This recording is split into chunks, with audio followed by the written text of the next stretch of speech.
let's cut our losses. Pay him his fee and send him on his way. I'd like you to get Layla on this instead.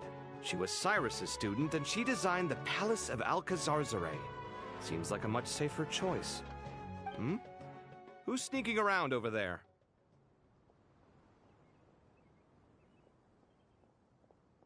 Mr. Cave?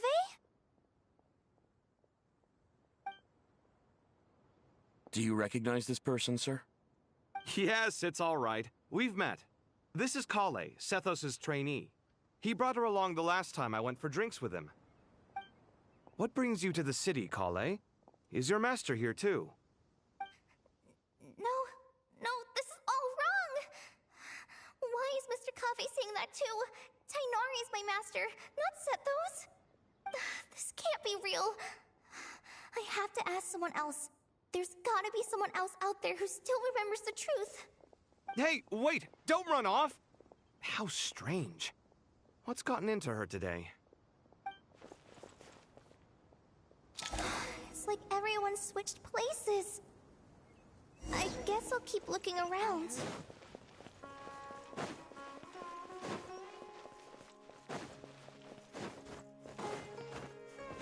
Students are under so much pressure. Lots of visitors today, I see. Welcome all. It's been a while. Hey, Rahman. You know that guy who sells face powder on Treasure Street? I haven't seen him around in a while. Any idea what happened to him? Oh, you mean a Hongar?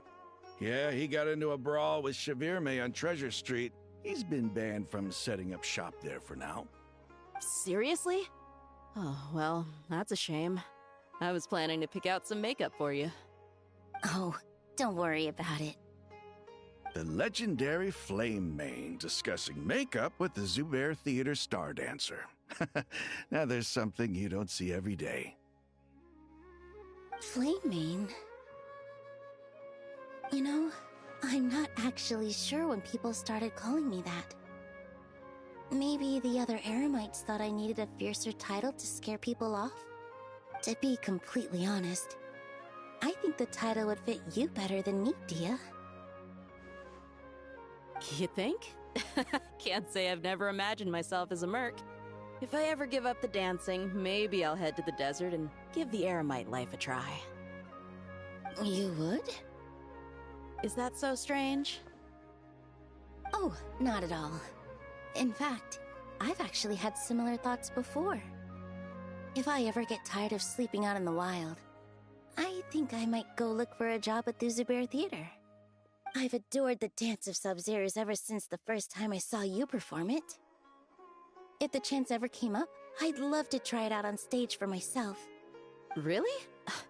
If our manager Sataria heard you say that, she'd hold you to it. Probably grab you by the sleeve and never let you go again. Hey, when that day comes, I'll do your makeup myself. How's that sound? Sure. If the day comes, I'd be honored.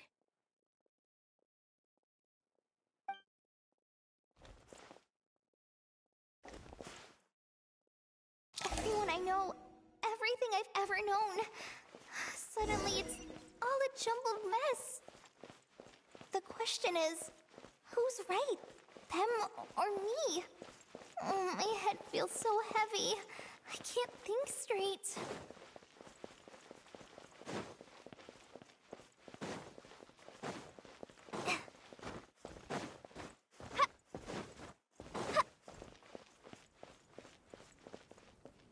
Mahamatra Tainari, we've apprehended the suspect.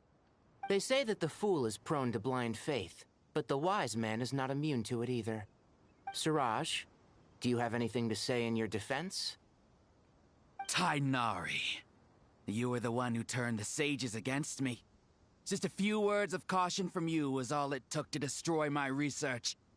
And now you're trying to stop me again? You should know that mechanical life is the future! We must cast aside our useless flesh and... That's enough. I'm not in the mood to listen to your lunacy. Anyone could tell you how amateur your work is. Karina, Ilias, put him somewhere safely out of the way. Yes, sir. Next on the agenda is... Master? What is it? Wait, did Professor Zahahati send you? She's been encouraging me to take on an apprentice. Might be getting a bit ahead of herself there, though. No, Master! It's me! Kale! Listen to me. Something really weird is going on in Sumeru City. It's like everyone's identities have switched around. You're not the General Mahamatra. You're a Forest Watcher. Just yesterday, we agreed to come to Sumeru City today to go shopping together, and... All right, there's no rush. Let's back up a little. Your name is Kale, correct? Although this is our first meeting, you do seem strangely familiar somehow. Is there anything I can help you with? No.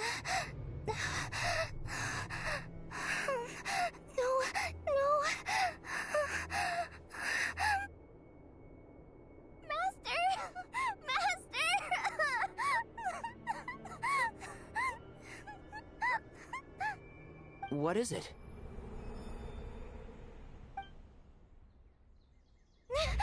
Huh?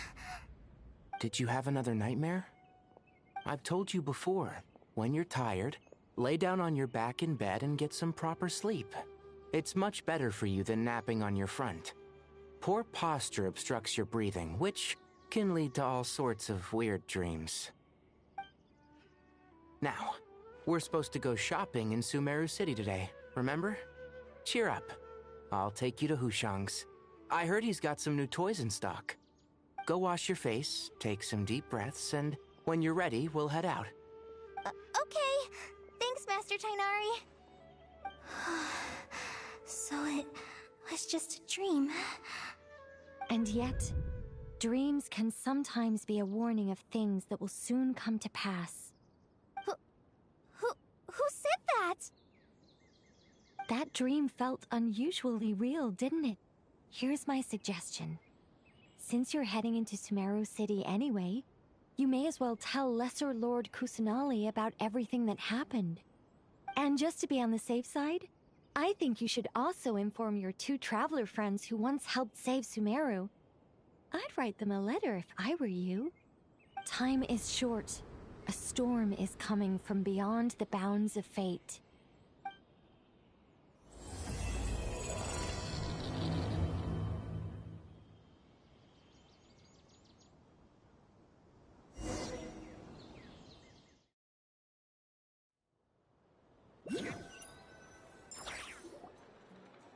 What a strange situation. No wonder Kale was in such a rush to write us a letter.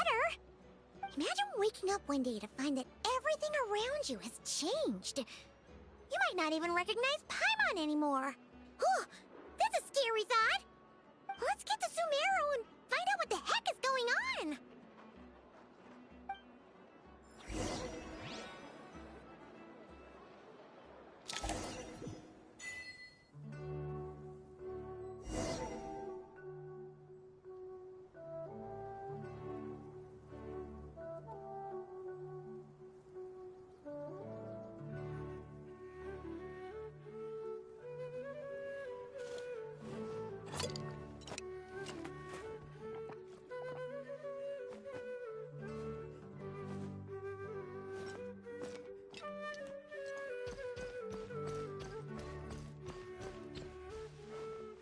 Here.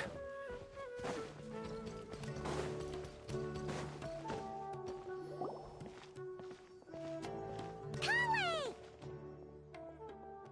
Traveler! Paimon! Thank goodness. I'm so glad you made it. Of course. We won't let anything happen to you, Kale. So, what's going on in Sumeru City? Looks like lots of people are moving or something. Yeah, I was just gonna say. After I wrote my letter, Master and I went to Sumeru City and told the Dendro Archon everything that I experienced. From start, she was silent at first. It seemed like she was deep in thought. Then the next day, we got told that she was ordering everyone to leave Sumeru City immediately and move to Caravan Rebot. The entire population of the city has to move? Not just Sumeru City. The evacuation also includes Lokapala Jungle, Avidia Forest, Ashavan Realm, and Ardravi Valley. Basically, everyone living in the rainforest must temporarily relocate to Caravan Rebat. Holy smokes! It's crazy! Yes, it's quite an operation. Even if people only bring the bare essentials, the scale is simply enormous. They've requisitioned almost all the Sumpter Beasts in Sumeru for the task, including the entirety of Dori's Sumpter Beast Park.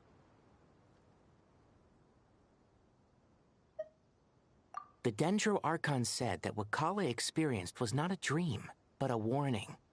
After our meeting, she immediately summoned the 6 sages to analyze the situation and discuss countermeasures.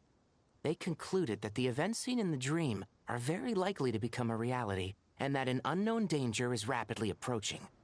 Oh, please keep that to yourself. We don't want to cause widespread panic. The official reason they've given is a large-scale renovation of the rainforest ecosystem. People are skeptical, but there haven't been any major incidents. So far, at least. The Dendro Archon seemed really worried when we spoke to her. She said you can go visit her in the Sanctuary of Surasthana when you were— Tighnari? Kale? You got a minute? I need a hand here. One moment, I'll be right there. As a forest watcher, I've been tasked with assisting with the relocation work. There's a lot to be done, and they need all the help they can get. This will be the final group of evacuees from Sumeru City.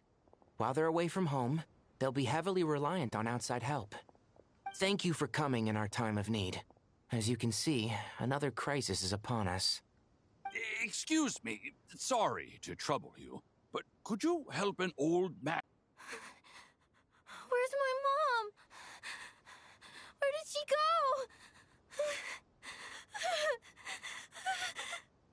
go?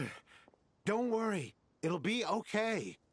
Those items are worth a small fortune! You'd get away with this in the chaos, huh? Guess again. No petty thief gets past me.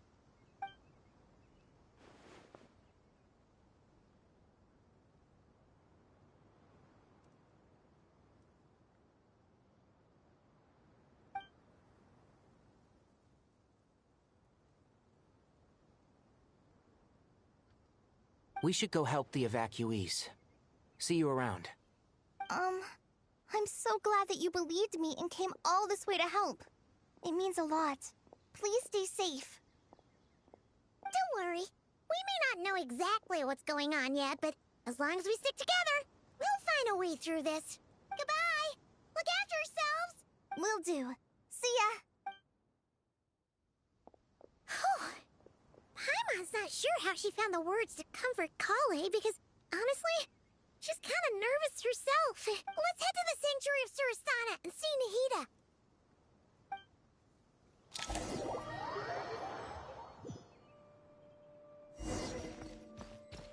Huh? Who goes there? No unauthorized access to this place. By order of Mahamatra Sino. Are you blind? It's the Traveler and Paimon. Surely you've seen them before. Huh? Oh, so it is. I'm sorry, I haven't been sleeping well lately. My nerves are a little frayed.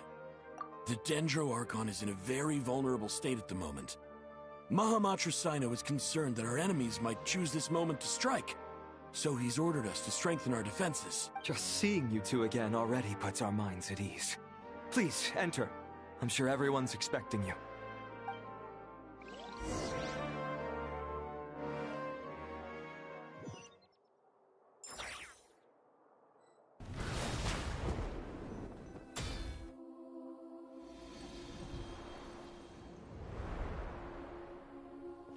Traveler, Paimon, you made it.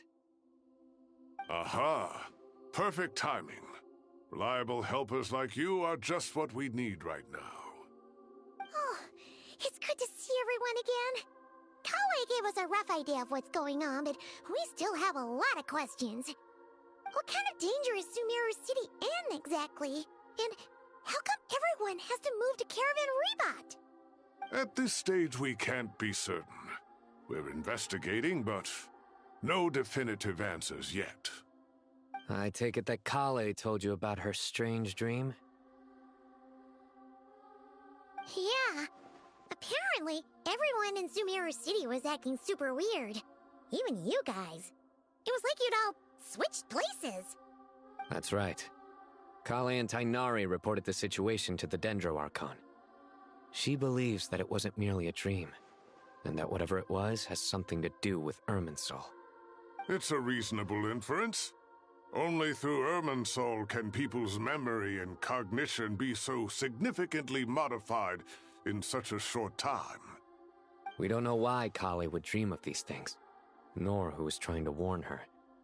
The Dendro Archon decided to connect to Irminsul to investigate more thoroughly.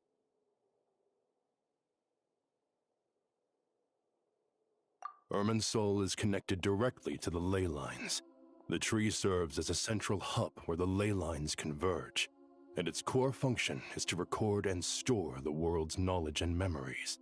But something has gone awry, severely compromising the performance of this core function. Information is bottlenecking inside Irminsul, hampering the ley line's flow. If this continues, new information will languish unrecorded, with existing records thrown into disarray. In short, the souls of the dead will be stranded, while the living have their sense of reality warped. In the long run, Kale's dream could well become a reality. And that's just the beginning. There's no telling what other nightmares could end up coming true.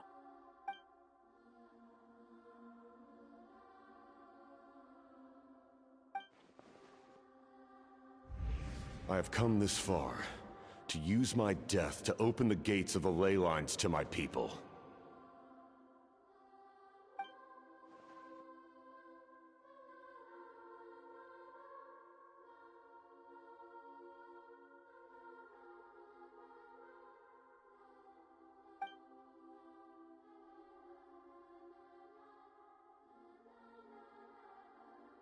Faced with a growing backlog of information, the Dendro Archon decided to connect herself directly to Irminsul and take over the recording and processing function herself. But it is an almost impossible task. Individual brains aren't equipped to deal with the sheer volume of knowledge and memories involved. All that information flooding in at once would instantly fry any human mind. And for a god, even for a god, the suffering must be unimaginable. The Dendro Archon's power originates from Irminsul. Any issue with the tree itself takes a toll on her to begin with. On top of that, she's subjecting herself to the grueling task of processing all that data. It must be torture for her. And despite all of this, she is somehow finding the strength to investigate the Irminsul situation from within and send us her findings. I finished analyzing the latest data. Looks like our working theory was wrong. There's no signs of Irminsul having been attacked from the outside. So it's internal then? Some sort of disease, perhaps? No. I've spent half my life studying the ley lines. If Irminsul malfunctioned this easily, the world would have met its end long ago.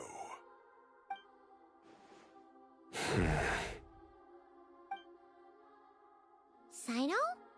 What is it? Not long ago, I got a tip from the Corps of 30 that a large number of unidentified merchant caravans had recently been spotted entering Sumeru through Beta Harbor. At first, I suspected that they might have something to do with all this, so I sent some people to investigate. But if Irminsul wasn't attacked from the outside... Don't you think there are more important things to worry about right now than guessing who's behind all this? It's been over 12 hours with no new intel. If even the Keeper of Irminsul is this badly affected, you can imagine how bad things are in there.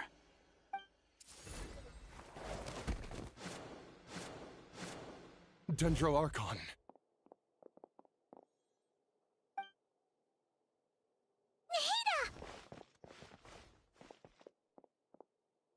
What's wrong?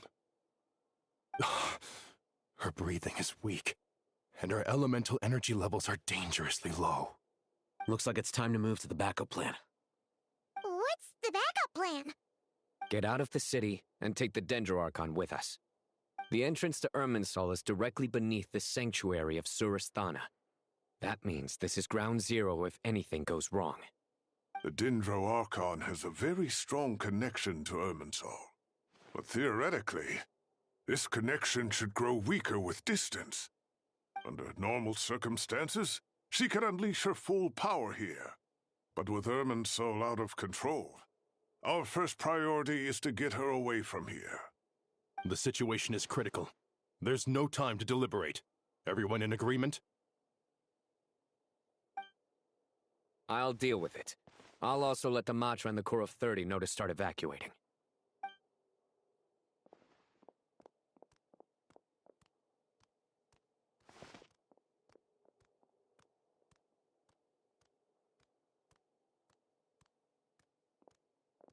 Let's go. No sense grieving when there's nothing more we can do. Agreed. We'll be back as soon as this is over.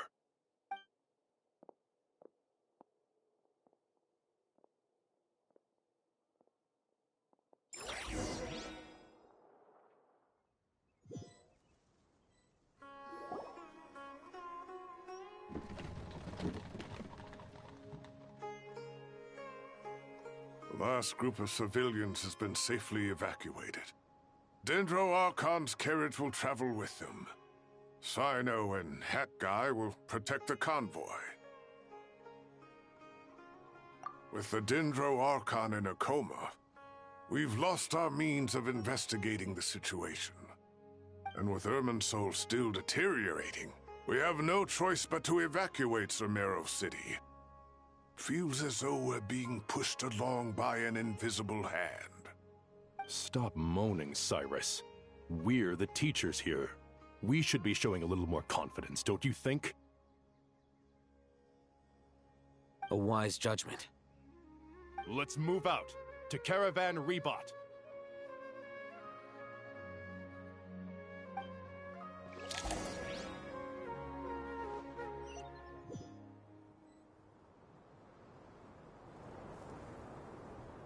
Sir, all units are in position.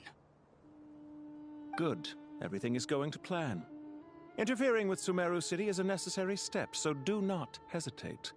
The Irminsul situation will not harm you. We need to speed things up here, too. We don't want to keep our client waiting, do we? No, sir. You have my word. Everything will be completed on schedule.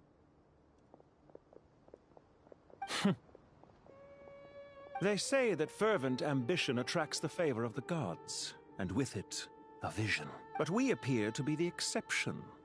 So, is our ambition not strong enough?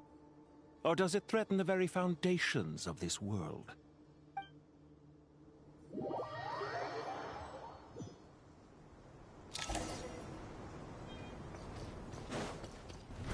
Try to keep up! On me!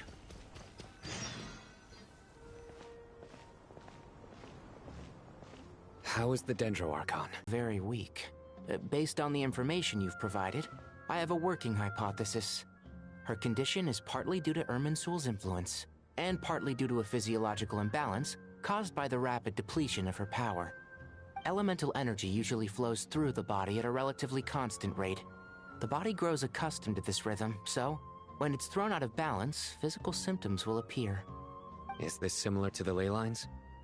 Overloading and withering both directly affect their vitality, potentially causing irreversible damage.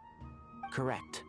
From a biological perspective, if you overexert yourself, you pay the price with your life. The Dendro Archon is not only drained of power, but her life force is at a critically low level. Is there any way to restore her health? I know the ley lines have strong self-healing abilities. As long as any blockages or pollutions are dealt with, they can quickly regain their vitality. But what about people? Well, gods. What's their capacity for self-healing? Before we think about that, there's a bigger predicament to resolve. Restoring the Dendro Archon's power requires us to heal Irminsul first. But that will be extremely difficult without the Dendro Archon's power. Paimon's already getting lost here.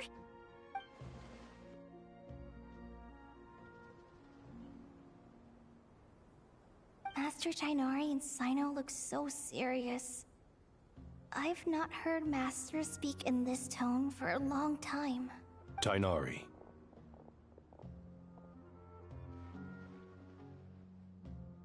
Master Nephis? Sages? Tainari, haven't seen you in ages. Have you gotten taller? Or did your ears get longer? Hopefully the former, Uncle Baladuri. Sino, where's Professor Cyrus? I thought he'd be with you. He went out into the wild to investigate the situation. He said that the Irminsul anomaly will likely start to affect the real world soon.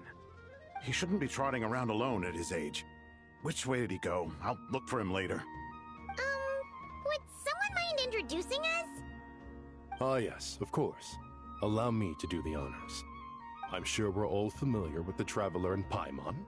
They're the heroes who helped foil Azar's conspiracy and save Sumeru. These gentlemen and I are the 6 current sages of the Academia. Balduri and I are part of the Old Guard, while the other 4 took office after Azar and his clique fell from power. We have Sage Alkindi of the Spantamad Darshan, Sage Farnas of Kasharawar, Rataoist Sage Shakir, and finally Harabatot Sage Rusht. Nice to meet you all! I've heard much about you. Delighted to finally meet you in person. You're younger than I imagined for someone with the power to stand up to fate itself. Thank you for lending your aid to Sumeru once more. Once we're on the other side of this, could we get a photo together? My daughter has a friend named Isak. He's always talking about you two. Of course! No true hero would deny a child their wish. Back to business. So with the Dendro Archon currently in a coma, the people have taken temporary refuge at Caravan Rebot, but they cannot stay here forever. We need to come up with a plan as soon as possible. Farnas, any thoughts? Well, firstly, having reviewed the data, I'm inclined to agree with your assessment. This doesn't look like an attack on Irminsul from the outside. Rather, it resembles a malfunctioning machine. Calculations going haywire and sparks flying. That being said, before we consider how to fix it, we need to understand precisely what has gone wrong. Furthermore, we somehow need to ascertain this without relying on the Dendro Archon's power. We have no direct access to Irminsul. However, we might be able to gather the information we need from the ley lines. Study the branches to learn about the trunk, in other words. Wait, is that what Cyrus is up to? No wonder he ran off to research in the wild. Curse's always one step ahead of me, isn't he? I heard that while in the sanctuary of Surasthana, the Dendro Archon had to serve as the central information hub herself. This is a clear sign the situation within Irminsul might be far worse than we can imagine. Irminsul is vital not just to the safety of Sumeru, but to all of Teyvat. We must be the ones to bear responsibility for this world. To be on the safe side, I think we need to consider some backup plans. Are you saying we should consider a scenario in which Irminsul is completely destroyed? I'm merely pointing out that the possibility exists. You have a valid point. But until worst comes to worst, I believe we should focus our efforts on resolving the Irminsul anomaly and helping it recover. Kale, I understand that you were the first to foresee this crisis. If it's all right, I'd like to talk with you about it in more detail. Of course! But even I don't know how I came to have that dream. If there are no signs of external damage, could it be a stress fracture? Metals tend to suffer from this issue with long-term use. And Irminsul has existed for centuries, after all. It's possible, but surely a stress fracture would be more likely to cause a complete shutdown rather than chaos. Sages, General Mahamatra, sorry to interrupt, but something has come up. What happened? Some citizens didn't believe that Sumeru City was really in any danger. They slipped away and hid during the relocation, intending to return home. How many people are we talking? About a dozen. Sakura found them while on patrol, but they appeared to be suffering from psychosis. For whatever reason, they were trying to kill each other. By the time we arrived, there were only 2 survivors. One was unconscious from their injuries. The other tried to attack us, but was subdued. Where did this happen? Near Yasna Monument. That's not far from Caravan Rebot. Master. I know. The Irminsul anomaly is beginning to have effects in the world. I didn't expect it to spread to Yasna Monument so soon. It almost feels like we're being chased relentlessly, with no time to catch our breath. Sir Cyrus said the same thing. He sent me back to report in, while he continues investigating. I'll go join him. Count me in too. Don't let my age fool you, I can still fend for myself. Very well. Meanwhile, the rest of us will continue discussing our next steps. Get back soon. Take care of yourselves. It's getting dangerous out there.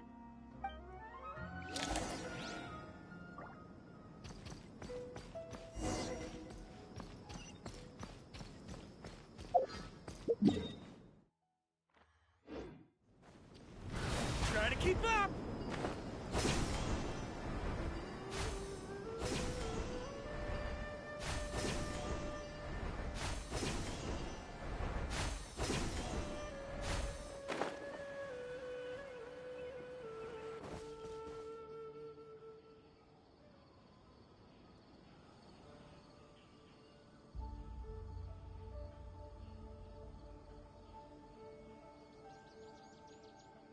Please, don't go any further. As you get closer to Sumeru City, there's no knowing what dangers you might encounter. So this is our mentally disturbed man? I'm going to gut you all!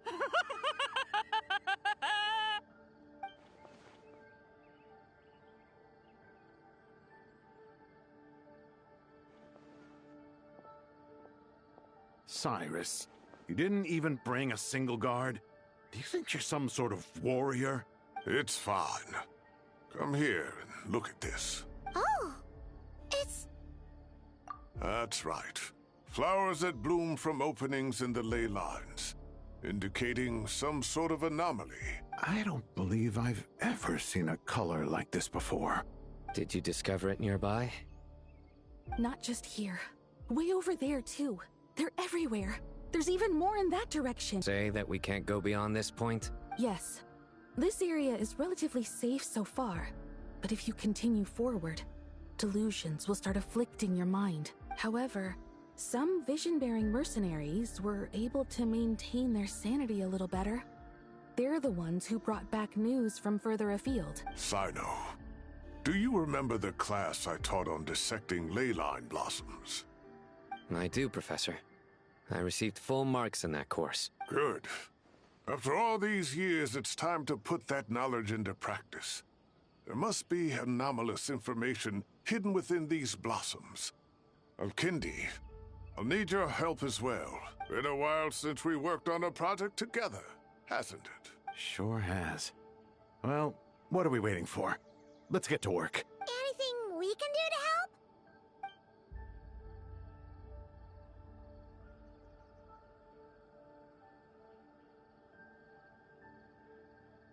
Will you need my help? All right, well, don't go too far. There's too many unknowns at this stage. Let's regroup at Caravan Rebot later. Don't worry if you don't show up. I'll come and find you.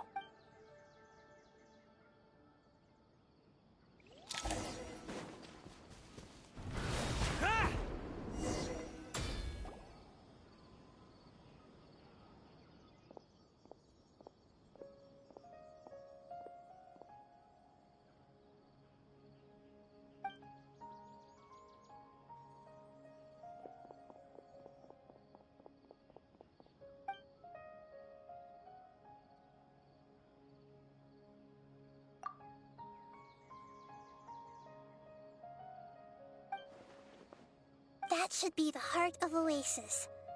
All we need to do is light it with the fire seed, and it'll restore a pep with elemental power. The damage it suffered internally will also slowly begin to heal.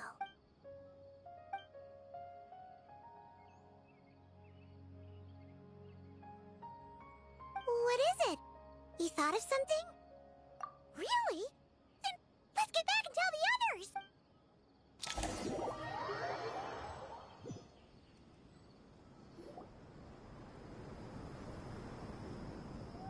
Whew. Glad to see you've returned safe and sound. Any longer and we would have gone out looking for you. Well, this is a nice surprise. Paimon sure feels better with everyone we know here.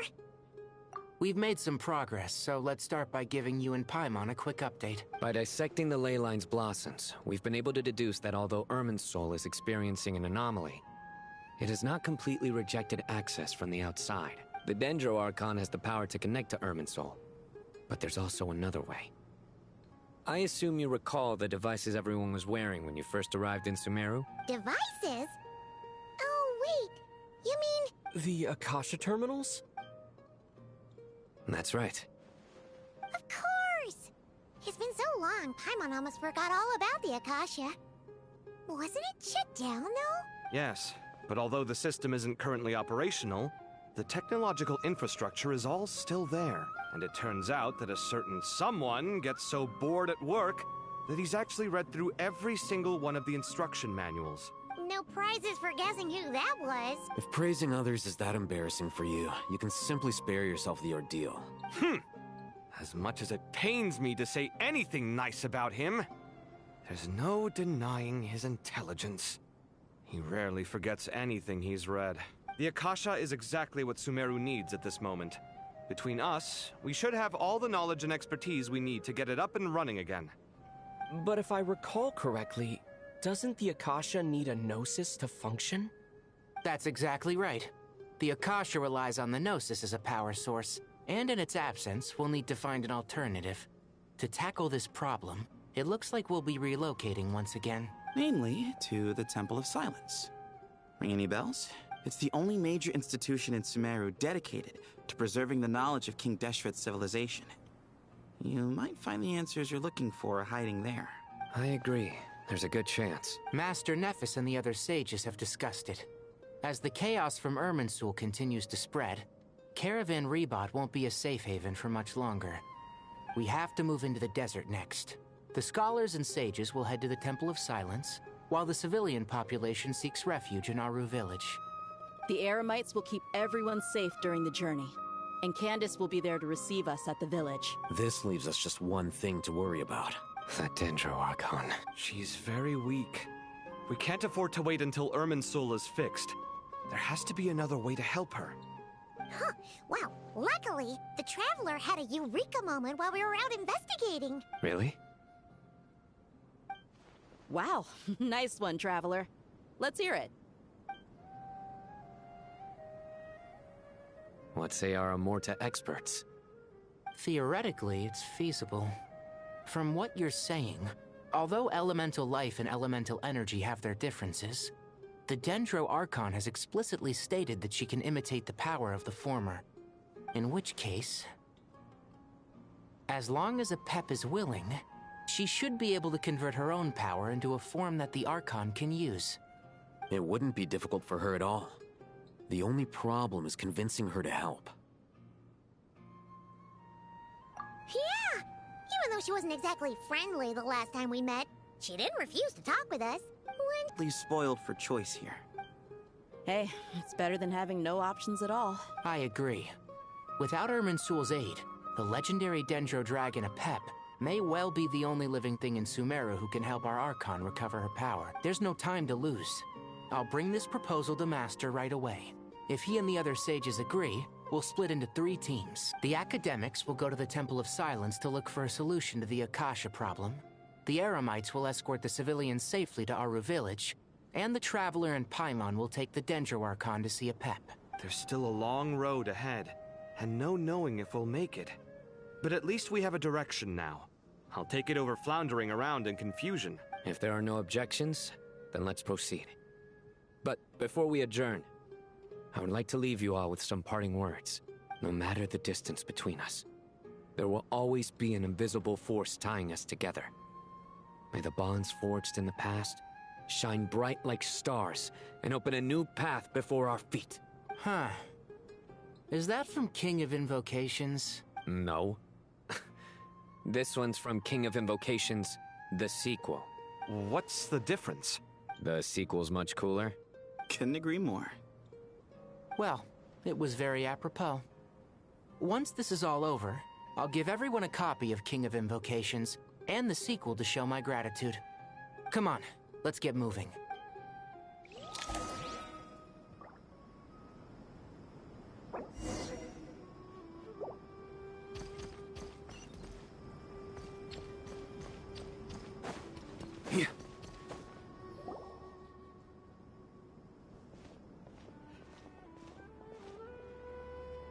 Tighnari has brought me up to speed. I approve of your plan of action, but we can't proceed with everything right away. The people need to rest. For many of them, this will be their first time in the desert, so we'll need to find additional personnel to help escort them. You two, please go on ahead with the Dendro Archon. Let's rendezvous at the Temple of Silence later. No problem. We got this. Words can't express my gratitude, so let me just say, I hope everything goes smoothly for all of us. Good. All right, let's get going. If Paimon remembers correctly, the last time we saw a Pep was in... Traveler, Paimon. Could I borrow you guys for a moment? It'll only take a second. Kale, what's the matter? Well, the thing is, Master Tighnari once told me, after you raise a problem, you should think about how to resolve it. But ever since I had that dream, I feel like I haven't been of any help at all. I tried my best to keep up with the conversation, but there was so much new information. I couldn't take it all in. So, I just wanted to ask, do you have any tips for me there? Paimon knows exactly how you feel. But fear not, everything you need to know is right here in Paimon's notes. Sumeru chapter! It's got tons of info about all the things we've seen and heard on our adventures. Some parts are a little simplified, but hopefully it all makes sense. You see? Being the greatest guide in Tibet isn't just a fancy title. It takes a lot of hard work. Paimon doesn't always understand the things you're talking about with other people. Whenever that happens, she notes down the confusing parts and goes over them in her own time. This is perfect. Could I borrow it? Sure. Matter of fact, you can keep it if you want. Paimon has another copy. The spare copy was originally meant for the Traveler. Paimon used to worry that one day he might not need a guide anymore, so she wanted to have a gift for him, in case we ever parted ways. But it doesn't seem so necessary nowadays. We have so many more places to see together. One copy will be enough for both of us. Thank you so much. But still, these are your treasured memories. I think I'll make my own copy and then return the original to you. Anyway, that was all. I won't keep you any longer. Have a safe trip. See you again soon. See ya! Alright, time to bring the Hida to see a Pep. Let's hope that old grouch is in a negotiating mood.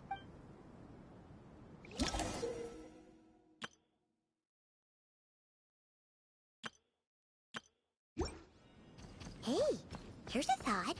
If we brought Nervalette along, do you think he could help us persuade a Pep to help? Actually, never mind. In a Pep's eyes, Nervalette's probably one of those dragons who's grown too close to humankind. They might end up fighting for all we know.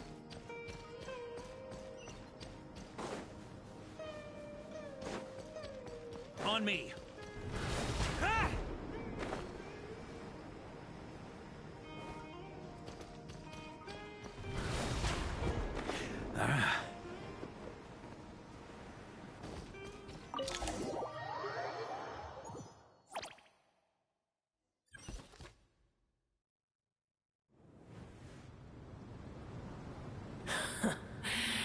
I had a feeling your kind might come calling.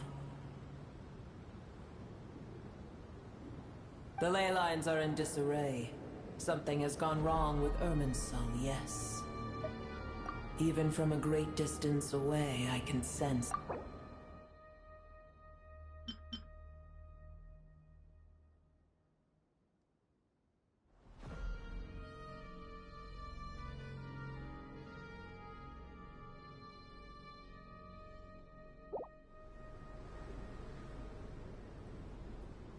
You who took our home from us, prepare to watch as your own world is plunged into oblivion. Oh, how the cycle of history comes to a poetic conclusion. This isn't a joke, Apep! Nahida's in grave danger! Can you please help her? Is she now? Then do explain. For what reason should I lend Booer my assistance? Apep, if you truly despise gods and humans so much, well, after the great humiliation of being helped by a god in the past, shouldn't you be jumping at this chance to balance the scales? Now that is a compelling reason. When El Ahmar plotted against me and I was tortured by forbidden knowledge, it was Booer who saved me from agony.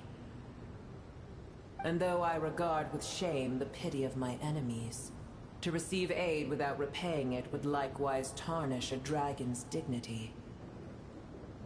Oh, tiny Booer, puny humans. Just this once I shall deign to show you the true power of dragonkind. Whoa! It's happening again! We're gonna get sucked in!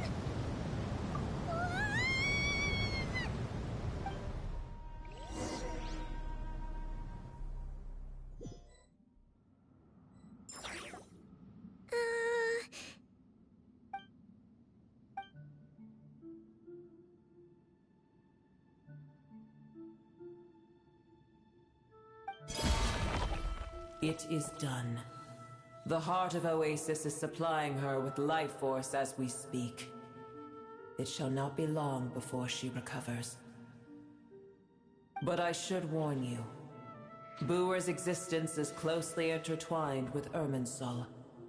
Unless the issues plaguing it are resolved, she will never completely recover her former strength. Thank you. Spare me your words of gratitude. You may also spare me your feigned concern.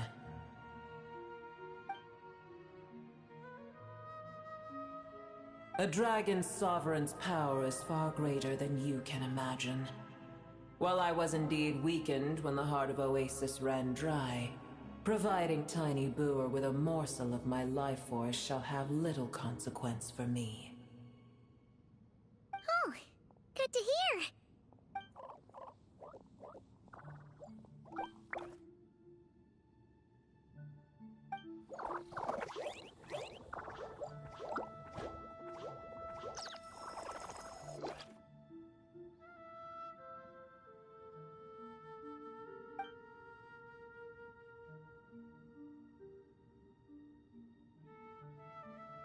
Ever held in high favor, I see.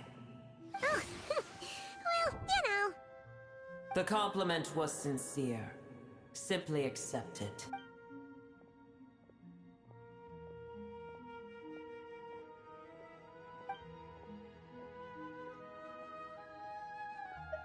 I did once. That tree was not planted by the heavenly principles. Irminsul existed before they ever arrived in Tevat. What? There was a time when it belonged to Tevat, to dragonkind. Its appearance and function then differed greatly from today. The ley lines flowed with an abundance of a familiar, primitive form of elemental energy. You may know it as the power of the Light Realm. The heavenly principles usurped and refashioned Irminsul, made it serve humanity, and used it to anchor the fate of the world. Yet in the end, humanity has failed to protect it. Heavenly principles, God of gods. It makes me sick. The enmity between your kind and mine can never be bridged. As things stand today, holding a grudge against you would serve no purpose.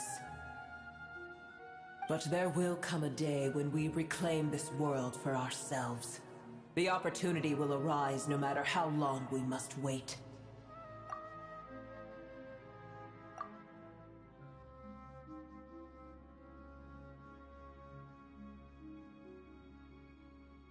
I can already sense that far away from here, the Hydro Dragon has wrested his authority from the hands of the usurpers.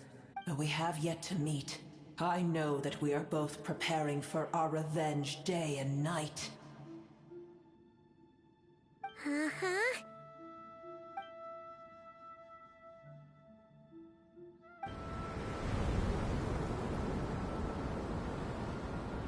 I hear a great disturbance out there.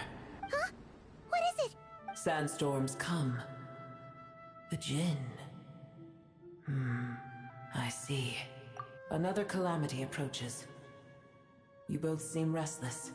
Let us part ways here. Boer is safe with me. Once she has recovered, I shall return her to your side. Oh, thanks again. Take care, alright? I told you already I have no need of your feigned concern.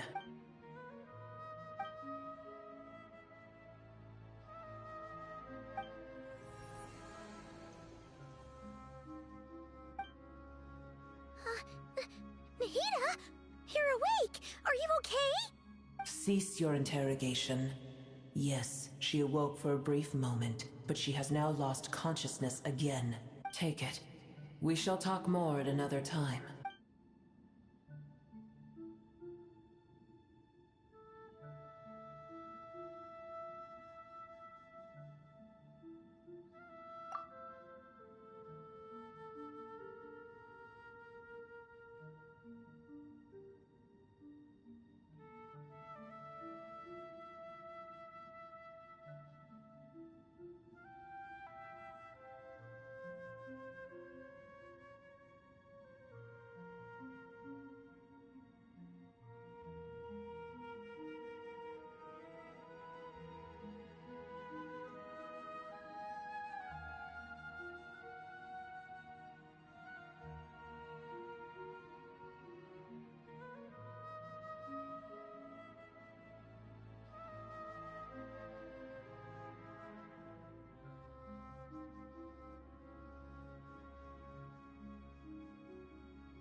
Where the heck are we?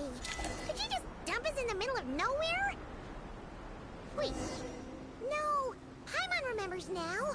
The Temple of Silence is over that way. Come on, let's...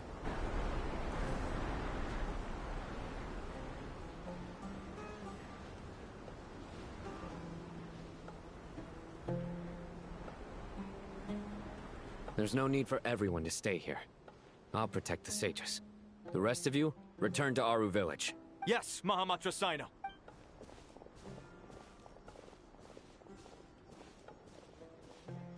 Sino! What's going on? You're back. How is the Dendro Archon?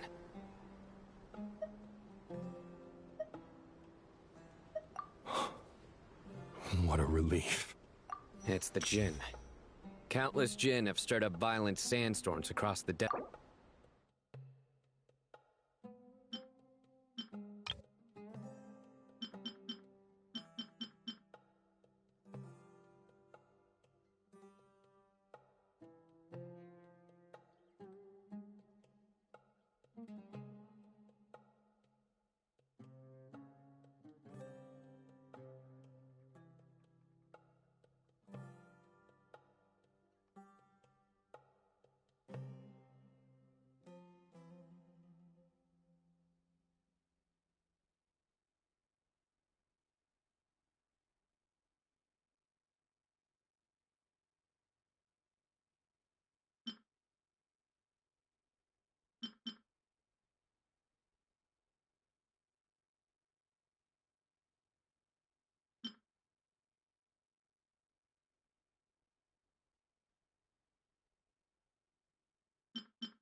Tainari and Kale have returned to Aru village to help. The Jin are being highly aggressive, so both the village and the merchant caravans require protection. It's just one thing after another. Where did all of them come from anyway? In all my trips to the desert, I've never seen anything like this before. As I see it, the only possible candidate is Gurabad. Gurabad? Baladuri could explain in more detail if he were here. All I know is a rumor I've heard about from previous trips to the desert. Supposedly, a great number of dormant Jin lie sealed beneath that city.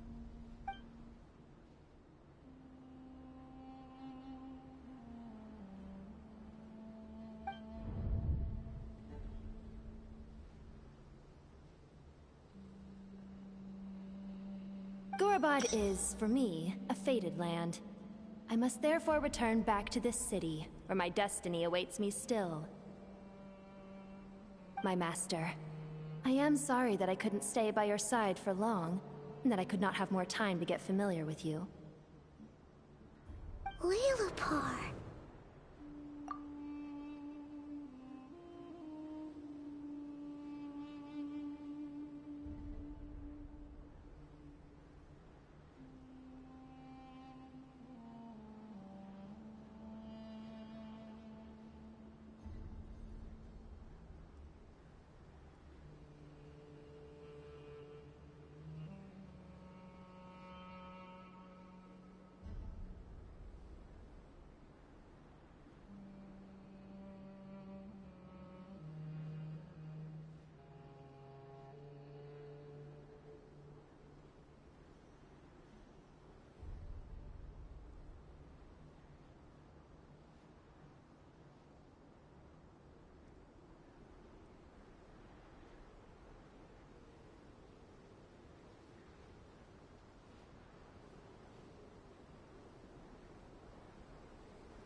Gorobod is, for me, a fated land.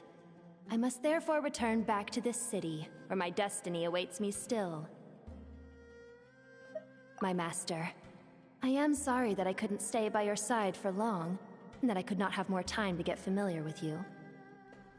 Yeah, we once said goodbye to a friend there. Well, maybe not a friend exactly, but someone we met on the road anyway. She was a strange bottle. If we can find a way to wake her up, maybe she can help solve the situation in Gurubad. Well, be careful. You may find there's more than just the Jinn to worry about. You mean, there are other dangers in Gurubad? It's a sensible assumption to make. The moment we arrived in Caravan Rebod, the Irminsul anomaly started spreading in that direction. Now we've moved to the desert, and suddenly we're plagued by Jinn and sandstorms. To call it a coincidence would be a stretch. Don't worry, we've gotten a lot stronger since our last stint in Sumeru. Ah! When did they show up? It appears the monsters native to the desert have been stirred by the Jinn's activity.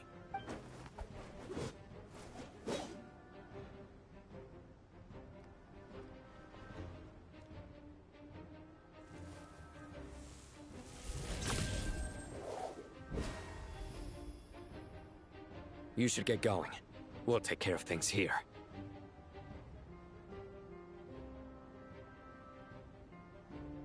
You too. Don't do anything too risky. You got it?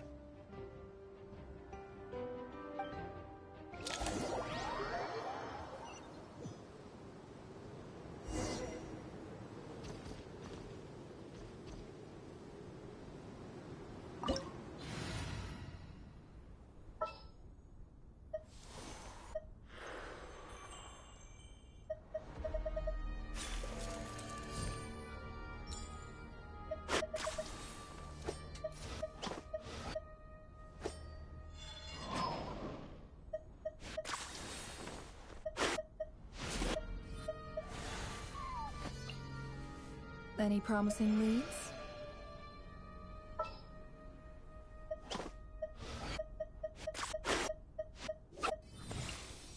Do not be afraid, for I am with you. Time to broaden the horizons again.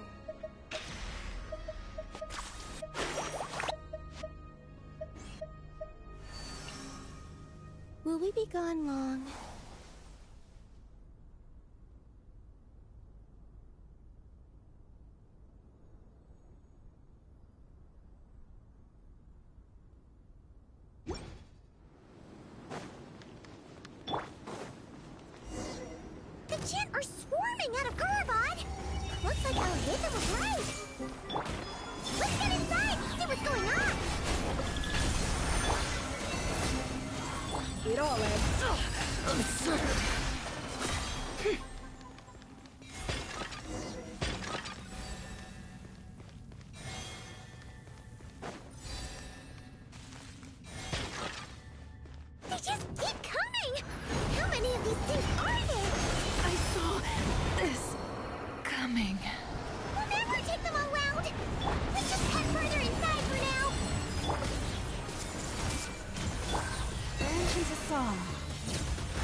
For the everlasting forest.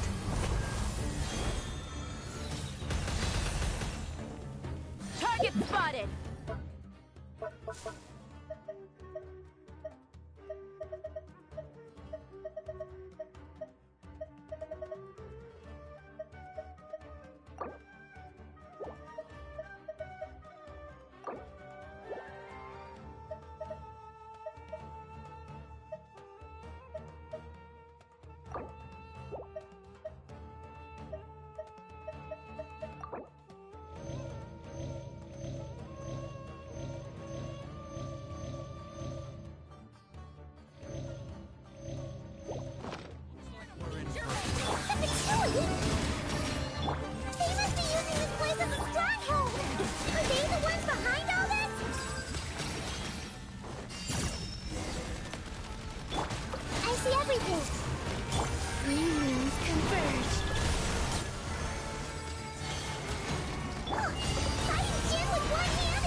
mystery unravels.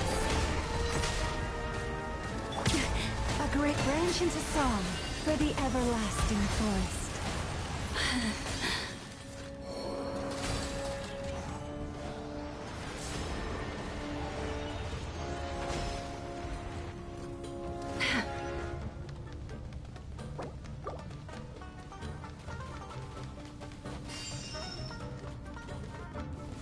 I'm gonna fix your skull! Do you see that strange machine? Paimon has a sneaking suspicion that that's the thing wrecking Gurabad and setting all those dangerous kin free! The target has reached the core zone. Requesting backup. Repeat, requesting backup. Backup en route. Stop him at all costs.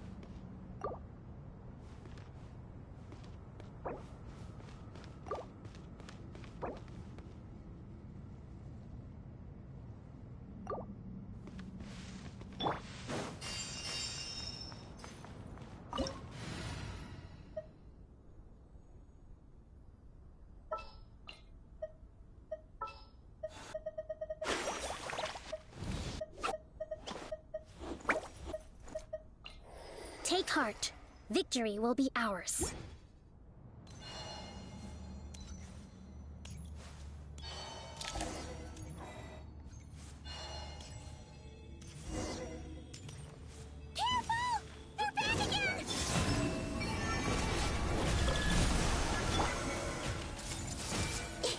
No more lies. It all falls into place. Nice one, Traveler. Let's keep going.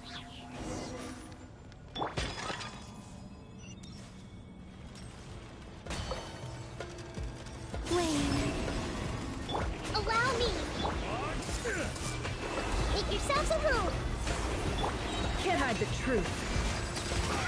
Time to come clean.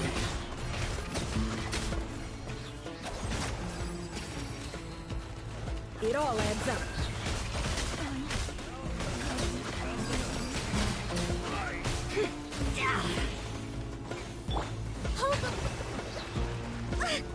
Billowing surge.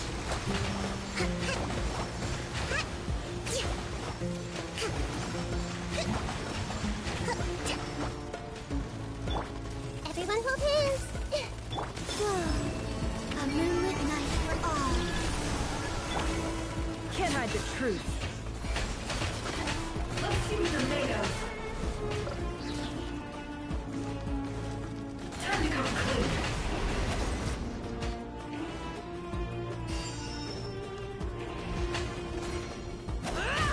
This hunk of can't stand kaput. Now we can finally... It seems my subordinates failed to stop you in your tracks.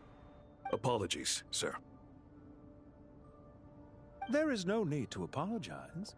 You did well to hold your ground against such a powerful adversary for as long as you did. I must commend your courage and perseverance. So, you're in charge here, huh? First the problems with Irminsul, now this mess in Gurabad? Are you the ones responsible for all this? I'm afraid I cannot answer that. I assume you aren't naive enough to expect answers from an enemy. Oh, this guy is so snooty! However you want to spin it, you're clearly involved in this somehow. So you can either start talking, or we'll have to make you talk. Let's get him! Traveler, what's wrong?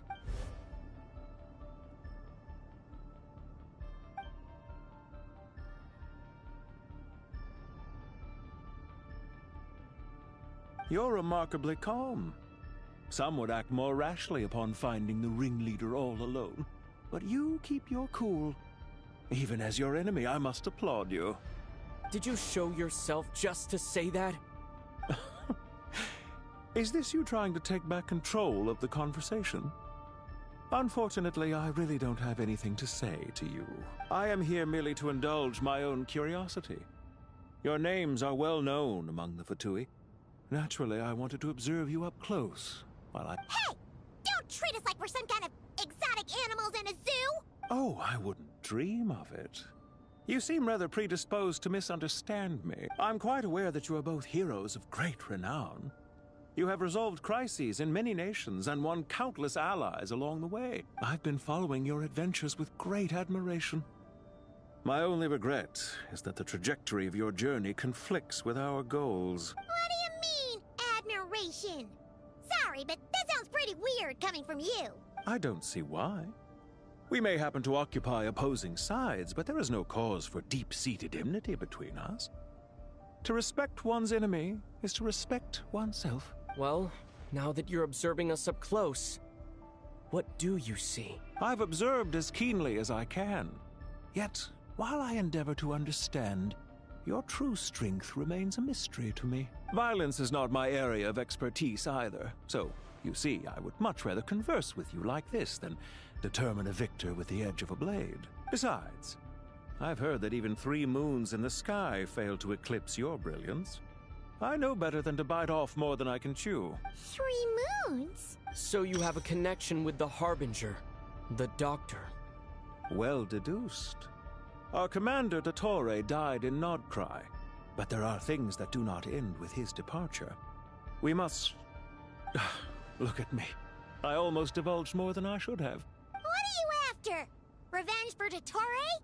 Or are you plotting something else? I've said quite enough, I believe. There's no point in continuing this conversation, except to say, I've noticed that you seem to know your way around here quite well. A repeated visitor to Gurubad, are we? Ugh. I'll take that as a yes. Then I'm sure you'll have heard the story of this place. The mother of the Jinn, Lilupar, and the tragic tale of her vengeance that spanned 3 generations. It was right here that Lilupar once helped the wise to ascend to the throne. But from that moment on, every king who sat upon it was corrupted by power. These degenerate rulers lost control over their nation, and with it, the right to occupy that exalted seat. What are you trying to say? I once admired you for your adventures. That is the earnest truth. But it appears to me that your journey serves ultimately to uphold the rules of this world. Are these rules truly just? Does the heavenly principles rule with wisdom or folly? And how can we be sure that the 7 who wield authority over the world will not be corrupted? Do you seriously think you're gonna convince us of anything? Convince you? I'm sure my commander already tried that. Why would I waste my breath doing the same? If a few words from a stranger were enough to make someone completely change their stance, it would only prove that they never had a firm will to begin with. I am merely stating my position, so that we might understand each other better. One's enemy in the present may not necessarily be an enemy for life. As for what game I'm playing here, I'm simply buying some time.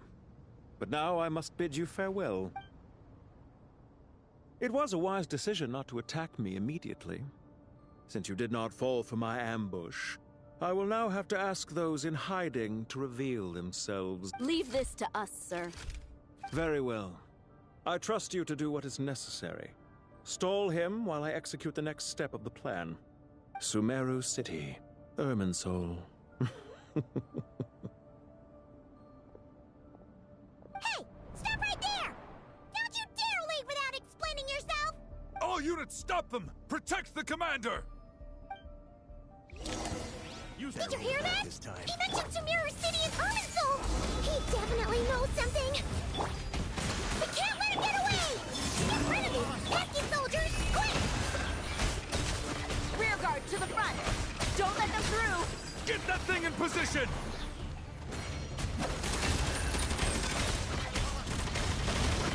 The deception ends here. Hold on! Just a little longer! Hey!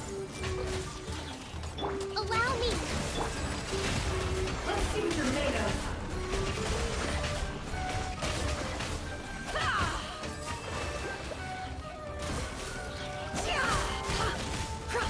No more lies. We finally beat them! That mysterious guy can't have gotten far! Let's catch up with him!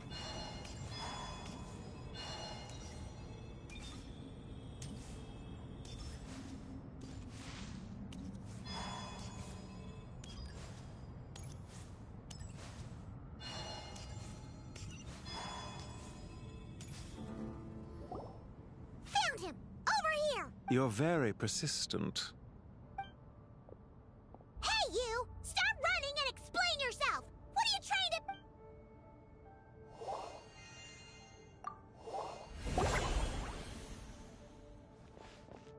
What's this?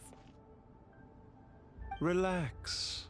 A small trap like this won't be enough to hold you. The sandstorms from Gurabad will die down soon enough, but this small window of time was all we needed to launch the next phase of our plan. Don't be discouraged. I knew that someone would come here eventually, so I planned ahead. Where to chat with you, which door to exit from, even which mechanism to wait by for you. I thought through every detail. You, meanwhile, know nothing of who I am. So far, you've only heard my voice, and for all you know, it may not even be real. But not to worry. This is only our first meeting. It shan't be our last. Just answer me one last question.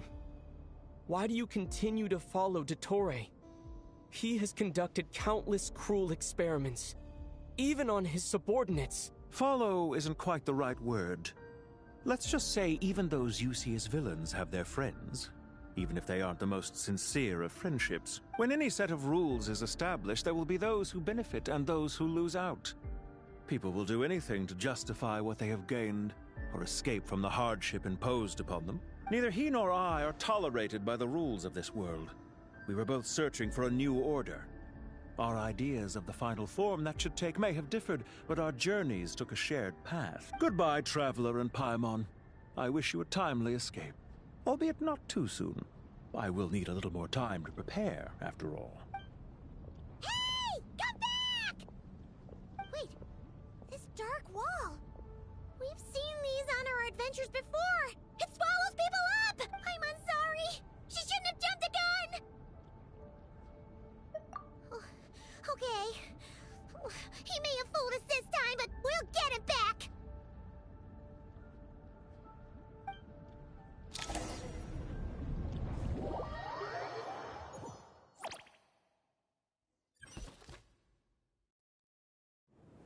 Sino and his team are guarding the north. We'll take this side. There's so many Jin. We can't let them get into Aru Village. Don't fret. I am well prepared for this situation. Huh. So you have a solution? Perhaps you're unaware that I have a trusty genie partner of my own, Plumpy. If I send her to negotiate with the others, this whole thing will be resolved before you can say Mora. Off you go, Plumpy.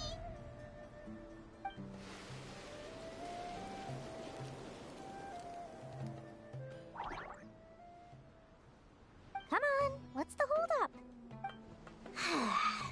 5,000 Mora.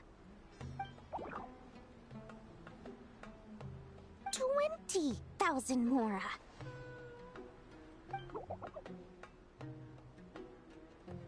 100,000 Mora. Final offer. Ah, so she's a hired partner.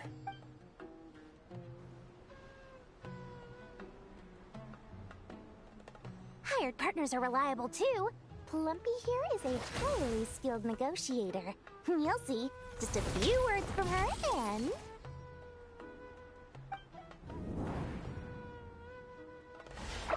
Plumpy! Don't you Jin have any respect for the rules? This was supposed to be a negotiation! How dare you treat my messenger like this? You wanna play rough? Two can play at that game!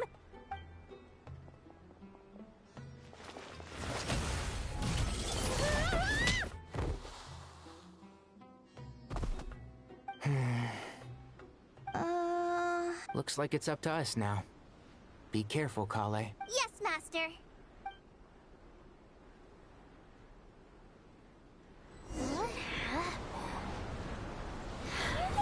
Pass out! Never mind. Lumpy, it's time for revenge.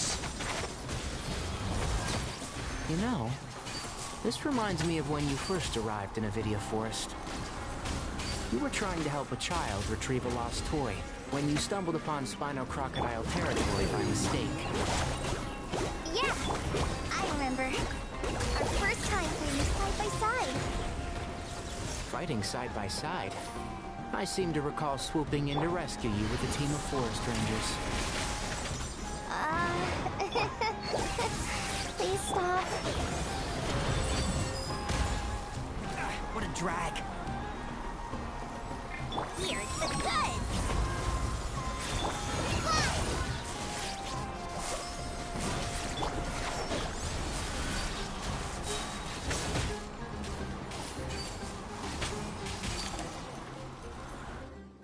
There's too many of them!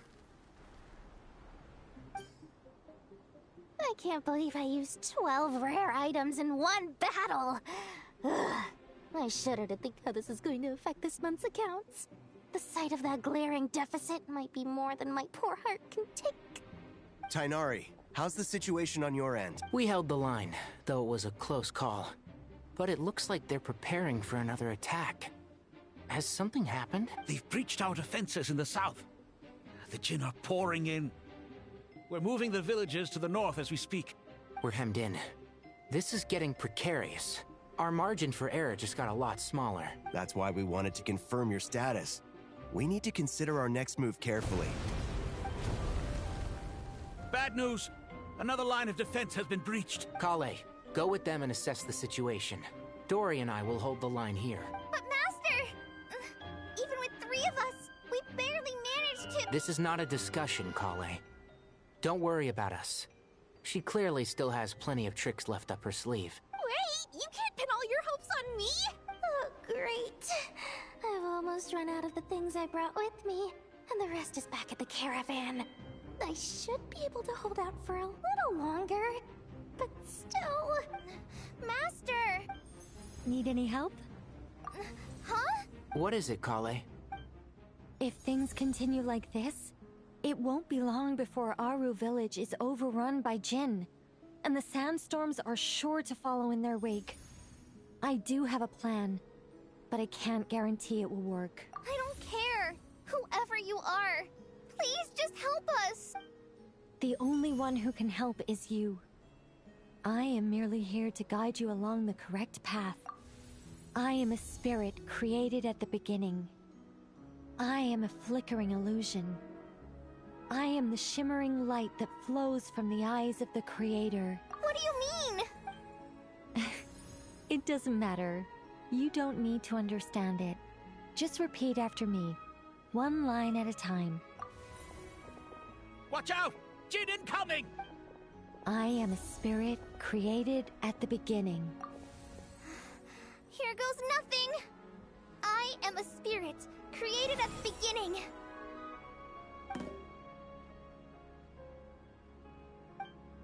I am a flickering illusion. I am a flickering illusion.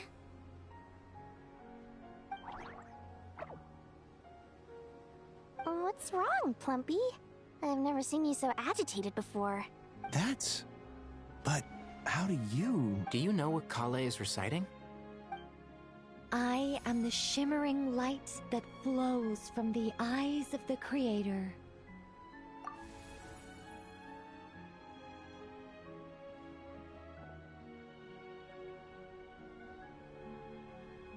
I am the shimmering light that flows from the eyes of the Creator!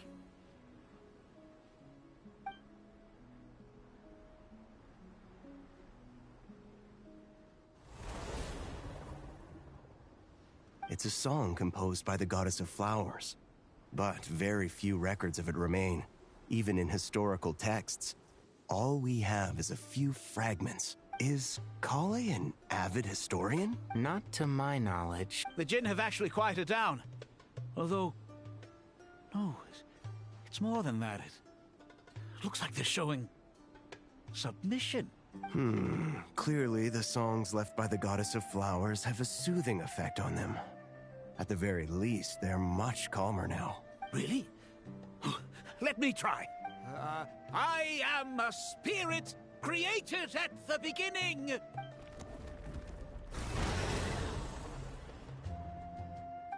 Don't stay away. I'll stop. I'll stop. It seems like the song only works when Kale recites it. But why? Kale.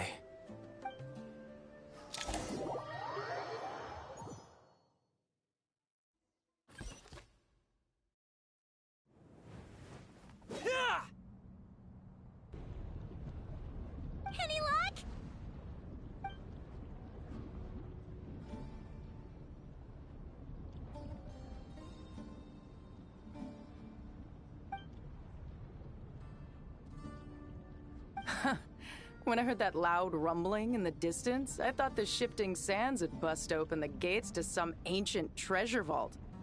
Turns out it was just you guys. Huh? Wait, that sounds like... It's been a long while. Did you miss me? Jet! Ben! Let's save the catching up for later. First, I gotta get you guys out of there. This should be the right mechanism. Ben, can you handle it?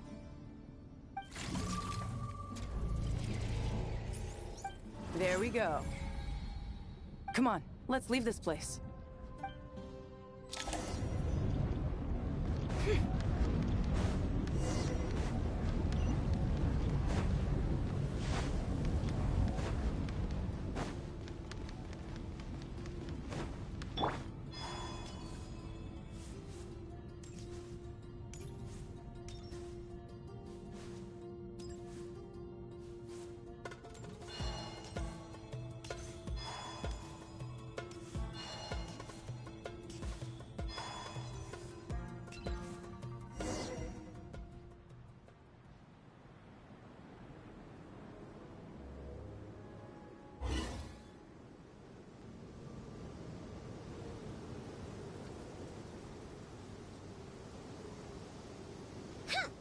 Fatui sure made themselves scarce. It's like they were never here. The Fatui? They came to the desert again? Yep. No idea what they're planning this time. They were being very coy about it. How have you been, Jet? Well, since we last met, I've started my own band of mercs. We've actually made quite a name for ourselves. Oh, yeah. On a slightly different note, I have some good news. I finally took care of Masaira. Not much to write home about. It was just another day. Found his hideout. Dragged him out of his cozy little bed. He tried to talk me into seeing his point of view, as usual. But I'm way past that by now. There was nothing he could say to save his life. What about you guys? Bet you'd forgotten all about me and Ben, huh? Of course not! We're super duper best friends! Wow. Sounds like I should make time to visit some other nations too. Anyway, what brings you to Gurabad? Oh, right. I almost forgot. We're here to look for Lilupar. Oh, that bottle? Yeah!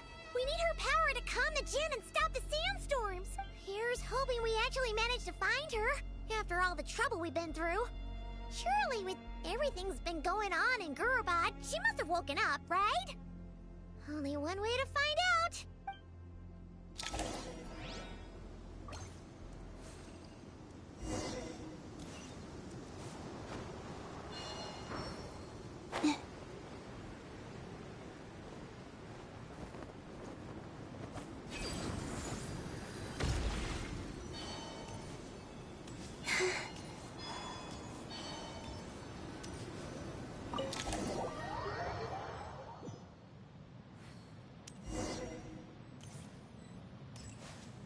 Let's see. She should be... Aha!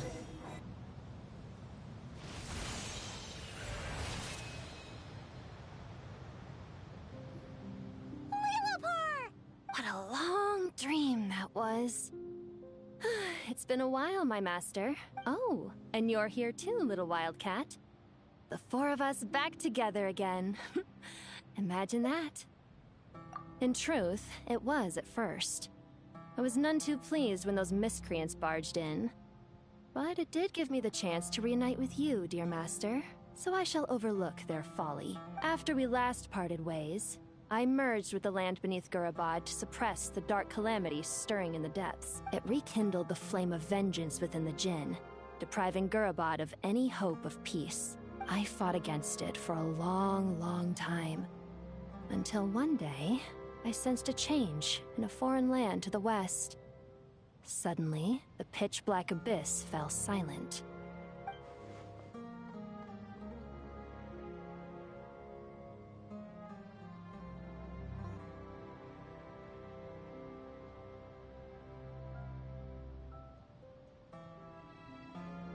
Once satisfied that that dark power could no longer bewitch the Jinn, I too fell into a deep slumber, from which I have only now awoken. Why have you returned to Gurabad, my master? And why is my sand-swept homeland in disarray once more? Well, basically, Sumeru's in danger and a lot of our friends are affected. Some bad guys messed around with Irminsul and now they've released the djinn in here. We managed to chase off the culprits, but we have no idea how to seal this place back up and stop the sandstorms. Child's play.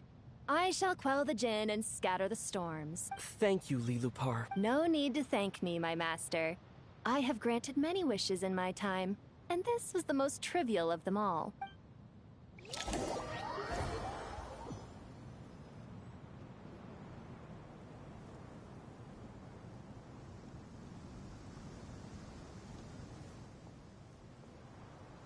The sandstorm's gone.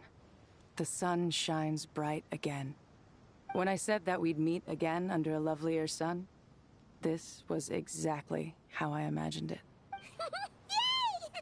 Although, honestly, Paimon would love to hang out with you more, even if the weather sucked. Well, there shouldn't be any more djinn breaking out, right? Are we okay to head back? Sounds good. You can introduce us to your other friends. Another adventure begins. Lovely.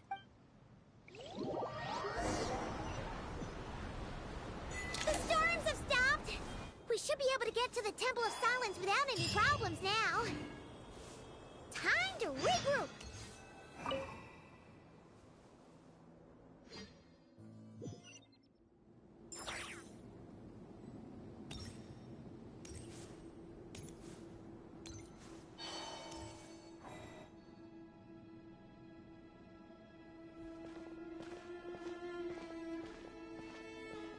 So, this is the Temple of Silence. I've heard the Nagarjanites mention it in passing, but I never imagined it would be this big. It's colossal. I thought the temple moved to the rainforest ages ago. When did they scamper back into the desert? I don't know. This plan sounds a little too risky for my liking. Even in King Deshret's day, this was experimental technology. We have no idea what could happen if we activate it. Well, unless you know of another viable alternative for the Akasha terminal, I'm afraid this is our only option. The plan is sound, and the risks are manageable. However, if we are to proceed, we must act quickly. The scale of this project is enormous. Even with Carve, Faruzan, and every other scholar of mechanics working on it full-time, the proposed modifications won't happen overnight. You're back. Everything all right? And who are they? Friends of yours? Pretty much everyone in the Temple of Silence is. This guy's Kaveh, and the one next to him is Alhaitham. Hello, I'm Jet, and this is Lilupar. Oh, a famous name from the history books. Pleased to meet you. A friend of a friend is a friend of mine, as they say. Who's they? Huh? Do people not say that? Not in the desert. Friends you can trust, but friends of friends? Gotta keep an eye on them. Still, I do trust the Traveler's judgment. I'm sure you're good people. The sandstorms have calmed down. I take it the Gurabad problem is resolved? What did you find? And after getting all smarmy with us, he trapped us there. Luckily, Jet used the mechanism outside to free us, and then we got Lilupar to put a stop to the chaos. Wow. Thanks for being there to help them. So... this mystery man openly admitted that he was merely a Harbinger subordinate. Yeah? Is there something weird about that? I assume you aren't naive enough to expect answers from an enemy. Well deduced. Our commander, Dottore, died in Nordkrai.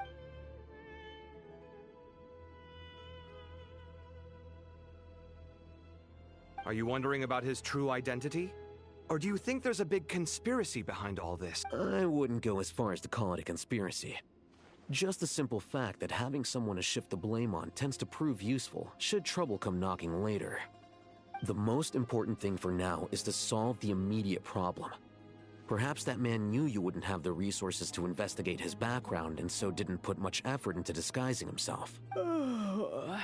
This is all getting a little cryptic for me. I'll let you guys talk while I take a walk with Lee Lupar. Jet? Aren't you with the Blazing Beasts? What a coincidence. Didn't expect to run into you here. We're mercs. You can run into us anywhere. Who's this with you? So, did you find the solution you were looking for in the Temple of Silence? You bet we did. This place is incredible. It has everything. So far, we've discussed a plan and verified its feasibility. Building a new system from scratch is out of the question. So our only option is to modify the Akasha using certain resources we hope to find in the mausoleum of King Deshret. According to certain sources in the Temple of Silence, there is a core device in King Deshret's mausoleum known as Aru. Little is known about this device in academic circles, which suggests it was hidden quite effectively. If these sources prove correct, the energy contained within Aru may be sufficient to power our Akasha renovation plan. However, this raises difficult questions regarding technological integration. The sages are still debating it. Yeah, but I'm sure they'll reach a compromise once they've argued it out. The people of the rainforest are always cautious when it comes to desert technology. But times of crisis like this leave us with little choice. Wait, Paimon has a question. Is this the same Aru we've heard of before? It's sealed off, right? Some sort of prison where the Goat King, Ibis King, and Crocodile King are locked up. Well remembered. Yes, that's exactly right. According to our records, Aru was the most brilliant creation King Deshret ever conceived of. Built by divine and mortal artisans working together. It was a miraculous accomplishment, and it lies hidden deep within the king's mausoleum to this day. That being said, what Aru actually does and why it was built, those are deep secrets we are not privy to. Until recently, I wouldn't have been optimistic that the place even exists. The only reason I'm inclined to believe it now is because we heard it from the Ibis King Thoth himself at his temple. The tale of how the 3 retainers of Al-Akhmar were imprisoned in Aru. Paimon totally gets that. When Paimon first heard about it, she thought it sounded pretty unbelievable too. Do you guys still remember that? The Ibis King told us they were trapped in Aru, and that they had to answer 3 questions to get out. I think I remember. What causes our rise and fall? What obliterates love and hate? And what determines truth and falsehood? Those were the 3 questions, right? Yeah. If only Nefer were here. She's dealt with the Ibis King before, so she might know more. Oh, Nefer's a friend we met in Nodcry. Nodcry? Funny. She showed up here earlier. Huh? Yeah. Had another lady with her too. Both said they knew you. They contacted the sages, claiming they might be able to offer some assistance. Really? They came here to help out? Yes, really. It was just before you got back. One of them said she's made Nodcry her home. If she's the person you were talking about, then... Looks like betting on Aru was the right choice. See? They're right over there. Nicole! Nefer! Why, hello! We're here to help.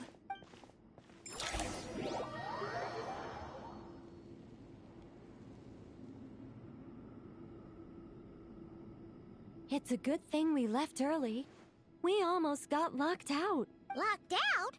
What do you mean? Oh, you haven't heard? An invisible barrier has appeared around Sumeru's borders, cutting off all travel in and out. No one can leave and no one can enter. Sumeru has become a lonely island. Are the Fatui behind this too? Actually, no. This has nothing to do with them.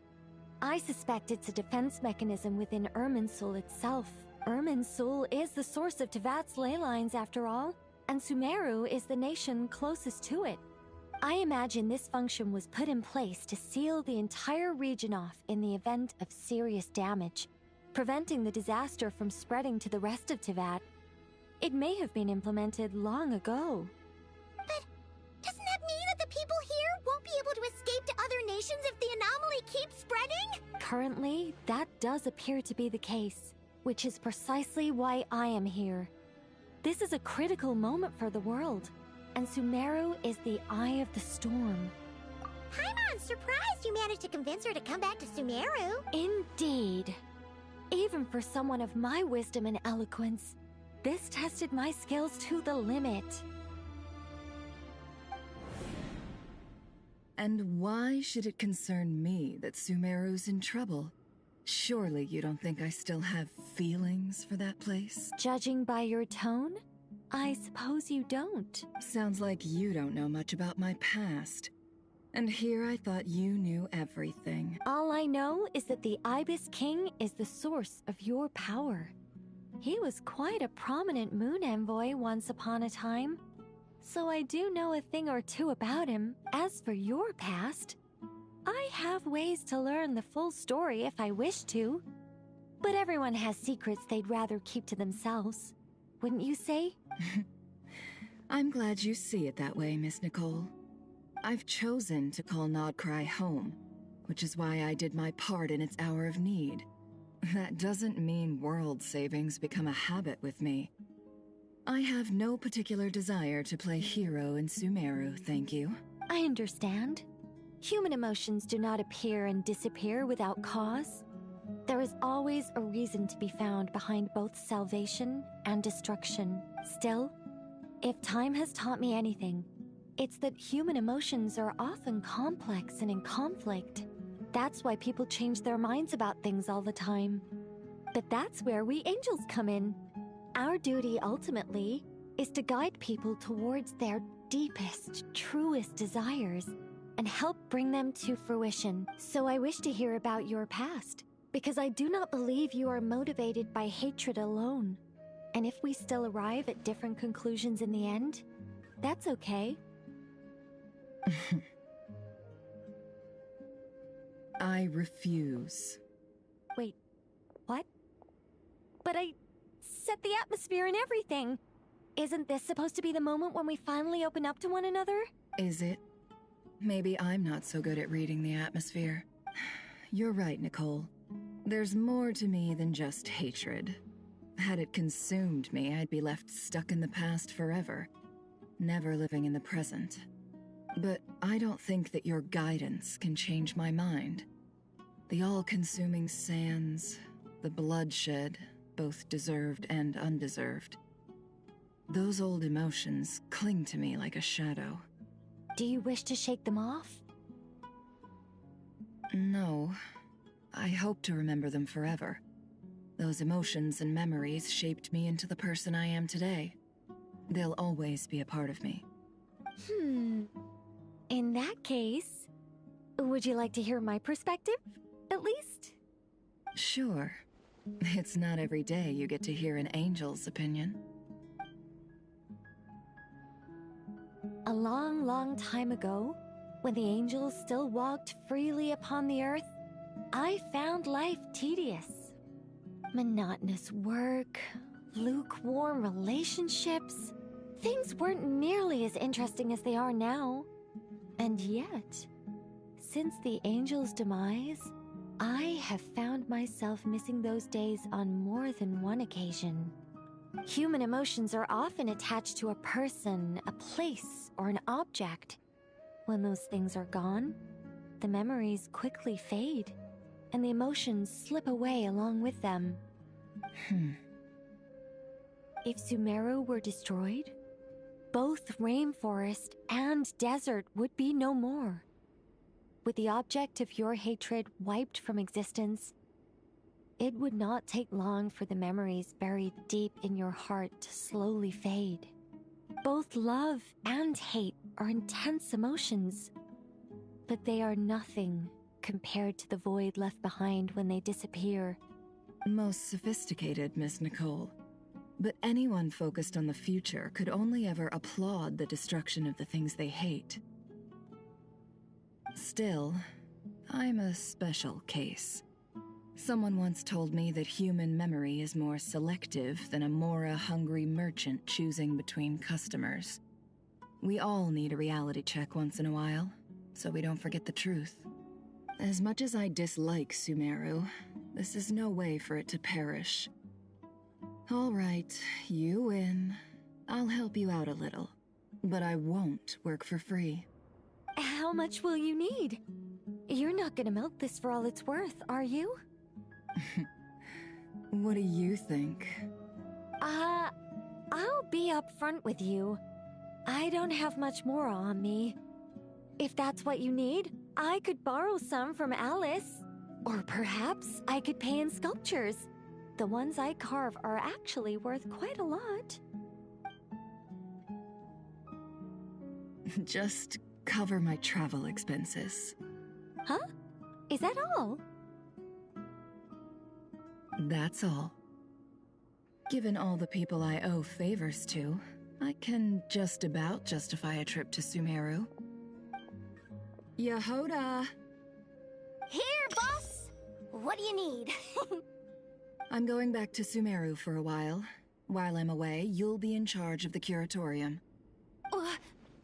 Me? I'm in charge? Whoa! Don't worry, boss. You can count on me!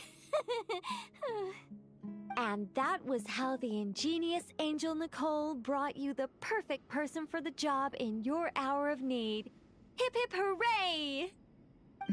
That was far more detailed than necessary. Not lacking in embellishment either. I never thought I'd return. Especially not the desert. But life doesn't always go as planned, I suppose. What's Candace up to? I don't think I've seen her yet. She's still taking care of things in our village.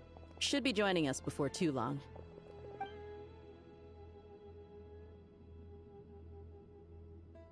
Oh, and sorry. Hope we're not interrupting anything. We have some good news, though. We're planning to go to the mausoleum of King Deshret to look for the legendary Aru, then use it to try and restore the Akasha system.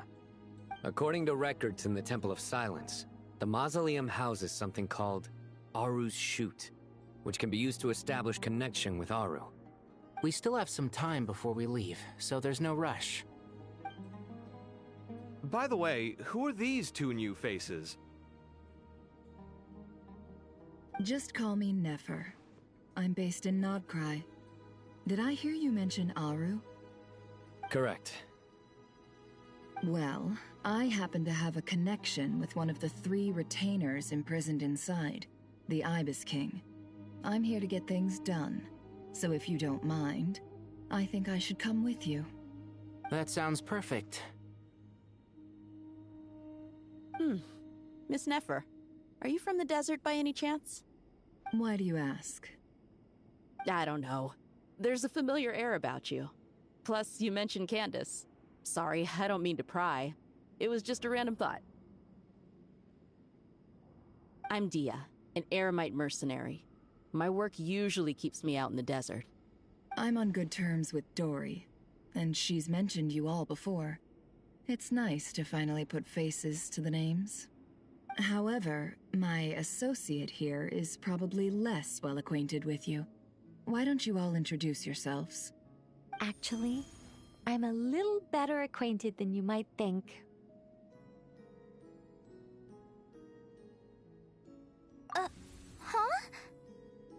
Huh. Are my eyes playing tricks on me? It looked like you spoke without moving your mouth. Ventriloquism. I have heard tell of it before. What is it, Kale?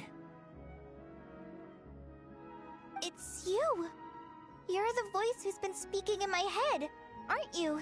You encouraged me to report my dreams to the Dendro Archon, and got me to recite that magic prayer. I have many titles, but let's go with the most pertinent one. I am Nicole Rain, an angel who has lived since ancient times. An angel? Sounds like a big deal, but, what exactly is an angel? Oh, Well, we're a rather long-living race of beings. Not gods, technically, but we can still tell you a lot of stories from ancient history. Yep, and she's also an amazing sculptor. You could say she's a real creative type. Well, ma'am, if both the Traveler and Paimon give you rave reviews, you must be pretty impressive. Oh, please don't call me ma'am. I find it so awkward when people get too formal with me. Just relax and be yourselves. No need to be nervous. Miss Nicole, if it's okay, could I ask you a few questions? Yes, you may. I can see your heart is filled with confusion, and you are desperate for answers. I also know which questions you want to ask me. Why did you dream of Sumeru City in disarray? Why did those verses soothe the Jinn only when recited by you? I can guide you to the truth, but it involves a personal secret of yours. I'd prefer to speak with you alone, if possible.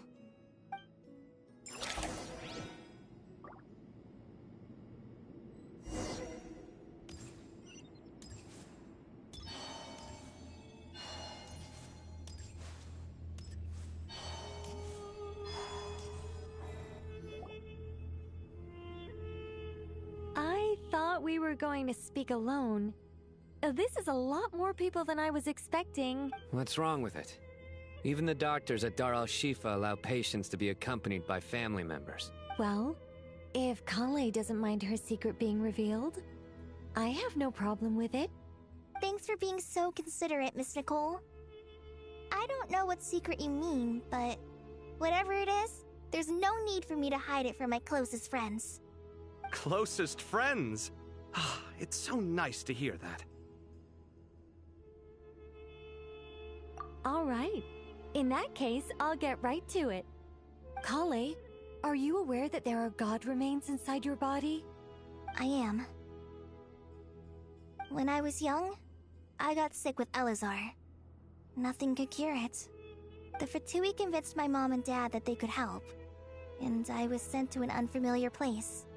There were a lot of other kids just like me there. This creepy guy injected us with some strange medicine, which I heard contained god remains. I can still remember the pain like it was yesterday. But thanks to the friends who've stuck by me all this time, I've gradually been able to overcome those memories. Anyway, so you're saying that what happened to me has something to do with the god remains they injected me with? Yes. Those were the remains of Nabu Malikata, the goddess of flowers. What? Huh. Fascinating. You don't seem surprised like the rest of us. Why? The possibility crossed my mind when Kale recited the Goddess of Flowers song and calmed the Jinn. You made Paimon jump! What are you doing here, Lilupar? I was merely passing through when I heard the name of the Goddess of Flowers. Be assured that I share your surprise. You, with the hat. Are you certain? I sense no trace of the Lord of Flowers within her.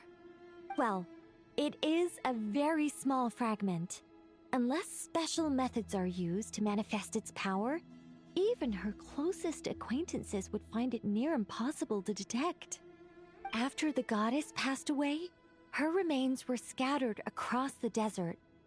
King Deshret gathered all the pieces he could find and buried them in the Eternal Oasis. But some fragments remained unaccounted for. Eventually, the Fatui must have found a way to track some of them down. Presumably for use in some experiment. It's not an uncommon occurrence. You're more shaken than I thought. In one sense, you've been extraordinarily lucky. So many people who yearn for this kind of power never attain it, yet you have coexisted with her all this time without even realizing it. I don't know what to say. I'm glad that I could help everyone with this power, really. But knowing that a fragment of the Goddess of Flowers is inside my body is... it's a strange feeling. Well, people value their autonomy very highly. Even a well-intentioned intruder can shake one's sense of self. I understand how you feel, Kale. But once you get used to it, you'll find it's nothing to be concerned about. Huh. I guess you, of all people, have a good reason to speak on this. 2 good reasons, in fact. Incidentally, 3 is the maximum number of Hermanubis's Ba fragments that I could bear. Let me guess. Because 2's company, but 3's a crowd? Thanks for helping to explain the joke, Tainari. Not my intention. Goddess preserve me. I should take my leave. This boy in his wolf's head hat speaks much too differently from the Hermanubis I remember.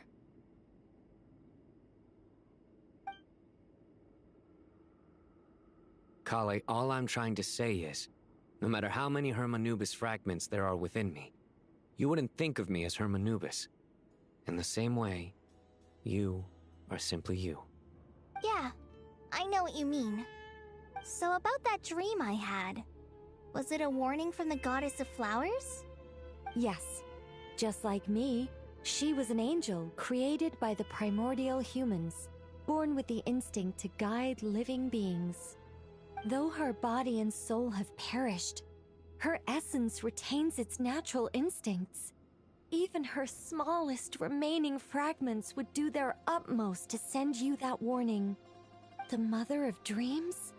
Lord of Flowers and Oases? She must have had a premonition. That is why she gave that dream to you. We won't let our efforts go to waste. But I still don't understand. Why me? Yes. Why indeed? You weren't the only one injected with God remains, but only in you have her fragments persisted. I suspect it may be because of the firm will you showed in the face of suffering. She was likely assimilated by that will. Of course, this doesn't mean you have to shoulder any extra responsibility. As this young man said, you are who you are, and that will not change. All right, any further questions from the family members of the patient? If not, we should head to the mausoleum of King Deshret. Let's move out. Time to put our plan into action. We all hope it'll work. But will we really be able to open Aru? And even if all 7 pillars of King Deshret agree to let us proceed, the scale of the work to follow is daunting, to say the least. Haven't you handled other big projects before? I mean, the biggest project I've worked on to date is probably the Palace of Alcazarzaray, I guess? But this is orders of magnitude beyond that. It's a total nightmare. Look on the bright side. At least this time you're actually here when Sumeru needs you most. You won't have to come asking me for details after the fact. Mock me all you want. But now that I'm here, things will be resolved far more quickly and smoothly than last time. Kave's self-doubt disappeared in an instant. Like magic. Well, this confidence is most gladdening. Now, go and pack your things. We'll head to the mausoleum as soon as you're ready.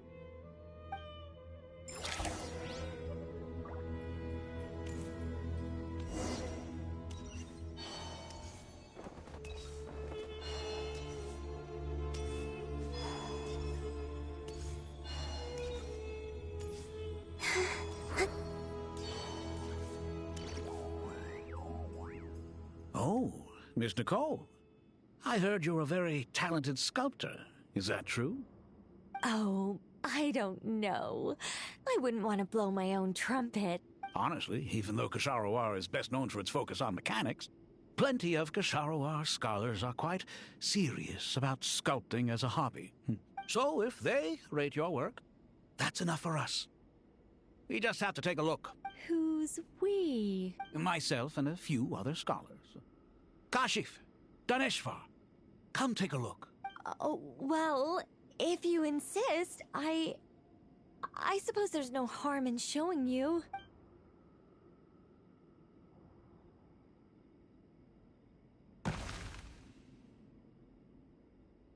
Whoa! Where did that come from? Look at the level of detail. It's so lifelike. The squirrel descends from the heavens like a champion, and the earth trembles beneath its feet. What do you think? Striking, isn't it? Kave? Kaveh, come here for a sec. Oh, and Madame Faruzan, didn't you used to study in our darshan? Come take a look. All right, but hang on a moment. I have to finish reviewing this proposal first. You called? What is it, youngster? This squirrel statue. Isn't it cute? Oh, a squirrel. I wouldn't say cute per se. The realism is what stands out to me. Were you trying to carve a statue of a hero, young lady? Oh, a hero? I suppose so. Actually, I didn't really have a specific theme in mind. I just started working on it, and this is how it turned out. I see. Well, do you tend to read novels about heroes in your spare time? As a matter of fact, I do quite enjoy those. Everyone loves a good tale of daring do, right? Then perhaps this statue represents the heroic tale you long to see deep down inside. Also on the subject of heroism, I feel that if the subject posed with a finger raised towards the heavens, it would lend a greater gravitas to the overall image. I'm sure some would call it cliché or old-fashioned, but not me. I think it would be a perfect fit. It has a certain classical beauty about it. Kaveh! Sorry, Madame Faruzan, I'm a little busy right now. Don't wait up for me. What a pity. That young man has excellent aesthetic tastes. I was hoping to ask him for his opinion. What a genius idea! Why didn't I think of that? Classical beauty is a great direction to explore.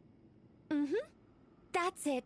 Once I get back, I'm going to sculpt a heroic squirrel pointing its finger towards the sky. Precisely. A declaration of victory. You understand my vision. Then place the two statues face to face. Yes! That's exactly what I was thinking. It'll be a masterpiece. Miss... I'm sorry. I didn't catch your name. Just call me Nicole. Madame Faruzan? Was it? What? No. That wouldn't be right. Why ever not? Madam is a state of mind cultivated from within.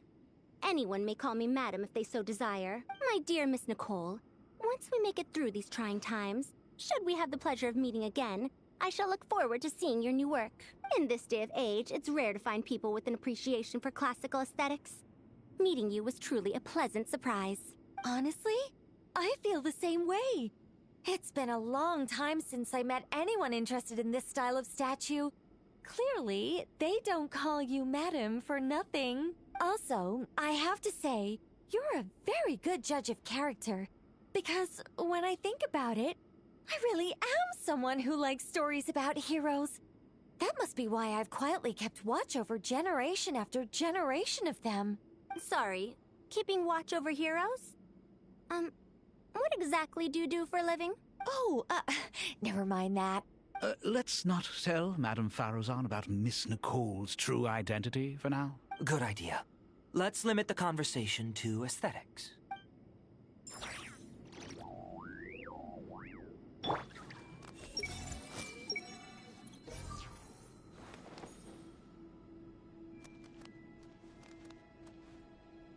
I see everything.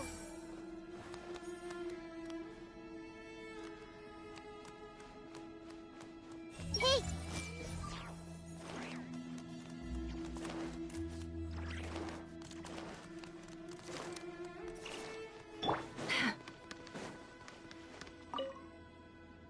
Let's not tell... Good idea.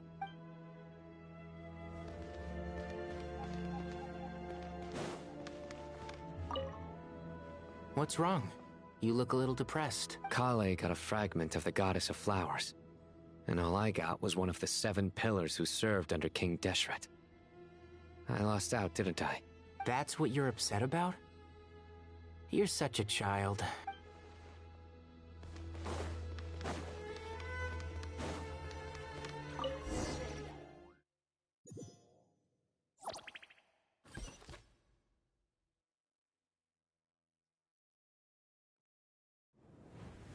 I hope everyone's ready. We'll be arriving at our destination very shortly.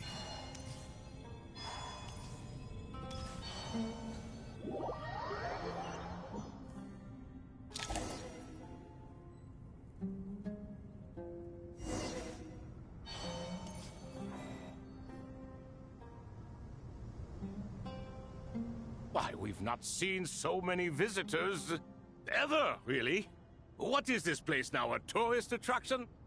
Ah, closer inspection reveals many familiar faces.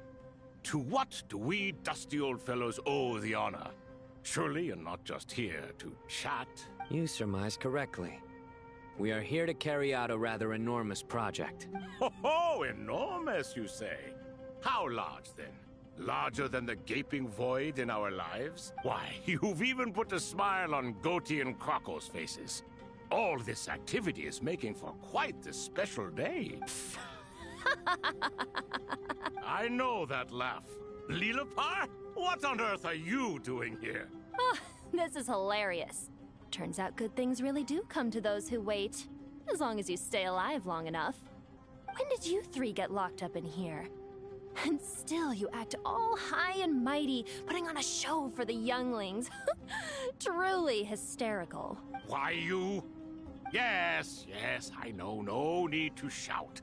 You're right, Lilipar. Goatee, Crocco, and I all have the same problem. But didn't King Deshret seal you away? How did you break free, and how did you get in here? Who knows? Perhaps you can ask my master one day, should you ever get the chance. Behold, the executioners of old. Some have turned into fragments residing in human bodies, and others are imprisoned eternally, leaving not a single shard behind. It's almost tragic, watching lowly prisoners like you act all self-important. Curiosity gnaws at you, doesn't it? Your interest in the outside world threatens to burst you at the seams. I'm starting to take a liking to this magic bottle lady. Time is of the essence. Let's get down to business. We come to you, O three ancient lords, to request your assistance on behalf of the Academia. If we can help you regain your freedom, then please consider lending us your aid. As for precisely what we need your help with, it's a long story. So, to demonstrate our sincerity, we are prepared to first resolve the problems that plague the three of you. All right, stop arguing, Crocco. And Goatee, don't you start. What's the harm in letting her speak? It's not worth getting so angry about. Forget about her. The three questions are the crucial thing here. But do you really have a way to answer them? You once answered the final question, Nefer, but the seal did not open. Unless, with the passage of time, you have found a new answer? You could say so. When you first asked me what determines truth and falsehood, my answer was a liar's soul. Liars are the best at seeing through the falsehoods of the world. But if you want them to tell you the truth, you have to reach their soul. I think that makes sense. I found it quite compelling myself, and I told Nefer so. Unfortunately, it brought us no closer to liberation. Well, that's simply because it was my answer, not the one King Deshret was looking for. Can you guess which answer Al-Ahmar wanted then? Time. And that's not only the answer to the final question, it's the answer to all three of them. All things wax and wane with the passage of time. Love and hate eventually fade into nothing. Current affairs are always fraught with conflict and controversy. Only time can distinguish between right and wrong. You once described King Deshret as a proud man. I'd say that the prouder someone is, the more inclined they are to believe that only time is qualified to be their judge. Time. Well. Indeed. Perhaps in building Aru, our king was in fact attempting to reverse time, to bring love and hate, right and wrong, the rise and fall of all things back to their point of origin.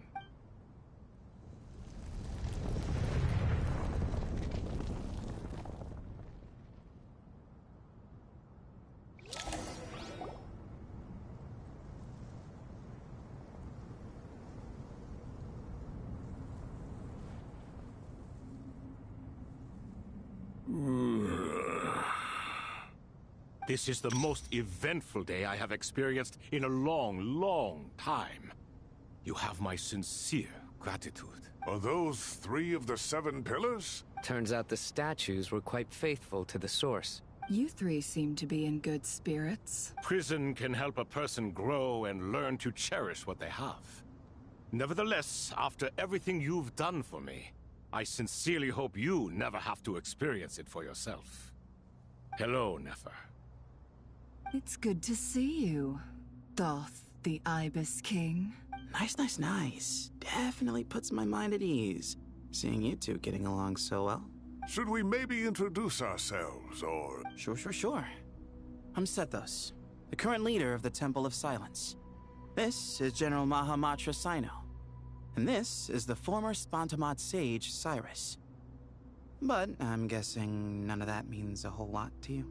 Everything is equally new to us, in truth. We've been gone from this mortal world for longer than you can imagine. Let's hold off on the introductions for now. We can always ask Nefer about you later. It'll give me something to talk about with my chosen disciple. You're like a helpless parrot. Gods and people of yore are not necessarily welcome in today's world.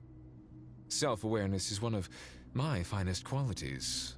I thought I ought to share its fruits with you two. Is that so? Well, I think we'll take it in stride, just as we did with the 3 questions. Let's not forget, it was my persistence that won you both your freedom. Fair point. I have to applaud your persistence. And I must praise you for your wisdom. Now, state your wishes, young ones. I'm sorry? Why, your tremendous accomplishments deserve a reward, do they not? You must let us do something for you in return. General Mahamatra, what do you think? I won't beat around the bush. Sumeru is facing a crisis the likes of which have never been seen before. And we need your help. Every calamity throughout the ages has been connected to us in one way or another, whether we were its cause or consequence. Whatever is wrong with Irminsul, it severely affected the Dendro Archon. She fell into a coma, and is currently receiving treatment from the Dendro Dragon. The Dendro Dragon? I'm sorry, the Dendro Dragon is helping to heal the Dendro Archon? Not a pep, surely. Not vicious, cruel a pep who possesses no virtues aside from her basic instincts. Ah, good heavens. Oh, I shudder to think what could have caused Lesser Lord Kusanali to suffer such a plight. Still, why would the Dendro Dragon lend you her aid? She has always held nothing but contempt for the Archons. I suppose she and Kusanali must have some history. You can help us make history, too. A smooth talker. Well said, lad. Currently, no one can connect to Irminsul. We hope that by opening up Aru and making some modifications to it, we can use its technology to our advantage. Unfortunately, Aru is an imperfect creation. King Deshret never managed to realize his full vision before his death. Much remains to be done if it is to be pitted against Irminsul itself. Besides, I hear your reasons, but to give Aru up over such would be... The archaeological records clearly indicate that although Aru's construction took a long time, it was not beyond human means to achieve. Modern technology should solve the efficiency issues. We have no choice but to go all in on this. This is by no means a threat. But the only reason we helped you escape from Aru was to gain the necessary leverage to negotiate with you. You asked us to state our wishes, and we have. Each one of us here needs your help, as do all the thousands of people living in Sumeru.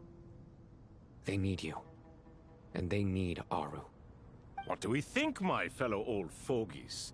Shall we lend our support or not? Since you ask so nicely, naturally. Naturally what? Are you for or against? I simply mean we shall do what comes naturally. You claim that you wish to open Aru. Know you then that the golden slumber created by King Deshret is preserved within? We do. We understand the risks involved. In all likelihood, the mortal world will never again be able to replicate King Deshret's work. Never will there be another chance to come so close to creating a utopia. Knowing this, are you sure of your decision? We are sure. Before people can dream, they must first live. If your minds are made up, very well. We shall summon our erstwhile colleagues to discuss this further. Saint Shezepank, Saint Bennu. Once you surrendered to silence and were buried with King Deshret. But now, we invoke the right to awaken you with our voices.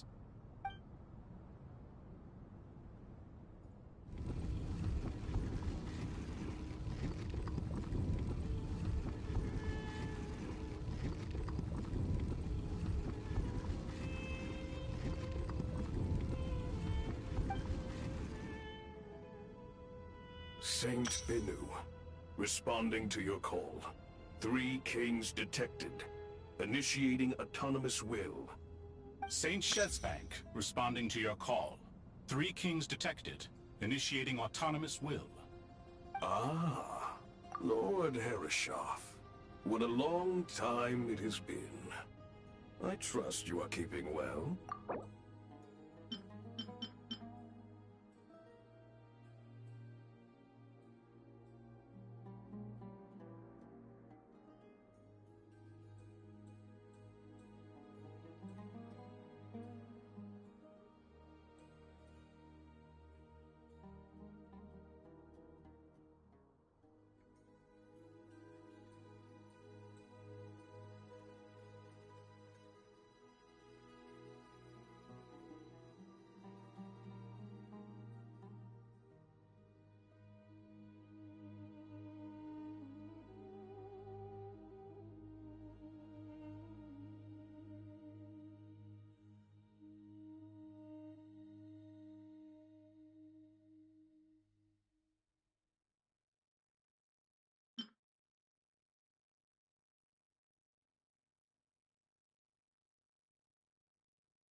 Then your trust in my well-being has long outlived your physical body.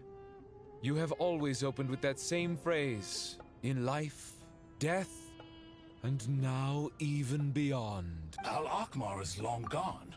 What is the reason for this meeting? You're awake? Good. We are voting on whether to give the people of present-day Sumeru access to Aru and permit them to perform technological renovations. You have the right to support or oppose the motion. Aru is the pride of Al-Ahmar. Opening Aru requires the unanimous consent of the 7 pillars. I hope you have a convincing reason to present to us. Sumeru is currently in the midst of a major calamity. Let us not forget that while Al-Ahmar was a stern ruler, he was also a teacher of wisdom. A god without his people shall cease to exist, and King Deshret's greatest wish was to provide protection for his people. Let us then honor our God King's wishes as we consider our decision. I do not mean to mock these proceedings, but what is the point of a unanimous vote when we know that the last of the 7 pillars, the Dendro Dragon Apep, will never communicate with us? This will no doubt surprise your mechanical mind, and I have no intention of trying to persuade you it is true. But Apep is, in fact, healing the Dendro Archon as we speak. Huh? Can someone attest to this? Do we have any proof? I ask the 3 kings. Can any of you vouch for the truth of this claim? Naturally, the Ibis King, Thoth. What? It was Thoth's disciples who revealed the truth to us. We need not debate its veracity. Simply let Thoth bear accountability. That way the rest of us may have a clear conscience.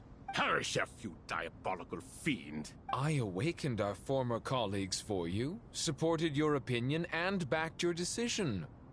What sort of fiend would do that? I miss the days when Hermanubis was still around. At times like this, he would offer to take accountability. What are you trying to say? Is my word worth less to you than Hermanubis's? Hypocrite though you are, Lord Thoth, you are humorous in equal measure. How could we bear not to associate with a character such as you? I, Saint Shezpank, approve the Goat King's proposal. Since King Deshret is no more, we shall receive no reprimand for acting beyond our remit. Nevertheless, I sincerely hope that those before us understand the significance of what they intend to do. Remember, the moment that Aru is liberated, the myriad souls residing within the Golden Slumber will return to the ley lines. And once the ley lines flow again, these souls shall in turn be received by Irminsul. To take this step is to bring the perfect afterlife created by our king to a permanent end. We understand that well, and we have decided to proceed regardless. Furthermore, the contemporary human perspective would contend that confining souls in this way is no act of benevolence. The deceased have a right to rest in peace. King Deshret's creation is clearly a place of rest and peace. It is just that many do not see it this way. But no matter. Saint Binu approves. Hermanubis' representative and the Dendro Dragon Apep made their choice ahead of time, while the Goat King, Ibis King, and Crocodile King have also granted permission to liberate Aru.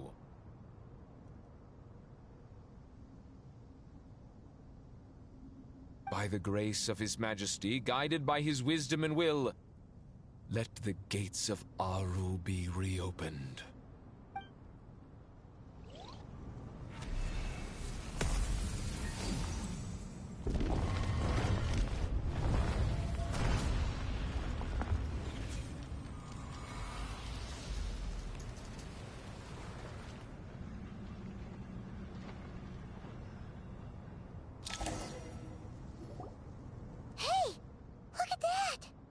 What's this? Are we under attack? No. Wait, it's...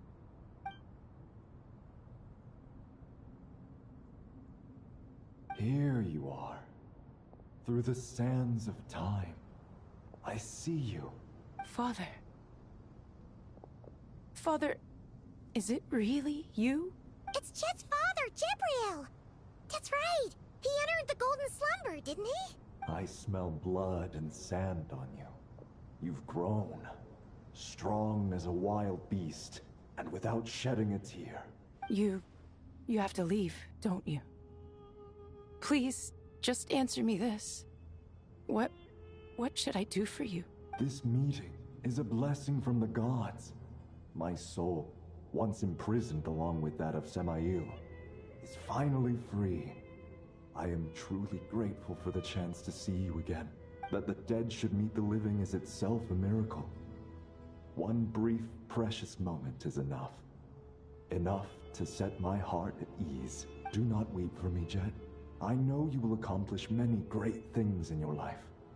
You will go further and climb higher than I ever did. All I ask is that you take good care of yourself.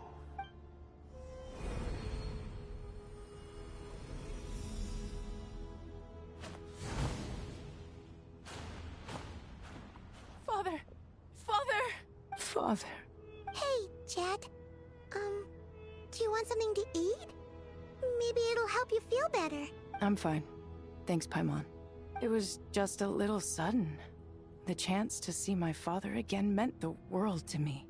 He was trapped in the golden slumber for our sake. And now, after all this time, he can finally rest in peace. I'm glad. It's a huge relief. You've grown strong, Jet. More than enough to fend for yourself. Yeah. I'll leave the past in my memory where it belongs. My family, the good times and the bad. Goodbye, Father.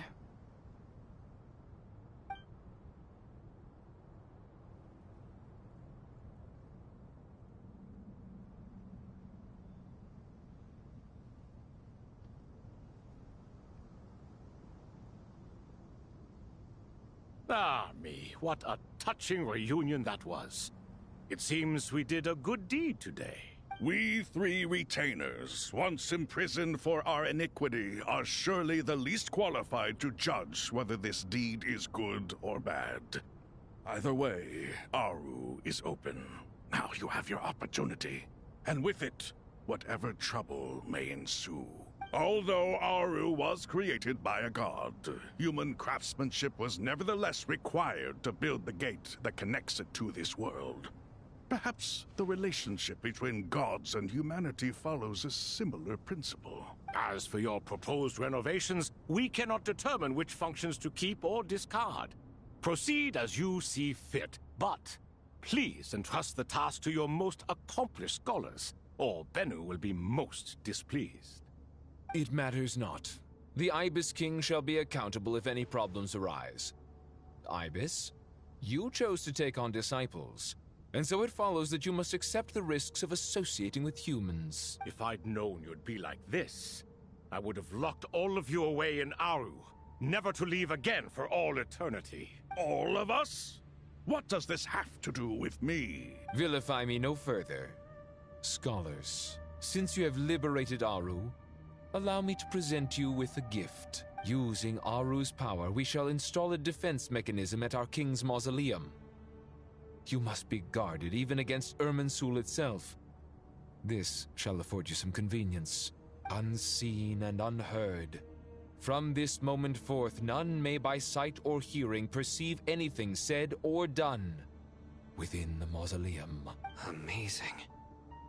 And all this is achieved just because King Deshret did not use it for this purpose, does not mean that it cannot be done. So, marvel away. This is the reward you have. Reality. What about the technical side?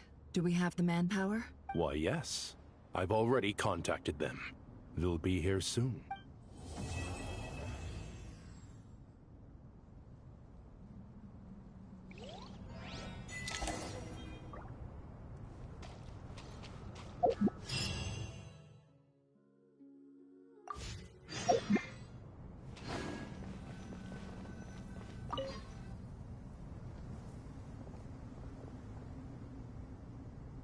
You must be the ones tasked by the Academia with renovating Aru?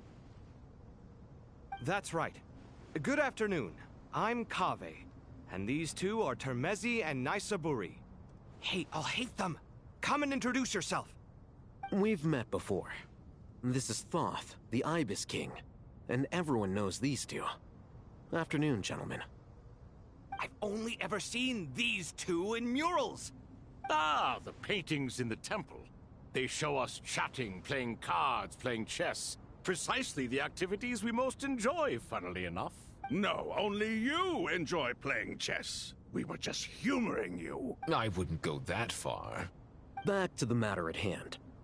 A preliminary assessment by the Academia indicates that this project requires expertise in various disciplines, including the deciphering of ancient texts, mechanical engineering, the restoration of ancient ruins, and elemental theory. The most capable minds in their respective fields are here before you. If there are no objections, we'd like to begin our work. The artisans who built Aru for Al-Ahmar gave their very lives to create this splendid work. Follow their example by giving your utmost devotion to this project. I didn't know that. We'll do our best, of course, but we certainly won't be sacrificing our lives. Such brazen words. Humans these days are a far cry from their ancestors. What little respect you show for King Deshret. No, that's not what he meant. Please, don't mind him. He shares your sentiments, just not your, penchant for hyperbole. Assuming that's what you were going for? I just think it's important to manage expectations. Forgive my lack of courtesy, but we simply can't sacrifice our lives to the gods on completion of the project like people in the legends of old. Here's a first draft of the project proposal for your perusal. Please let us know if you have any requests. Normally, I'd have made it look a lot more visually appealing, but we were really pressed for time on this occasion. I hope you'll forgive me if it's a little rough around the edges. Naturally. If my fellow ministers deem this meager display of respect sufficient, I suppose I can consider agreeing to their proposal. Why are you so preoccupied with the ostentatious displays of respect to Al-Ahmar? We should be trying to make things easy for them. You never know. We might have to rely on these young people to look after us in our old age. Exactly.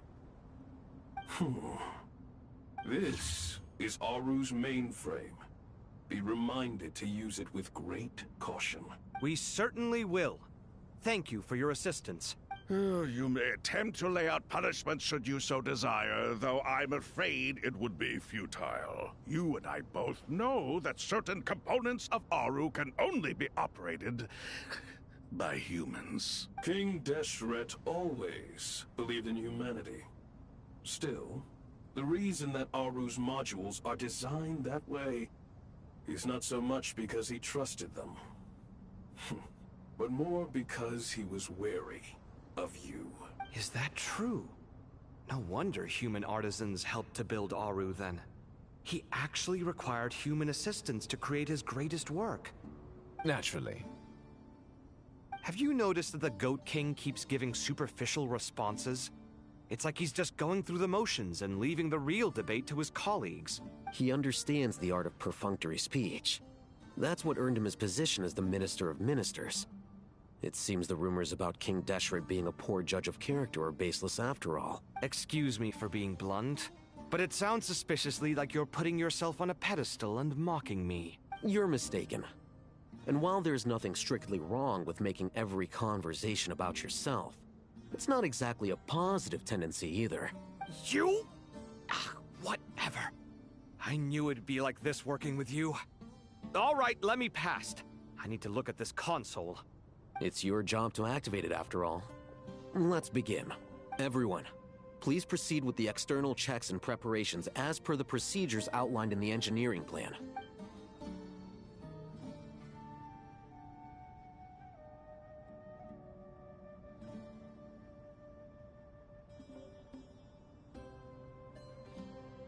Hello there, youngsters. Whoa, the Ibis King came to life. What do you mean, came to life? I've been alive the whole time. You did say we could start our research, right? Are you having second thoughts now? I've reviewed the proposal. The work you're planning to carry out on this grand device is ambitious in its scope. You have ample confidence in your abilities, I take it? I wouldn't say I'm feeling hugely confident, but given how bad things are, I'd rather at least try something than sit around waiting to die. You are the top scholars of your day. I trust you are aware that there are countless links between Aru and the Akasha? Aru and the Akasha? But I thought the Akasha was the Academia's greatest technological accomplishment, created years ago by the Dendro Archon to help her people access knowledge. And you too? Do you not know either? You've read the instruction manual, right? You tell them. An instruction manual? The Akasha has an instruction manual? The Dendro Archon is a kind and thoughtful god indeed. It used to sit on a shelf in the corner at the House of Dana. Not the most popular read. If the manual is to be believed, Aru was in fact the original inspiration for the Akasha system. What? But there are so few records about Aru anywhere. And practically none of the scientific expeditions into the desert had anything to do with it. Ah, but this is something you could not possibly have known. You may have heard many stories about the desert, but what is the most important aspect of history? Consider this a quiz. Anyone from Vahumana present? I'm from Vahumana. It's, well, veracity. Precisely. And a large part of veracity is the chronological order in which events occur. I may as well tell you. In the beginning, Nabu Malikata, the goddess of flowers, descended upon Sumeru. The glory of the heaven was within her. She brought life, oases, and knowledge to this land. Then she created the Jinn, enlightened them, and ordered them to serve her. 2 other gods also walked upon this land where wisdom flowed in abundance, and the 3 met beneath the great green trees. It was the first and greatest alliance. We should speak with reverence of this covenant between the 3, which transcended both time and life. For they promised that in Sumeru, wisdom would be shared with all. All the great changes in Sumeru's history began with the goddess of flowers. For King Deshret's sake, she pried into the secrets of Celestia, and for this was burned to ashes by the flames of wrath. So grieved was King Deshret by her passing that he lost all interest in state affairs and devoted himself instead to the knowledge that she had brought back. It was after learning of the technology from that floating island in the sky that he first conceived of Aru. And so, the Akasha was inspired by Aru, while the basis for Aru itself came from Celestia's technology. Well, if the 2 share a common technological origin, then connecting one system to the other is an entirely feasible idea. Unbelievable. Have you no reverence at all for celestial technology? No, I do, but there's no time for that. The schedule is too tight. Blame it on the deadline. Perhaps you could try coming up with our cutoff dates. You know what it's like having to turn around 5 different drafts in one day? I wouldn't wish it on my worst enemy. Yeah, also, Sir Ibis, King, you don't plan on getting directly involved at all, do you? Yes, well, you strike us more as having come to give a popular science lecture. Or, wait, does this count as more of a first-hand witness statement? Neither. Anyway, this sounds like far too much work for me. Still, if Aru is so powerful, why didn't King Deshret use it for more ambitious ends? Because it was never fully completed. King Deshret had grand plans, but he perished before they could come to fruition. In the beginning, his wish was to create something that could rival the very world itself. The Lord of Flowers sacrificed everything for that ambition. What he desired, she bestowed, and thus was knowledge brought into the world. Her courage and sacrifice had to be honored with the most splendid of monuments, or King Deshret would surely have deemed it a grave injustice. And that monument, built from knowledge and technology, etched with a sacrificial and courageous love, even in its unfinished form, it deserves to be treasured. At that time, King Deshret said the following to the Lord of Dendro. Since we share an eternal covenant, I shall never be your enemy. Hence, the fruit of wisdom from the heavens is not to be devoured. Remember, it is not that I lack the power to become the enemy of wisdom. Yet you and she have taught me much and shown me kindness. For this, I cherish you both. In the end, Aru was only used to store a portion of the souls. It was but a primitive form of the masterwork the king had envisaged. His final hope for Aru was to return to the past, when she yet lived. So the point you're making is, King Deshret was both powerful and ambitious, and he only ceased his imperious ways out of affection for the Goddess of Flowers and the Dendro Archon. You could see this as an act of mercy, but you could also see it as the sentiments that lay between these three gods placing constraints on him. This was, after all, the foundation of the alliance between them. This explains why Aru was both a prison and a monument, and why the answer to the three questions was time. You have to be careful who you get involved with, or you invite all manner of misfortune. This is as true for gods as it is for humans. Love is the same. It is both a prison and a monument. All right, let us pause the story here for now. Seeing as you've been so diligent, I'll offer a little help. Who's in charge again? Is it you two? Ah, yes, me and him. Now then, close your eyes. Wisdom hides in the space between the tangible and the intangible.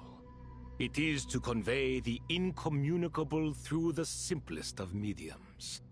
By the power of King Deshret, I shall grant you a glimpse into the unseen secrets that lie at the threshold of existence.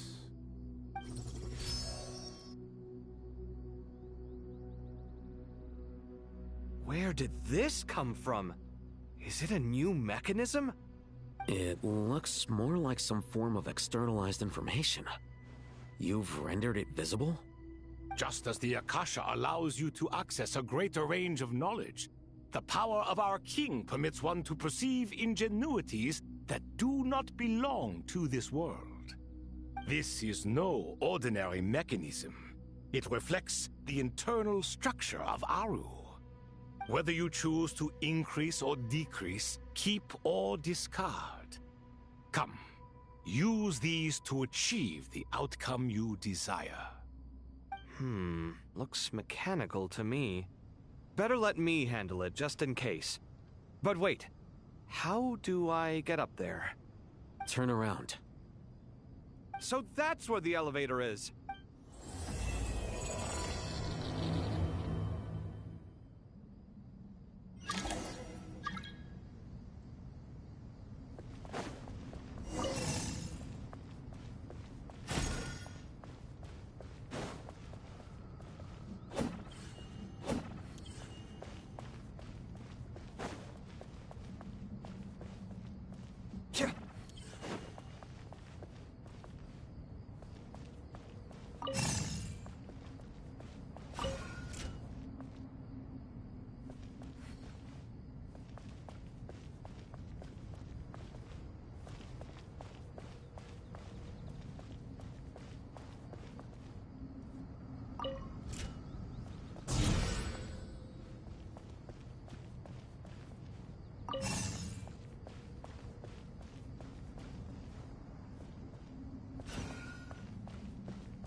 Obelisks were used to record important information in the ancient desert civilization. Hey, Alhaitham, there's some writing here I'll need you to decipher. I've sent it to your screen. Do you see it? Got it. It's a little blurry, but I should manage. Take a look and tell me what it says. Oh, and I'll send any other similar text directly to you from now on. Let's start with this one. It's a variant of an older script. Herein lie verses written for the Yellow Sands. Looks like cultural information from the age of King Deshret. If so, I suggest you delete it. Words thrown together merely for fun. I had no idea Aru kept a record of this. Well, as long as you're certain that this is strictly private information, that's fine. It is unimportant. All right, well, I guess I'll start now.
Found some more. Sending them over to you now. These are all reports about the Gurubad conflict. Can we delete them? I'd say so. Most of this information has already been archived anyway. What if there are details in there that Vahumana missed? What are we supposed to do if they come after us in the future? They'll just have to live with it. If we don't resolve these issues now, there won't even be an academia in the future, let alone a Vahumana Darshan. Yeah, you're right. Okay, done. There's some other similar monuments nearby. I'll check them out.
Another monument.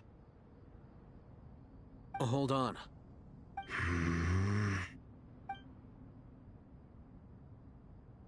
You're still reading it? How long is it? It records the development and governance of the Oasis civilization. Most of it concerns the Jinn, but it also contains records left by the artisans who built Aru. Is it important? Some of it. There was no way for me to read the whole thing in its entirety, so I had to rely on my intuition to pick the parts worth keeping. What about the artisans' records? What do they mention? They're speculations, mostly. For instance, they were wondering how to protect themselves if King Deshret decided to silence them after the construction of Aru was complete. Sounds like pure mythology to me. Surely that kind of thing didn't really happen. The records do emphasize that this was merely their conjecture based on various myths. Still, the artisans did leave details of their plans to survive, including blueprints for their escape route. Even that got recorded? Okay, well, I'll make a copy of this first before I delete it. Is that truly necessary? You won't be needing those. No, the blueprints are important. I want to keep them as a memento.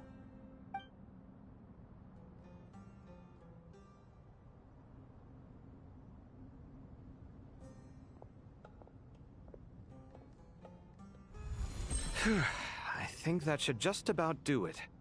It meets the requirements of the contingency plans, so we should be good.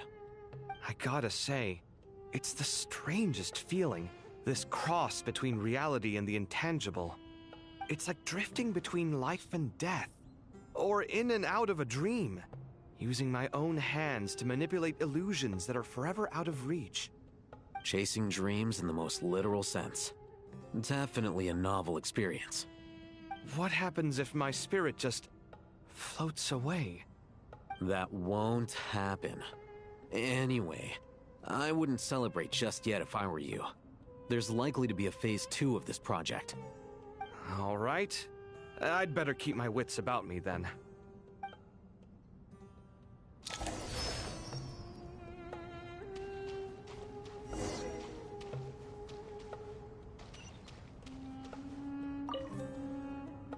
I expected that the outside world no longer respected the ancient gods, but even so, I do find the tone of these youngsters to be dreadfully impolite. It should hardly come as a surprise to you.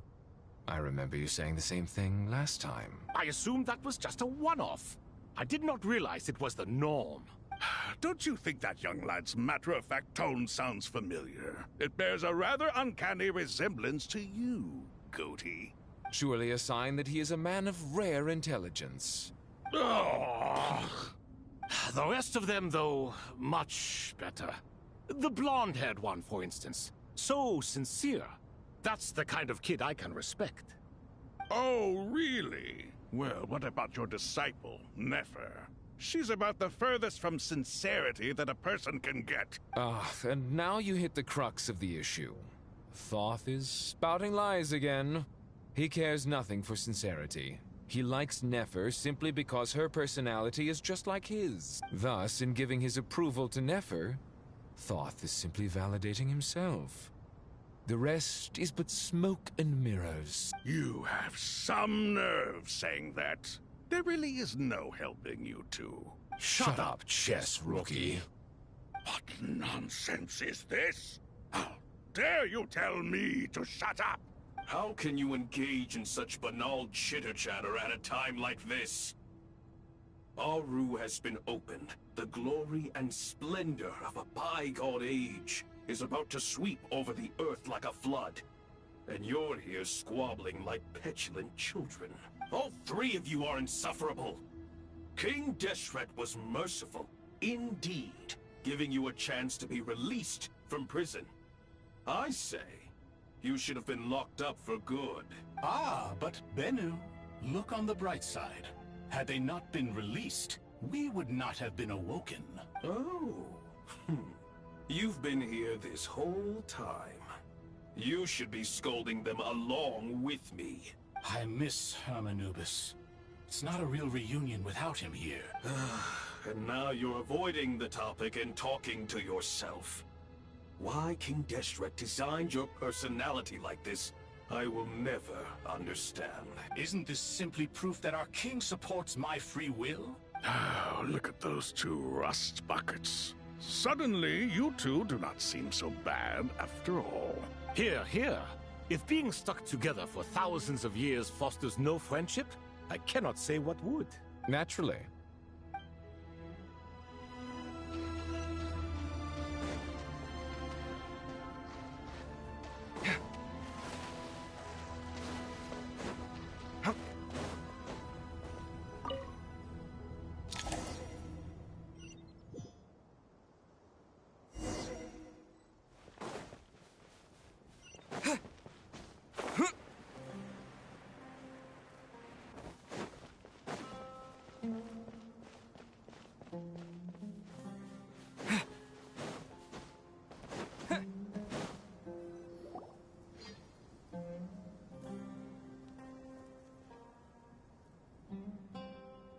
Traveler from afar, do you worry for the fate of Sumeru as well? Whoa! It's Sobek the Crocodile King! Greetings, Crocodile King. Please be at ease. I'm just here to chat with you about Lesser Lord Kusanali. Sounds like you really care about her. Yes, although to be exact, it is a mixture of both concern and curiosity that I feel. Speaking of Nahida, Paimon was wondering how she's doing. Wait a moment. What is it? I tried calling out to Apep, but there was no response. This can only mean that she is focusing all her energy on taking care of Lesser Lord Kusanali. All the gods who serve King Deshret seemed super surprised to hear that Apep agreed to help Nahida. Guessing she made a bad impression on you or something. Are you aware of the history between her and our king? Then you are learned indeed. I'm glad to know that Sumeru has the support of someone like you. At the end of his life, King Deshret tricked the Dendro Dragon into swallowing him whole, leaving her to bear the torment of his sins. The Dendro Dragon despised King Deshret, yet he outwitted her. Rather than bringing disaster to the land, he chose to deceive her and thereby ensure his annihilation. An act that surely displays his love for humanity.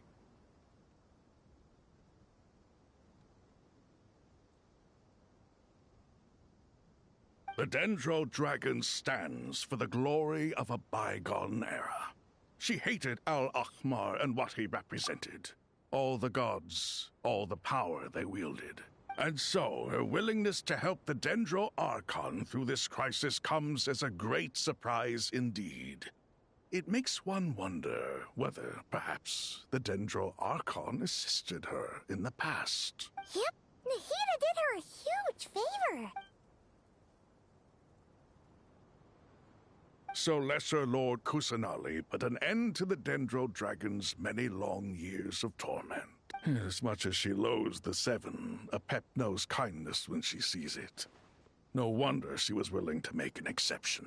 Yeah, that's the sense we got from dealing with her too. She is not incapable of coexisting with other living things. Rather, she actively chooses to avoid coexistence. And this despite the fact that she symbolizes life itself. How ironic. All of this being said, I wouldn't expect too much from her if I were you. Nothing will change her hatred towards humanity and gods. We'll keep that in mind. Anyway, how much longer do you think Nahida needs to stay with Apep? For all we know, the Fatui might still be in the desert. Just to be on the safe side, why don't we grab anyone who isn't busy right now and go look for her? I'm alright, Paimon. Huh? Was that Nahida's voice? It seems the treatment was effective. Since when do my deeds require your evaluation? Ah! Here will do just fine. I had no intention of taking you any further. One ought not expect greater generosity than they have earned. You always hide your kindness away like an oasis within a sandstorm. Only those who make it through the swirling winds can know just how beautiful that oasis is, and how much hope it brings. You dare appraise my being? No, I'm expressing my gratitude. I want to thank you for sharing your precious life force with me.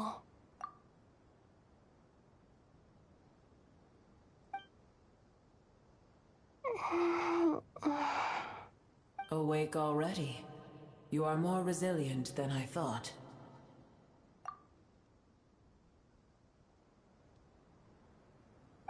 Pep. I feel much better. Thank you. Gods and their gratitude mean little to me. I would rather you give me your assurance that the situation with Irminsul and Sumeru's ley lines will be competently managed. If I suffer any ill effects from the ley lines, you, as the god of this land, will be held responsible. And you would not enjoy being held to account by me. I understand what you require, but I would assume this task even if you did not demand it. Sumeru is my responsibility.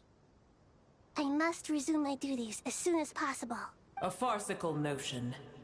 God of Sumeru, I hope you realize how unextraordinary your strength is. And yet, maybe it is precisely what defines me.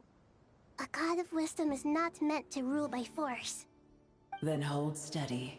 We go forth. Well, I'll be. Is that Apep? Do my eyes deceive me? Of all places, the Dendro Dragon has decided to visit the mausoleum of King Deshret? I see that after all this time, El Ahmar's menagerie of ministers remain as vile as ever. It's a pleasure, Dendro Dragon. Had you arrived but a little sooner, you might have attended a meeting of the Seven Pillars. What a nauseating thought. You are not the first insects I have had the displeasure of dealing with today. A swarm of them tugged on my tail on my way over. Goodness knows what hovels they crawled from. Why do all the creatures of this world remain so lowly after all this time? What did you do with them? I cast them away. What would you have me do? Keep them as trinkets? Boer, this is where we shall part ways. To be clear, I do not wish to see you or anyone else here ever again, unless absolutely necessary. Then I wish you peace as you return to your dwelling place. It matters not to me. Simply refrain from bothering me again. A force to be reckoned with. At times like this, I feel glad that she has no interest in any of this. Hold on, just hold on, okay? We're almost there.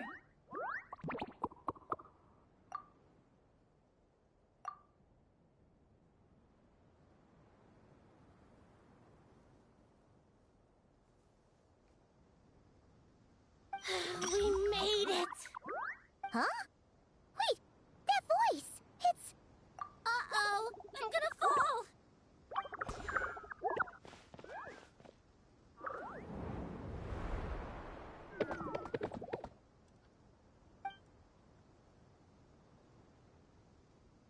Well, that's a relief. A pair of safe hands indeed.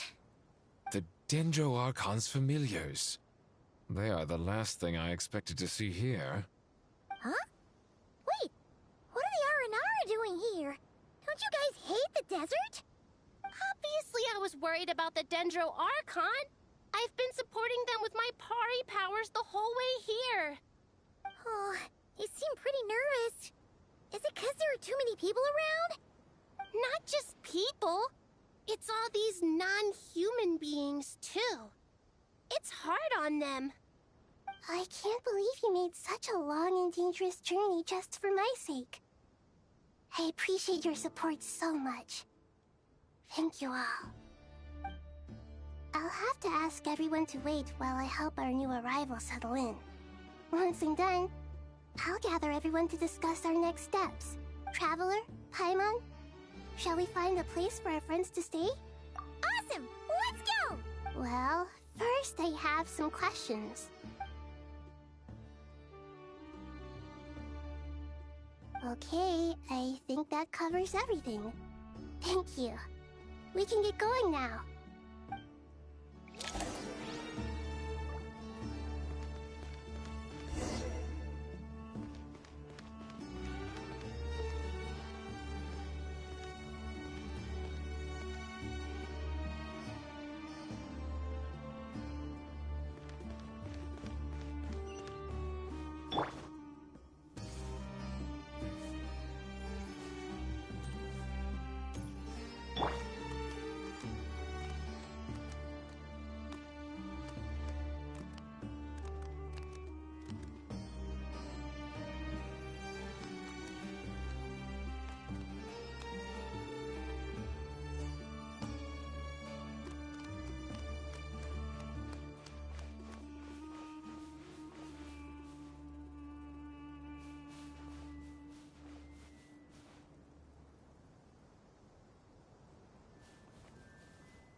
It's only us.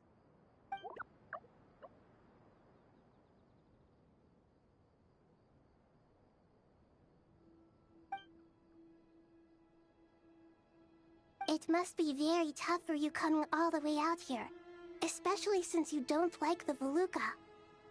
Is everyone back in Vanarana doing well?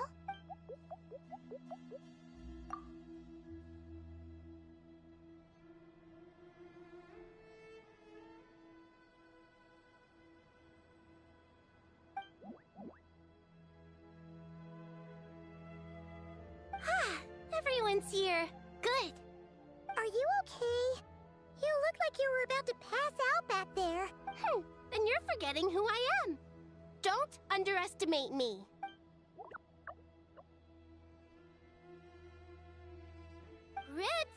Oh, excuse me! Are you comparing me to Paimon? I suppose everyone is gathered here because of me. As we can see, the situation is critical, and everyone is very busy with their various tasks, so...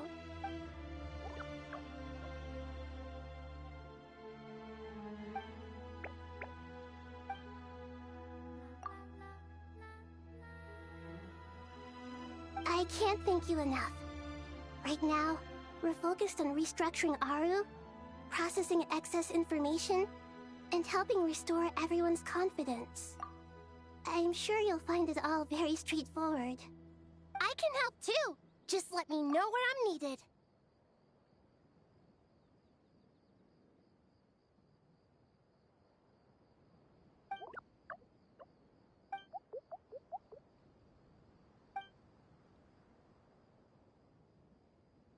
Up to no good?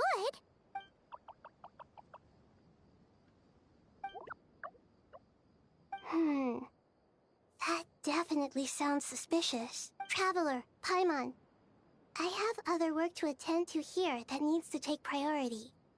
Could I trouble you to investigate the situation Arabalika spoke of? No problem. Leave it to us. Thank you. I'm counting on you. There's one other thing. If you are to work alongside the people of Sumeru, you will need to make yourselves visible to them. Is that acceptable to everyone?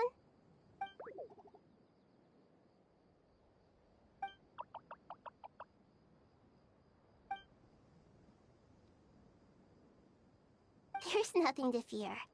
No one here will hurt you. But if you do feel afraid, don't worry.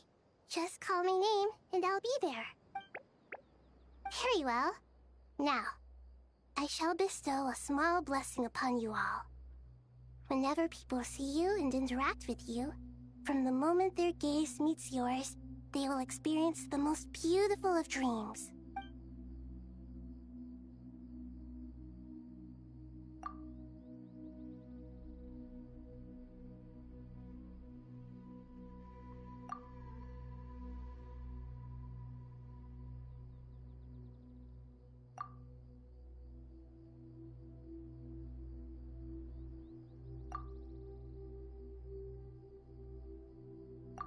Do not fear. We will face it together. This too shall pass.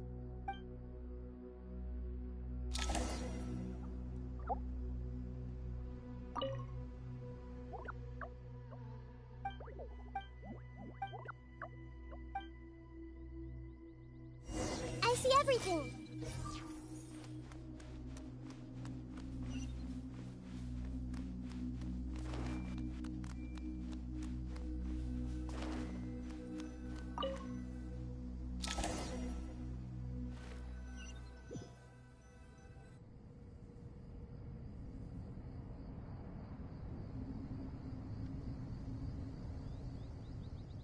Everyone's here. Wonderful. Dendro Archon, you're back. Are you recovering all right? You mustn't push yourself too hard. I'm doing very well. Thank you for your concern. I see. Using the power of Aru to reboot the Akasha and gain access to Irminsul. It's a sound plan, although I regret to be the bearer of bad news. But with the state that Irminsul is currently in, it's impossible to access via traditional means. Even the Akasha won't change that. Alas, we had feared this may be the case. And what about non-traditional means? Non-traditional means? Are you saying... Desperate times call for new measures.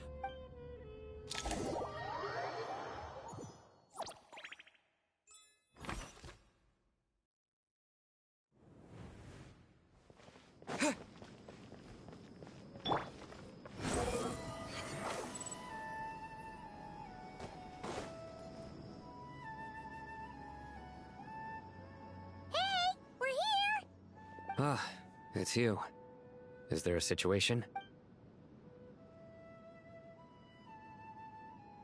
The Aranara have good intuition when it comes to people. In other words, there may well be a traitor among us. Given everything that's going on, I'd be more surprised if there wasn't. Miss Nefer, as a professional intelligence broker, I trust you have a solution? Not one that I'm willing to volunteer. What's in it for me? Let's say I'll treat this as a pilot project aimed at expanding your intelligence operations. Whatever business you're in, an avenue to demonstrate your abilities could never hurt. I like the sound of that. Glad we're on the same page. Given that you rarely set foot in Sumeru, practically no one at Caravan Rebot knows who you are. I take it you've read the files on everyone in the area? Yes.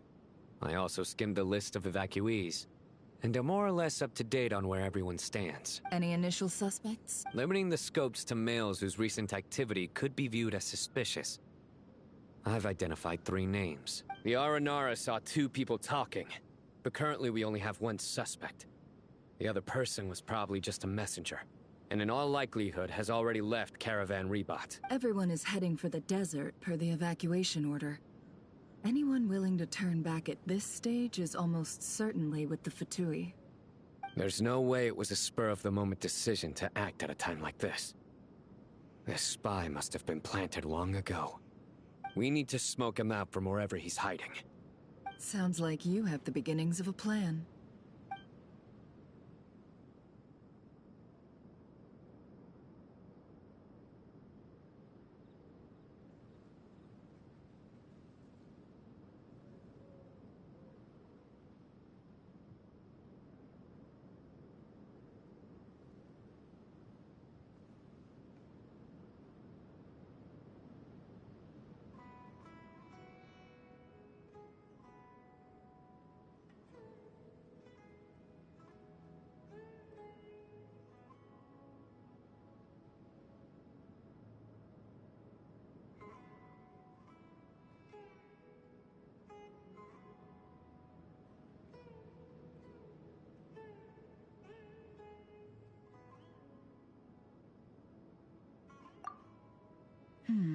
I see.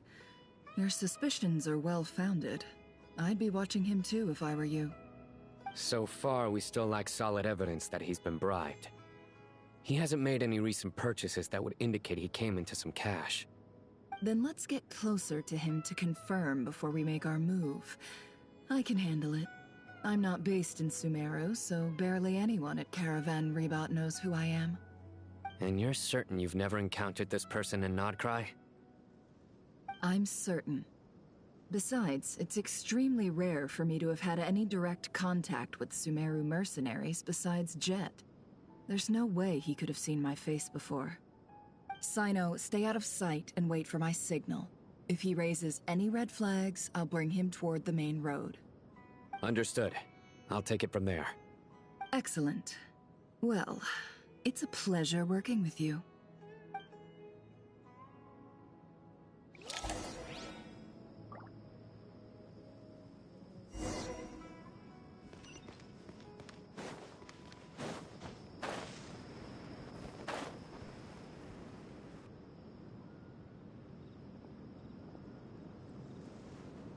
Darker skin, scars, frequents the desert and has ample combat experience. Nothing unusual about how he dresses or acts. What's that he's looking at? A coin. Interesting. Could that be how his contact paid him? Conveniently discreet for someone trying to hide any unexplained income. And yet it could be highly valuable. Sorry to bother you. Has everyone here already left? I don't suppose you happen to see a lady wearing a hat? Ma'am, what are you doing in Caravan Rebat all by yourself? The main group evacuated some time ago. Didn't you pass them on the road? My friend and I lost some of our cargo along the way. I didn't want to miss out on potential business, so I told her to go on ahead and meet the client while I retraced our steps. I didn't think it would be so late by the time I found it. And then there was a terrible sandstorm. I guess I must have taken a wrong turn, because I didn't see any large groups on my way here. Forgive me for asking, but just to be on the safe side, could you describe this friend of yours? Sure. She has blonde hair, and she was wearing a hat and a white dress. You'd definitely know if you'd seen her. Yes, I think that does ring a bell. Ah, my apologies. During this exceptional time, the Core of 30 are under orders to be extra cautious when dealing with unknown people, whoever they might be. I understand. Well, sir, is there anything else you need to know? If not, I'd better try and catch up with them. Hey, wait! They left a good while ago now. You'll never catch up with them on your own. Why don't I give you a ride? I'm here to collect the last few people anyway. We have plenty of carts, so one more won't be a problem. That would be amazing. Traveling with a group will be much safer. I'll have to pay you for your trouble. Hey, let's not worry about the money for now. Wait here a moment. Once I'm done packing up, I'll take you to join the rest of the group. All right, thanks. Let me know if you need a hand carrying anything. No need for that. I'm strong enough for both of us. Okay. Well, I wish there was some way I could repay you. Guess it's my lucky day, running into someone who knows what they're doing here. You might have just saved my life, you know? You're not wrong there. I mean, what kind of cargo is so important that it's worth risking your life to get back? I hope for your sake that it's priceless. Actually, I suppose I can tell you, since you've been such a big help. But be sure to keep it to yourself, or we could both be in big trouble. Oh, really? Sounds mysterious. We're in the antiques business. You understand? Some of our goods aren't acquired through the most legitimate means. We have to be very discreet when we're selling them. That's why I had to go looking for the missing cargo alone. Ah, no wonder. Well, ma'am, in that case, it turns out that maybe there is something you could do for me. I'm all ears. But to be clear, our commission isn't cheap. Think carefully before you ask. We don't want to ruin our relationship before we even hit the road. I'm sure that won't be a problem. My issue is, I have something that's a little difficult to sell on as well. Take a look at this.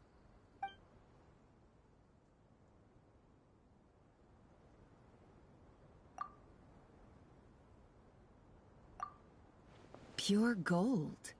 That's quite something. How'd you come across it? Dig it out of some ancient tomb? If you look hard enough, there are many treasures to be found in the mausoleum of King Deshret. It has no distinct Snezhnayan markings. That'll be why he's going with that story. And he clearly doesn't want to arouse suspicion, so he's on the lookout for an opportunity to make a quiet trade. Surely you have an existing business partner. Won't they take it off your hands? I hope I won't be attracting the wrath of my competitors by helping you sell this. The shop I used to work with is having cash flow issues at the moment after losing some money. I'm under enough pressure as it is without having to deal with them. On the off chance anything went wrong, I'd never get my money back. I understand. Gold is the last thing that traders with cash flow problems want to see. Well, in that case, I think we can work something out. As it happens, I'm just about done packing. Shall we make a move? Sure. Let's walk and talk. This evacuation was a huge operation. They needed a few people to stay behind and tie up loose ends. And I ended up being one of them. You're lucky you ran into us in time. I certainly am. I don't know how this happened. One...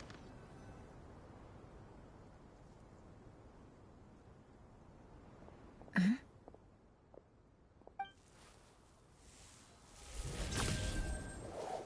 Hands where I can see them. General Mahamatra! No, wait! What are you doing?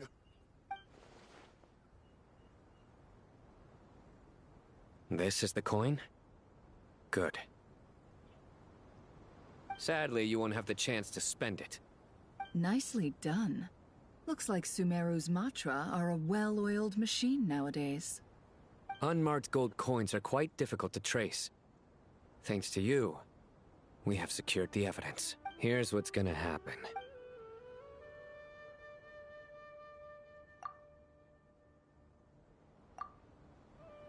Southeast from here, leeward side of the hill. That's where he's meeting his contact. Great work. Candace tells me your interrogation skills are highly effective. Hers are quickly catching up. She's improved a lot in recent years. Looks like it's over to you for the next step. Because I'm quickest on my feet? Because you know how to trail a target. Plus, it'll be easier to monitor their activity from the air. Fine. I'll be quick. One more thing. The Traveler just brought a message from the Dendro Archon. Once you're done with this, we're to meet up at the mausoleum of King Deshret. Got it. Will do. Are you sure you'll be okay on your own? Gee, I don't know. Maybe you should come with me. Okay. Then Paimon's coming with you. Really? You do know this is a stealth operation, right? Meaning, you have to be quiet? Paimon, are you sure about this? Well, Paimon at least wants to give it a shot. Like everyone says, if you never try, you'll never know. Besides, being the best guide into that has to count for something. This should be a piece of cake. Fine. Join me if you want. But be warned. If anything goes wrong, I'll have to gag you and shove you into a bush. No need! Paimon will be super careful. Promise! Good. Then what are we waiting for? Let's go. Ah! Coming!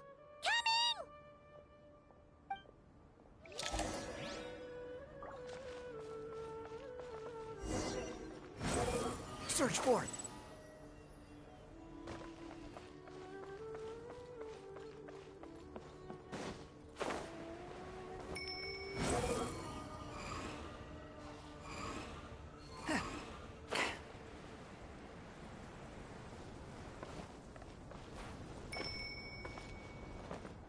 The wind rises.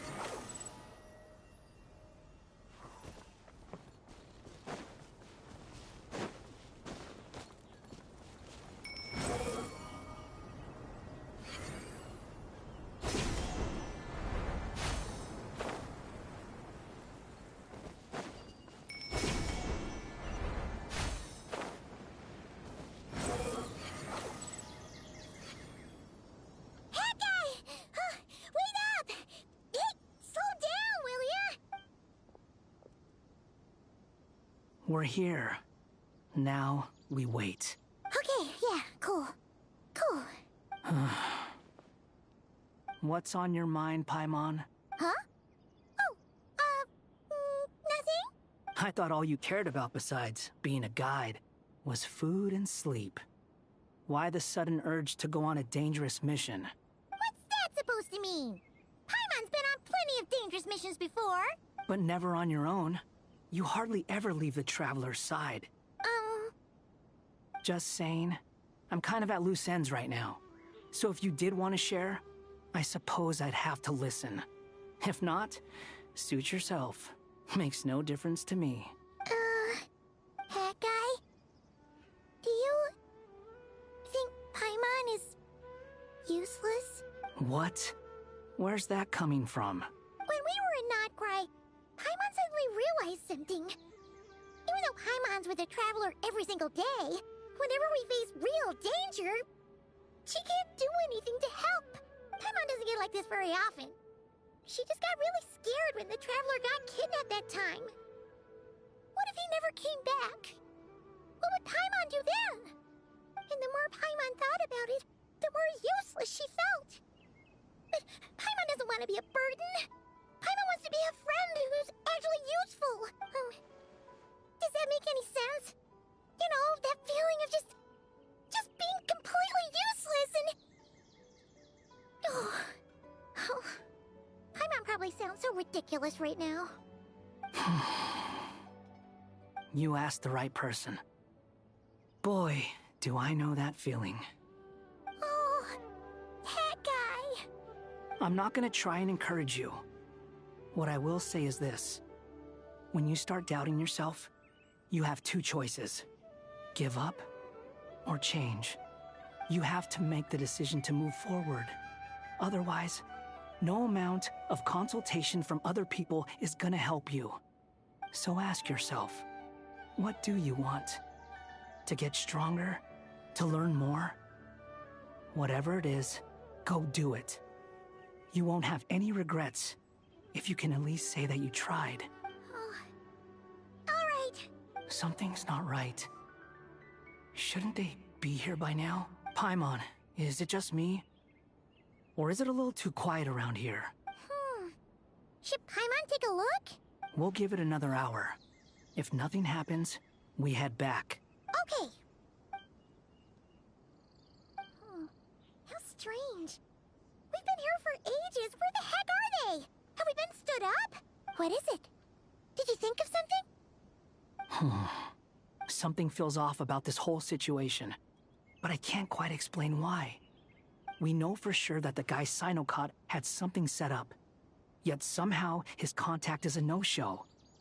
So, either the handler got caught, or, more likely, they decided to cut our guy loose. But how would they know to do that? Wouldn't they at least send someone here to check things out? That's the problem. They couldn't possibly know what's happening here. Unless... This feels all too familiar. Come on, let's head back.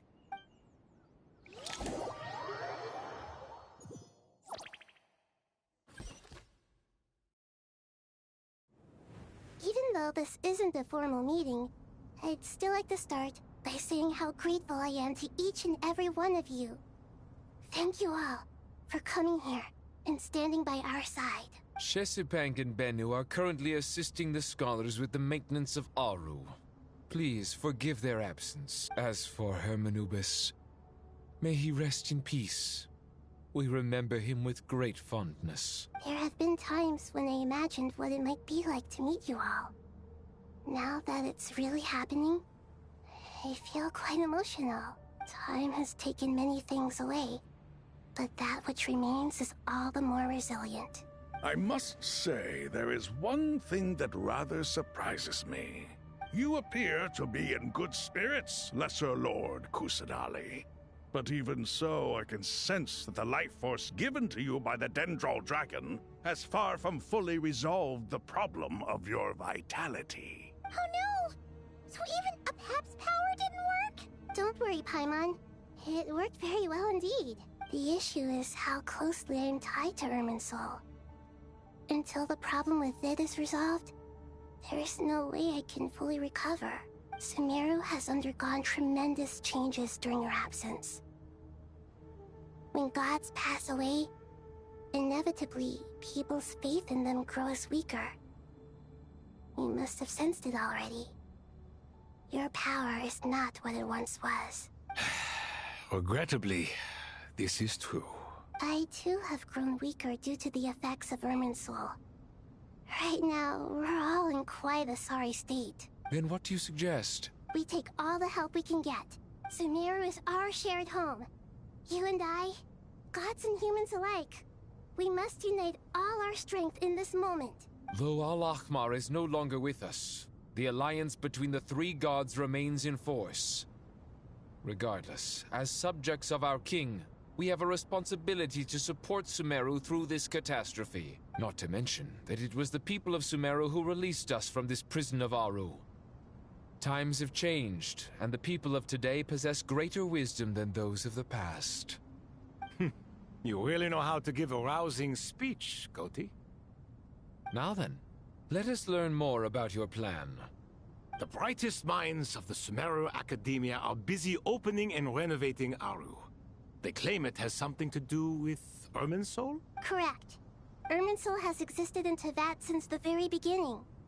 But during the Age of the Dragons, it did not possess the significance it holds today. After the heavenly principles arrived, the power of the Light Realm was divided into elemental energy, and Irminsul was refashioned as a device that records and preserves all information. Since then, everything in this world has been inextricably linked to it. As the Dendro Archon, I have a duty to protect Irminsul. To Sumeru, it is both a national treasure and undeniably a major threat. Teyvat has seen many upheavals in the last few years. The most recent of these was a major crisis in Notcry, which forced Sumeru to be even more vigilant than usual. I made sure to monitor all the pathways through which an outsider could potentially transmit themselves into Irminsul. But despite my efforts, a major problem still arose within. I still believe that someone has actively invaded Irminsul. But rather than taking any of the pathways I referred to, the intruder chose instead to utilize the most direct route, and the only one that cannot be protected against, by entering Irminsul through death. I see what you mean. You cannot simply stop all deceased souls from returning to the ley lines because of a potential invasion that could occur at any time. That's right. As important as it is to guard against external threats, I couldn't allow myself to stop the souls of the departed from finding peace. Please, understand how difficult this predicament was for the Dendro Archon. Defense has never been an easy task. After Irminsul was invaded, my authority was quickly restricted. Soon after that, the tree began denying access to any connections. I'm sure you feel responsible, but you are not to blame. No one can predict every possible disaster. There will always be trials and tribulations for the world to endure. But the people of Sumeru should not have to endure this. We must find a way to break through the lockdown and connect to Irminsul. And this is why you need Aru. Yes. The only thing in Sumeru capable of rivaling Irminsul in terms of overall function and performance is Al-Akhmar's legacy, Aru. All I managed to do before falling into a coma was make some minor adjustments to Irminsul. Using Aru is a last resort, and a move that comes with enormous risks. The Scholar's initial plan was to borrow Aru's power to reboot the Akasha, then use the Akasha to connect to Irminsul and investigate. Unfortunately, Irminsul has suffered far greater damage than they first thought, rendering that plan futile. To rise to the challenge, we had to resort to a more extreme and far costlier means. This has led to a number of new contingency plans. To reclaim Irminsul, her brightest scholars have made further modifications to Aru with multiple goals in mind. I thank you all for giving them your blessing in this endeavor. Human wisdom has clearly improved over the millennia. You have not only our support, but that of the Jinn, the Aranara, and the Pari. Together, we will do everything in our power to save Irminsul. By the way, when you spoke earlier of an intruder, it almost sounded as if you knew who you were dealing with and what they were capable of. Well, since you ask...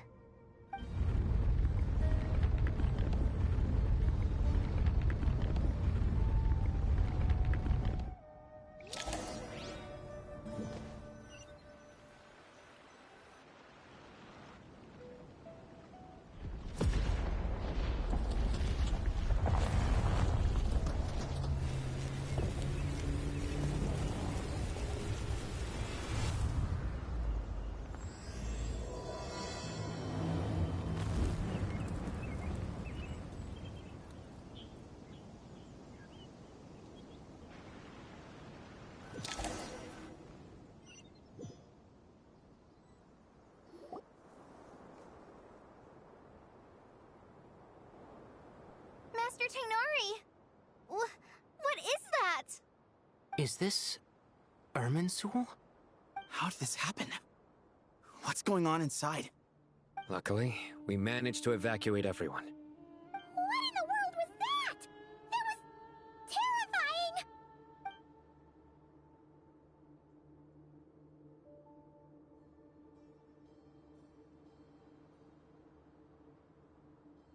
Oh my. I understand now, Dendro Archon. You make yourself quite clear indeed. Not once over the millennia has Irminsul been so terribly afflicted as this. Please continue, Dendro Archon. Irminsul's root system is what comprises the ley lines. In the past, it has always been hidden away, going unseen by the general populace. But now, an evil intruder is making it reveal itself. It has become a tree of unbridled greed. A clear sign that a deranged experiment has advanced to a new stage. Blasphemy. From where I stand, an experiment in the name of blasphemy sounds rather improper. But, if we are to honor Dottore will, this is what we must do. The birth of this tree proves to me beyond doubt that this incident is connected to him. But to explain the situation in full, there is someone I need to tell you about.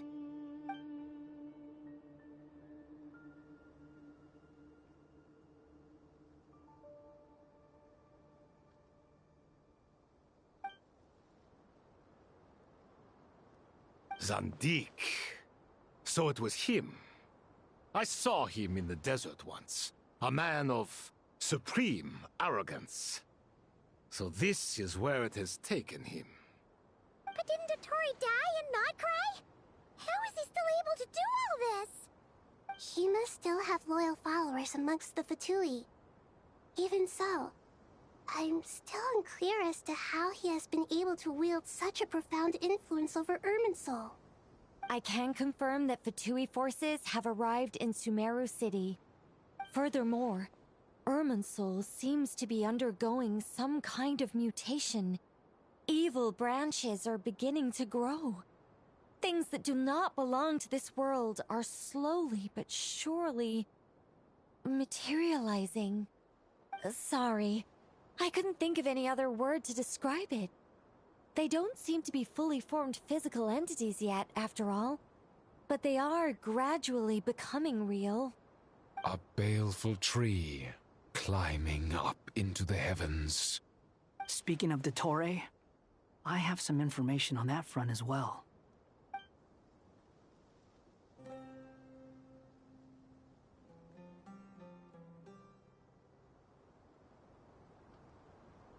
I didn't think it was wise to state this out in the open. But my theory is, the mole wasn't cut off after he was caught. They wrote him off from the beginning. You mean, the Fatui never intended to follow through with him? Then why plant a mole at all? It's hardly a conventional strategy, and the rationale behind it is pretty twisted. But as it happens, I know someone who works exactly this way. And when it comes down to it, his goals are very simple. He just wants to confuse people, so they can't figure out what he's up to. He's been a collaborator of Dottore's from the outset. That fact alone confirms that Dottore is involved with this somehow.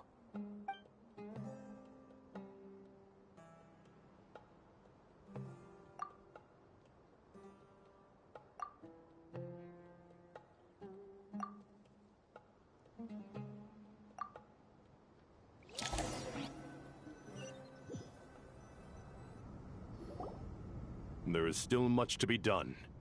Everyone, please remember our core strategy. As per the discussions, the following groups must act immediately. Mr. Alhaitham and Mr. Kave, the next phase of the Aru renovation project must begin right away. Godspeed to you both. We'll give it everything we've got. The plan looks feasible, but the implementation will require certain resources. General Mahamatra Sino and his team will help to procure the materials required for modifying the terminal. No problem. I've already spoken with Sethos and Hat Guy, and they've agreed to assist me. This kind of thing is best left to the fleet-footed, right? Hat Guy? If it's efficiency you're after, we're the right people for the job. Following up on the elemental energy amplifier we discussed, Ms. Dory, I assume you're the one most familiar with the status of this project. Aside from the Dendro Archon, of course. Yep, that's right. Leave it to Lord Sangama Bay. Got it. Well, I'd like Madame Farazan, Kale, and Nicole to support Dory on the technical side. You can count on us. Will do. Rest assured, I'll take good care of Kale. Dia, Candace, and Nefer, you'll be in charge of negotiating between the various parties. I trust you remember our goal. You bet. We can handle it. Good. I believe that covers everything. Tainari will provide ad hoc support as needed, if that's okay. Poor Tainari. Must be tough being Nephis' student. Getting bossed around all day, every day. Hey, don't try and drive a wedge between us, you old rascal. All it says to me is that Master Nephis has faith in everyone's abilities. While I'm nominally here as backup, I doubt there will be many situations where my help is needed. Exactly. Finally, Traveler, you and I will head to the border between Sumeru and Natlan. Once that task is complete, I'll be asking some of you to accompany me to the Eternal Oasis. The Eternal Oasis? I thought that was just a legend. So it does exist after all. Regarding your trip to Natlan, under normal circumstances, a meeting between our two nations would be a far more formal affair. Unfortunately, Sumeru is all but completely cut off from the outside world at present. So regretfully, we won't be able to give the Pyro Archon Mawika the grand reception that she deserves. My apologies for the inconvenience. No point putting too much pressure on yourselves. That goes for everyone. Right. Especially you, Dendro Archon. I'm sure you're still feeling quite weak. Don't worry about me. The Dendro Dragon's life force will sustain me. Plus, we'll be there every step of the way. Nahida will be just fine. Yes. I believe in myself. And I believe in every one of you. Well, time to get going.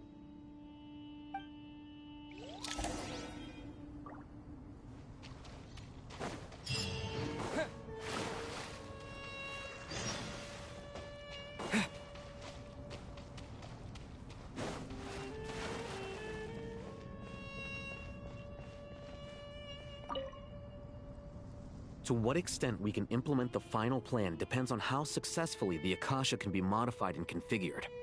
And to make sure the configuration works, Aru will also need some further optimization. Yeah, no surprises there. Once we roll this out, any Sumeru citizens who already have Akasha terminals can simply continue to use their existing devices. This still leaves us with a significant equipment shortage, though. Many groups of people were never issued Akasha terminals, including mercenaries, the desert folk, and many others. We'll need a supply of rare materials for the renovation of Aru and the production of new terminals. Right now, the best place to source these locally is from the primal constructs within King Deshret's mausoleum. Time is not on our side here. It's gonna be a race against the clock. The Aru merge and renovation project will have to be carried out by you two. Everything's riding on this, so failure is not an option. Best of luck to you both. As discussed, General Mahamatra Sino and Mr. Hat Guy will source the required materials. Mr. Sethos is quite familiar with the layout of King Deshret's mausoleum. With him accompanying them, things should go quite smoothly. I have every confidence. In the meantime, we may as well take a breather. Makes sense. There's not much we can do until the materials arrive. Get in formation and stay close. What is this, boot camp? Knock it off. It's just Sino being Sino. You know what he's like. Everyone clear on our mission objective. Look at the excess primal constructs, dismantle them, and extract the required materials. And King Deshret's 7 pillars agreed to this? If they're just sitting there doing nothing, we might as well put them to use. Thoth's words, not mine.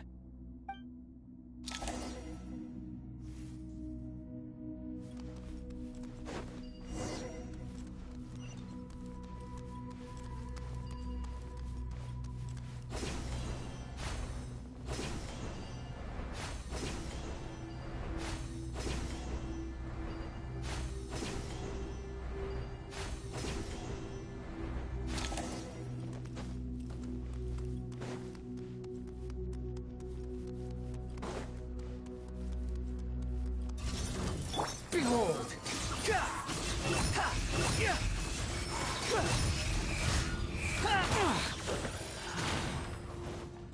Judgment is upon you.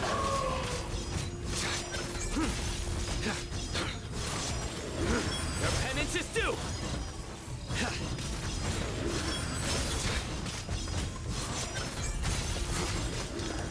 You stand condemned! Guilty!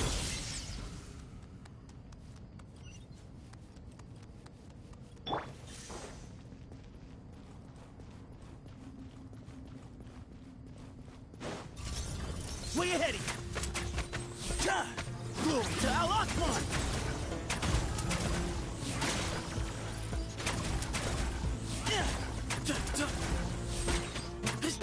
Excuse me?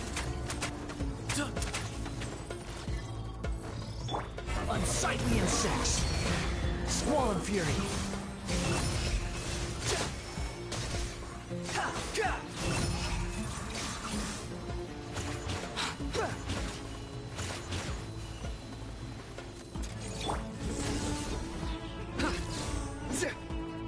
Way ahead of you!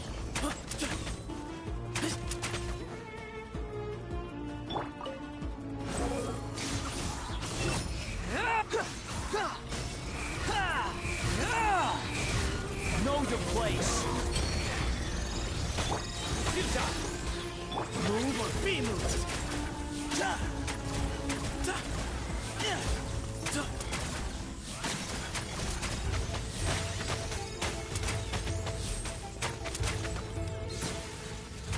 These devices should still be usable even though they're broken down.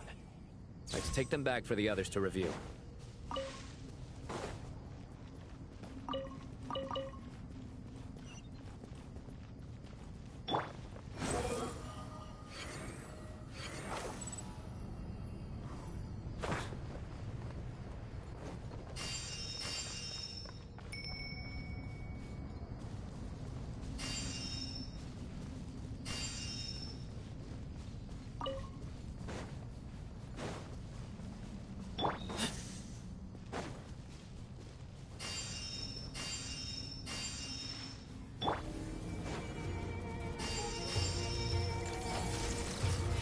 Nowhere to run! Through me, justice is served!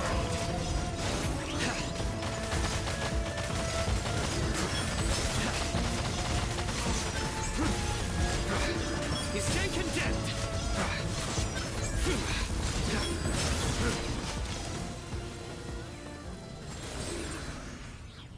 How many do we need again? Enough to make an Akasha terminal for everyone who doesn't own one. I remember you telling me how revolutionary these Akasha terminals were. You've used one before, right? The Academia declared the Akasha to be the most powerful and comprehensive wisdom dissemination system in history. That should give you an idea of how powerful it is. Certainly sounds impressive. Neither Hat Guy nor I have ever had an Akasha terminal. Well, if it all goes to plan, that's about to change.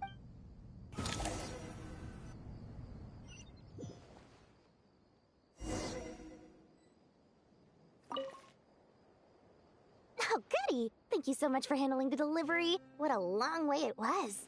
You've really outdone yourselves. I'm well aware what a bumpy, dangerous journey it must have been.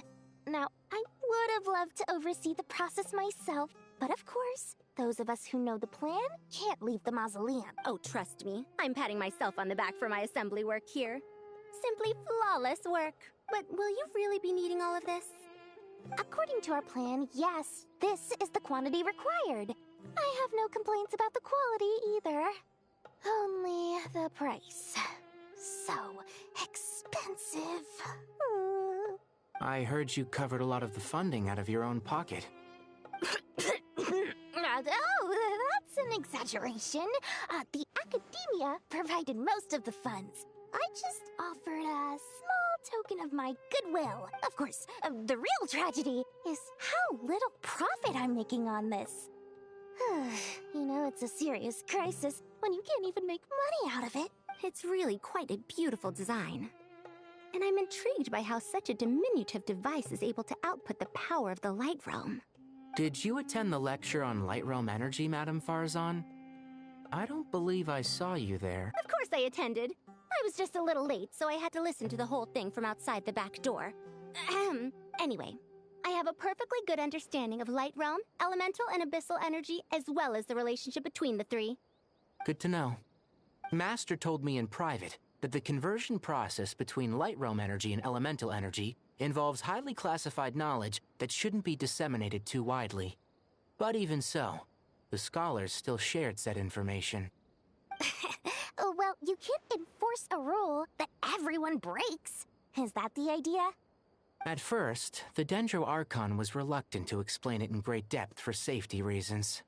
Later, she came to terms with it, and simply informed my master that we would all have to face the question of survival together. To protect someone from such dangers means keeping them in the dark. But for someone to know and embody the wisdom within, they must understand its very essence. It's an information hazard. We're exposed to danger just by knowing the facts. And just like bait, it lures us in by offering us the solution to our problems. But if you're not careful, you'll end up pursuing it down a dark path. A tricky problem. But today, this big problem has been broken down into many smaller, more trivial ones. What do you mean? I get it. For instance, you and I share secret knowledge, while she and I take on the risks of life, death, and fate. Something like that? Hey, what?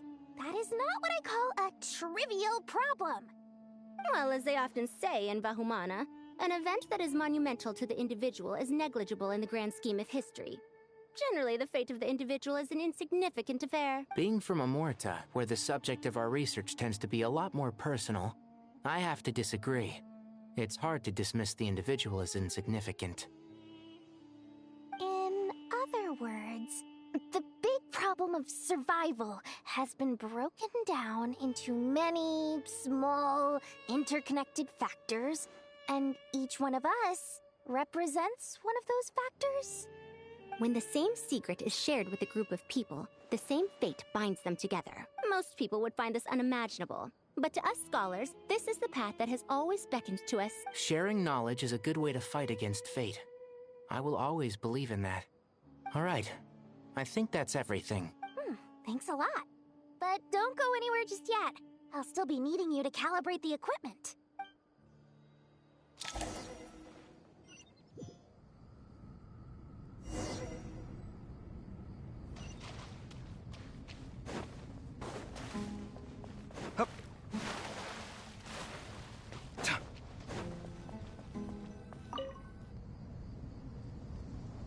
Okay, the materials are ready.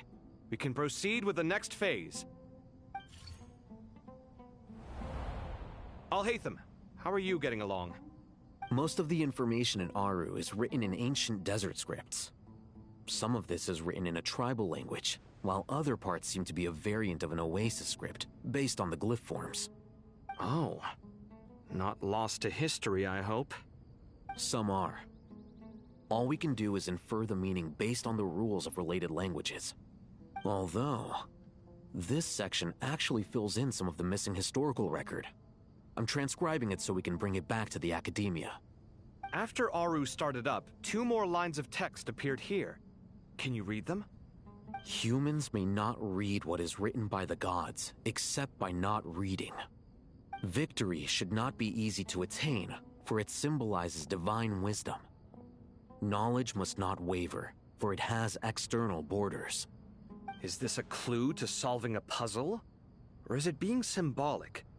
You can't read it unless you don't read it. Victory is wisdom. Knowledge is confined by borders. Wait, I think I've got it. It's a metaphor, isn't it? It's talking about... A chessboard.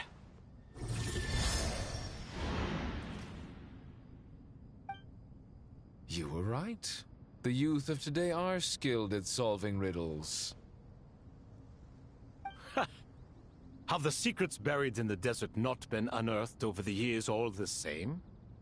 Since Aru is a place reachable through wisdom, this day was bound to come sooner or later.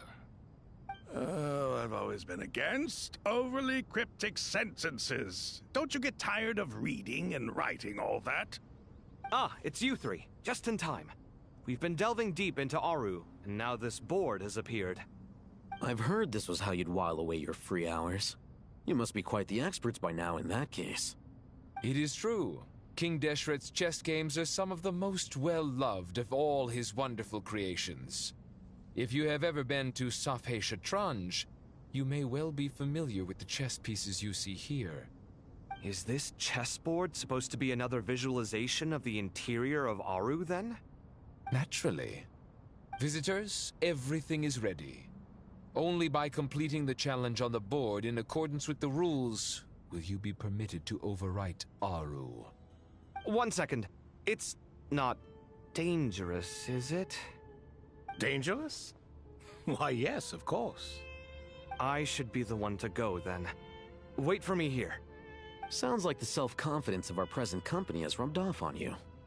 Don't be ridiculous. I'm your upperclassman, and that means I have to look out for you. I appreciate the sentiment, but a game of chess typically requires 2 players. Besides, I'm sure they won't let things get out of hand. Keeping things relatively safe is in your best interest too, isn't it? Fair enough. I mean, you guys are controlling the difficulty, so please don't go too hard on us, all right? Ah, but Bennu said he wanted to put some respect into these whippersnappers. All right. All right. Thank you. Obviously, we'll still try to be careful. This doesn't seem like ordinary chess. Is the goal to defeat the opponent? No, you must enter the board and pass the trials we have placed there. Ready? Let's do it.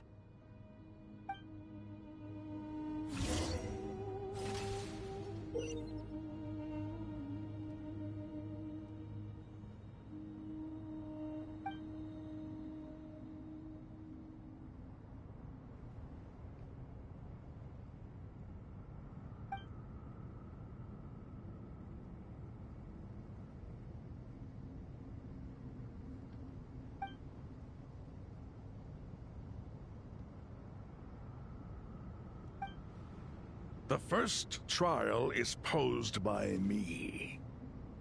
I don't think this is gonna stop us. Ah, but the key to this game lies in working together. Otherwise, you will be deemed to have broken the rules. Looks like it's up to me. Marak, can you open it? King Deshret's favorite primal construct. Living on in suitcase form, of all things. Amusing. Ho-ho! Excellent work.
The first trial is posed by me.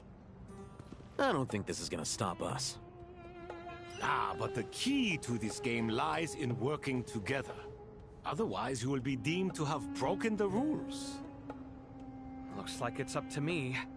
Marak, can you open it? King Deshret's favorite primal construct. Living on in suitcase form, of all things. Amusing. Ho ho! Excellent work.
Now is the time for my trial.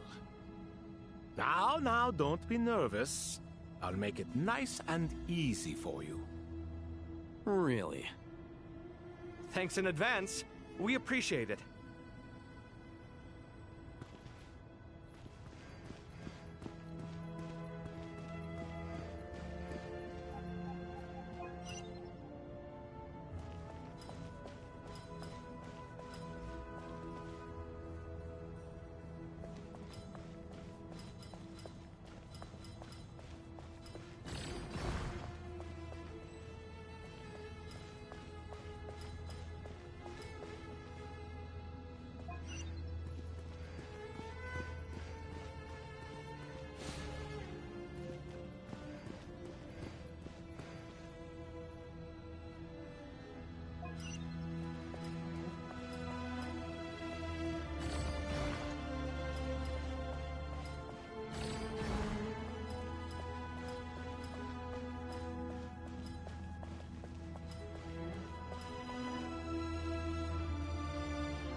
Ibis King, don't you think this all rather inappropriate? You may as well be handing them victory on a silver platter. Do not expect me to follow your lead. Ha! Suit yourself.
Strange time to catch up on sleep. I'm not sleeping, I'm thinking! It's not that simple, you know.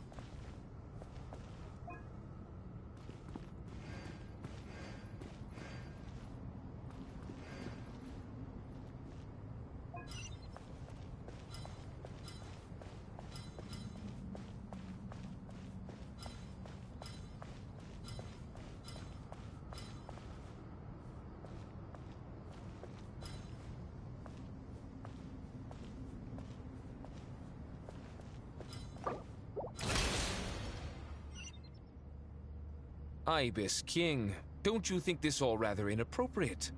You may as well be handing them victory on a silver platter. Do not expect me to follow your lead. Ha! Suit yourself.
Done.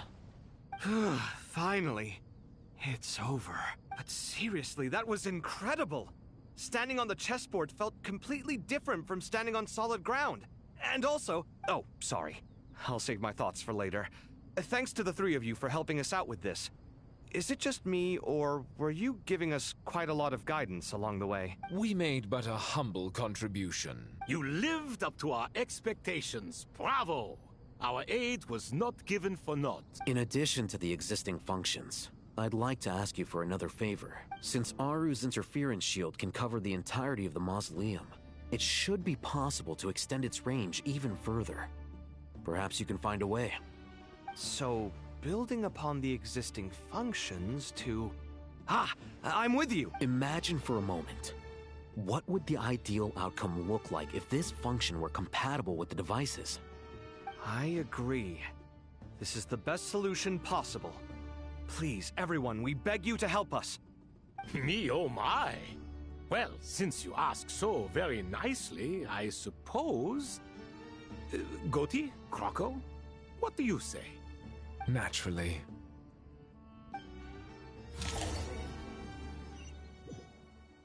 Time to go! Let's go find Nahida!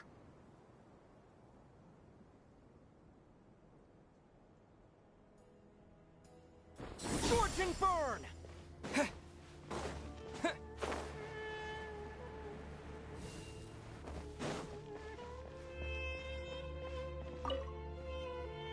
There you are. Miss Nicole truly is an angel. She shows great wisdom in guiding others, and she has already sent word to Netlin on our behalf.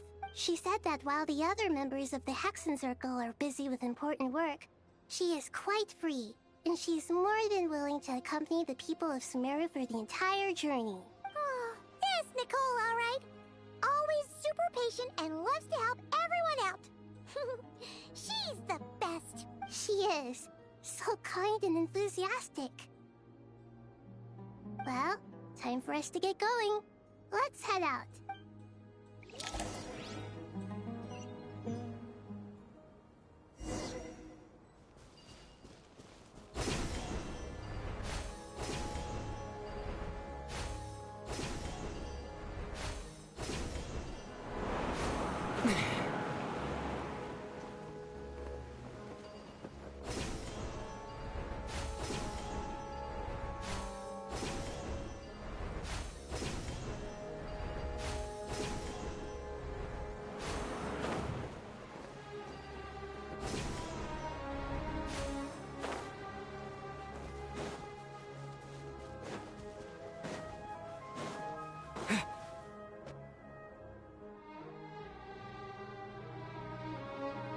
This should be one of the closest places to Natlan in all of Sumeru.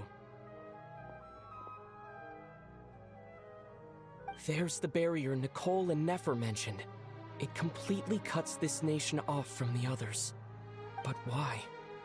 Why separate you from the rest of the world now, specifically? And if I'm not mistaken, Irminsul was polluted once before, wasn't it?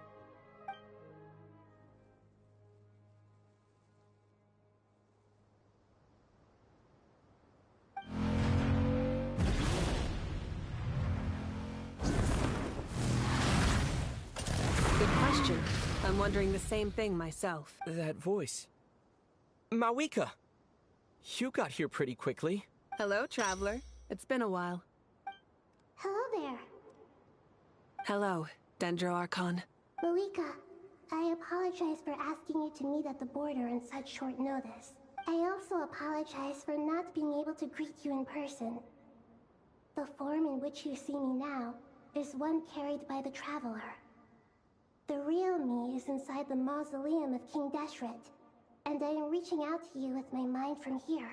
Irminsul has been infiltrated by the Doctor. We must be on our guard, as he can spy on information in the world from within the tree. Fortunately, there is no record of the Traveler in Irminsul, and you are still within Natlan's borders. My records will be preserved in the Night Kingdom, rather than the ley lines. As long as the Night Kingdom remains disconnected from the ley line cycle, the Doctor has no way of knowing my movements. Exactly. So by meeting each other in this way, the meeting essentially never happened. No wonder Paimon didn't come. You were concerned that her activity would be recorded by Irminsul. The Natlanese have heard about the situation in Sumeru. With the borders sealed off, merchants have been forced to stop their shipments. It's pretty serious. And you're the ones bearing the brunt of it. I'd like to address the question you raised at the beginning. I can offer a brief explanation, although it will sound rather cruel. I don't reach this conclusion gladly, but Irminsul predates the Heavenly Principles. It existed long ago, when the dragons of Natlan were at the height of their power. So even when the people of Sumeru became ill because of pollution, it was not a critical issue from the perspective. But this time, the Doctor's invasion has directly affected the tree. That is what caused the barrier to deploy. The Heavenly Principles established a rule of power will be reserved to isolate Sumeru. That way, even if Sumeru is destroyed, the outside world at least has some time to catch its breath. We'd certainly need it. The Heavenly Principles created almost everything that exists in Teyvat today. To them, preserving the existence of the world and its inhabitants takes priority over protecting Sumeru. Meaning, protecting Sumeru now falls to you. Yes. My own power may be limited, especially compared to yours. But that doesn't mean that we're just gonna sit around and wait for the end. If necessary, I will utilize any and every means at my disposal. Nicole of the Hexen Circle didn't say exactly what this meeting was about. But after hearing everything you've said so far, I think I can guess where this is going. That's right. Nahida and I discussed it at length. we both know how presumptuous this is, but... You need the pyronosis, don't you? Yes, you guessed correctly. Originally, I only intended to borrow it, but the situation is far graver than I foresaw. So instead, what I ask of you is...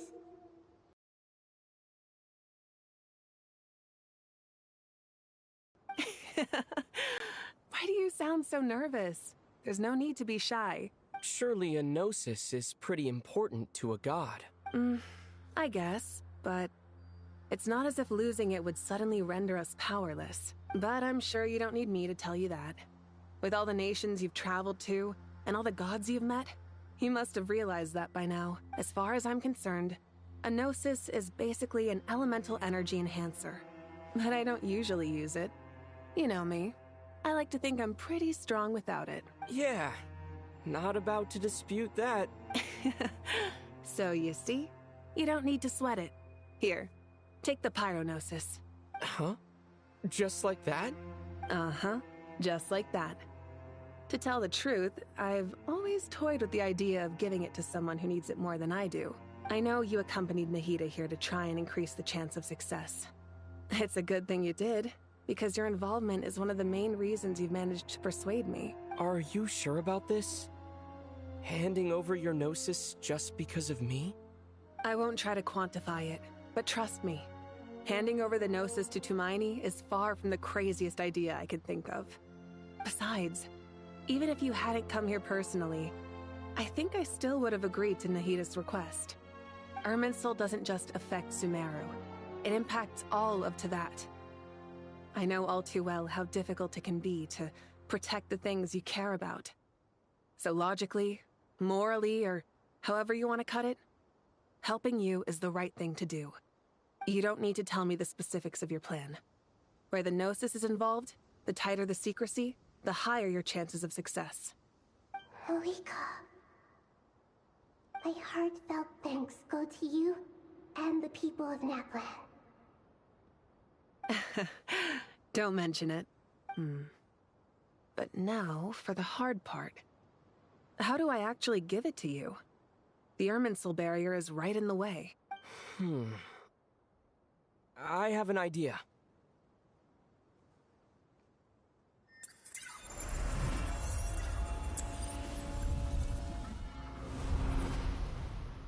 Just as I thought. Incredible. What did you do? Just made a lucky guess. This seems to happen quite a lot. Things that apply to everyone else don't seem to apply to me. I figured the same might be true here. Irminsul usually produces effects based on the records it holds. Since the Traveler is a descender, Irminsul contains no records of him, and thus has no way to impede him. Is that right? You really are full of surprises. Catch. Whoa! Thank you, Mawika. Thank you for trusting us with something so important. All right. No need to get so formal. It's not like we're strangers. Besides, there's still one problem. You might be able to pass through the barrier, but I don't know about the gnosis. Any other surprises for us, Traveler? Let me try something. I have the pyronosis in my hand. It feels strangely ordinary. Not particularly heavy, and yet this tiny thing symbolizes the mighty authority of a god. I need to think hard about my memories of Pyro. My memories of journeying through Natlan. All those important experiences I've had. The gnosis disappeared. Traveler, are you alright? I'm fine. The pyronosis disappeared into my body. Just like phlogiston. Maybe it resonates with you because you've mastered the power of phlogiston. You might not be recorded in the ley lines, but You're still our Tumaini. Whew.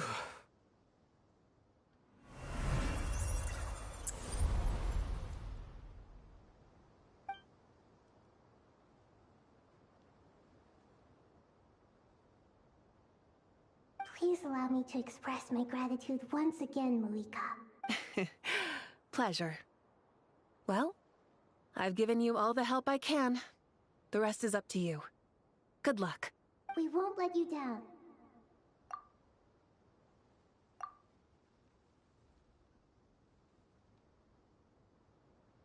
Yeah, we aren't about to lose.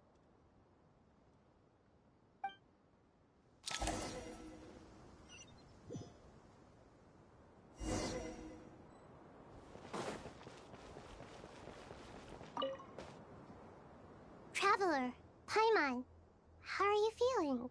Paimon's a teensy bit nervous, but only a teeny tiny bit. Seems like she's gotten way braver over the last few years, huh? Of course. After all the adventures you've had with the Traveler, I'm sure you've gained a lot of experience and grown as a person. I'm doing all right. What about you, Nahida? How are you holding up? With the negative effects of Irminsul, I'm a bit like a piece of fruit that's been burrowed into by hungry insects and left to rot. I'd be lying if I said it was nothing. But please don't worry. We all know what we're getting into, and we've prepared as well as we can. I believe in everyone. I believe in you. And I believe in myself. Stoking the fire inside oneself is certainly one way to live. But knowing when to rely on one's companions is also a form of great wisdom. I've been quietly learning little things from everyone. Like plucking tufts of fur from a sumpter beast. Me too. With the constant traveling, I'm always learning and growing. That's the journey of life. I think there's someone else here who would share that sentiment. Don't worry about what I think. I was just passing by and happened to overhear your conversation. What are you talking about, hat guy? This is the top floor. No one passes by the top floor. Says who? You can fly just like I can. I would have thought it makes sense to you of all people. I don't know why, but I feel a little more relaxed now. It shows that you feel comfortable laying down your burdens in our presence. It means that Sumeru is a place you can trust, where you know we have your back. And we feel exactly the same way around you. That's what it means to be friends.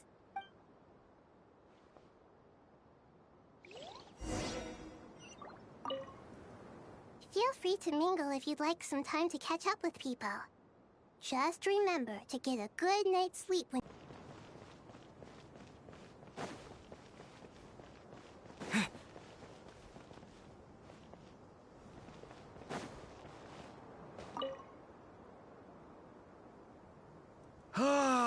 It's finally done. Ugh, but I have a nagging feeling that there's something I've forgotten.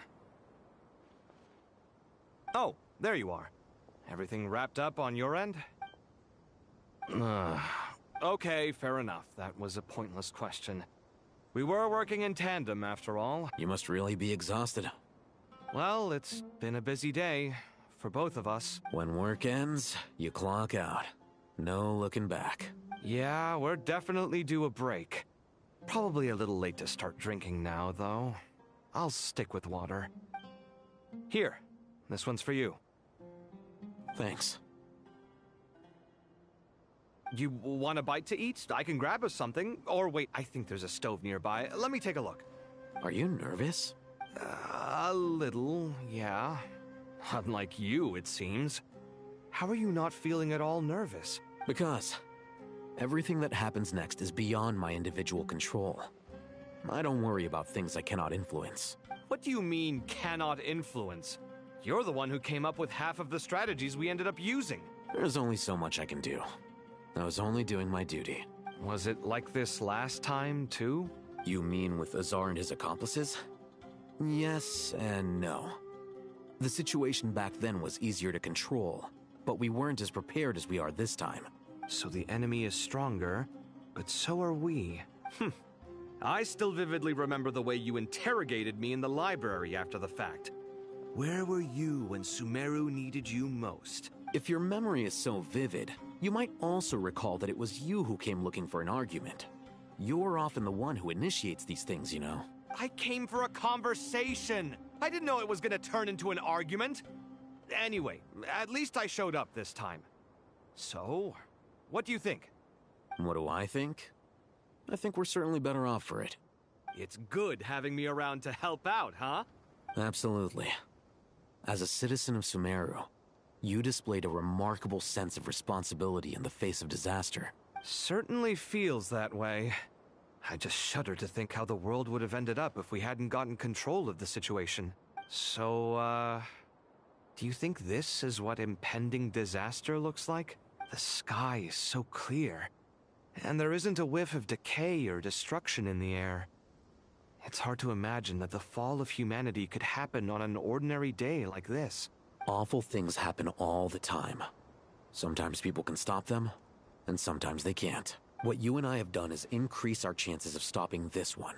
Lofty ideals may provide no defense at all against nihilism, but perhaps little decisions can. Oh, nothing. It's nothing. I hope everything works out tomorrow. It will. As long as we stick to the plan, our chances of success are good. It's really strange. You're my junior, yet you always seem to act more like an upperclassman than I do. I think it's mostly a matter of temperament. Ugh. Walked right into that one, didn't I?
We'll make our move after sunrise tomorrow. Good.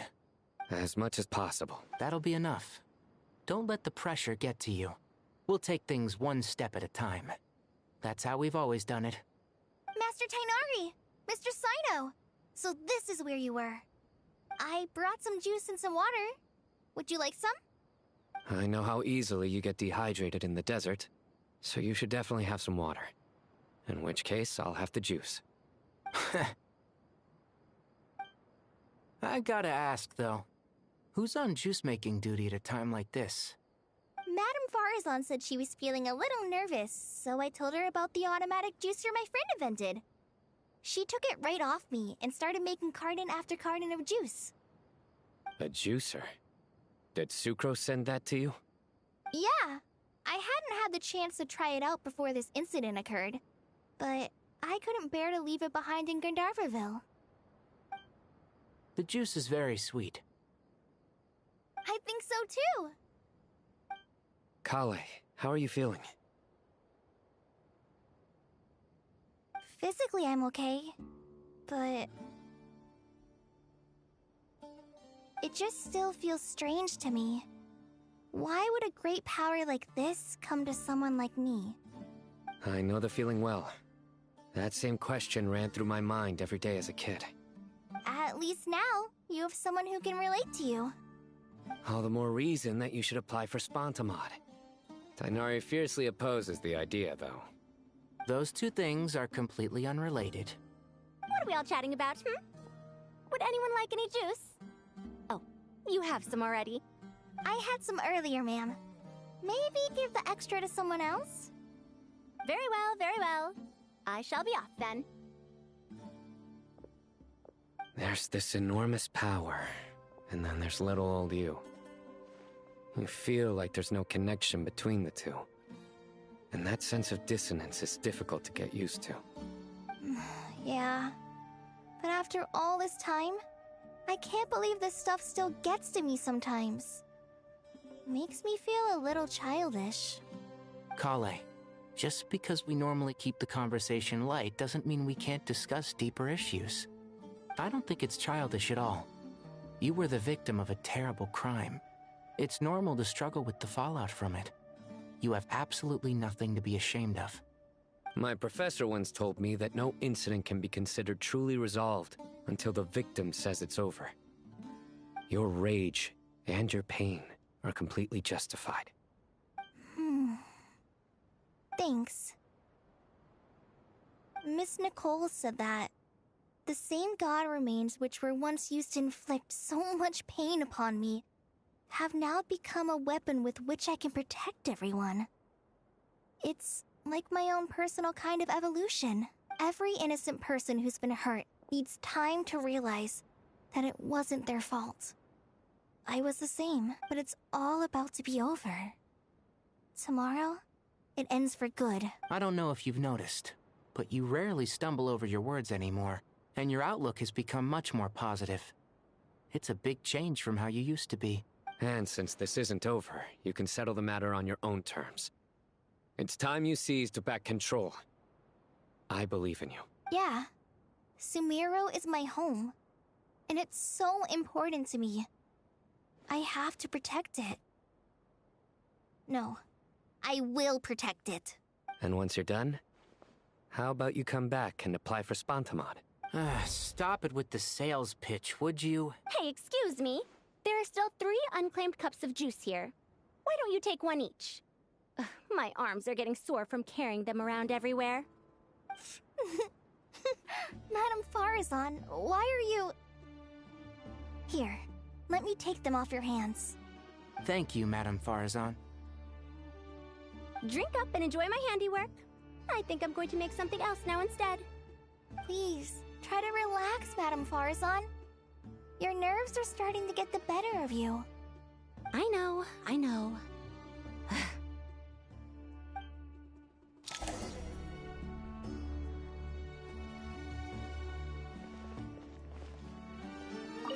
Drink up and enjoy my... Please. I know.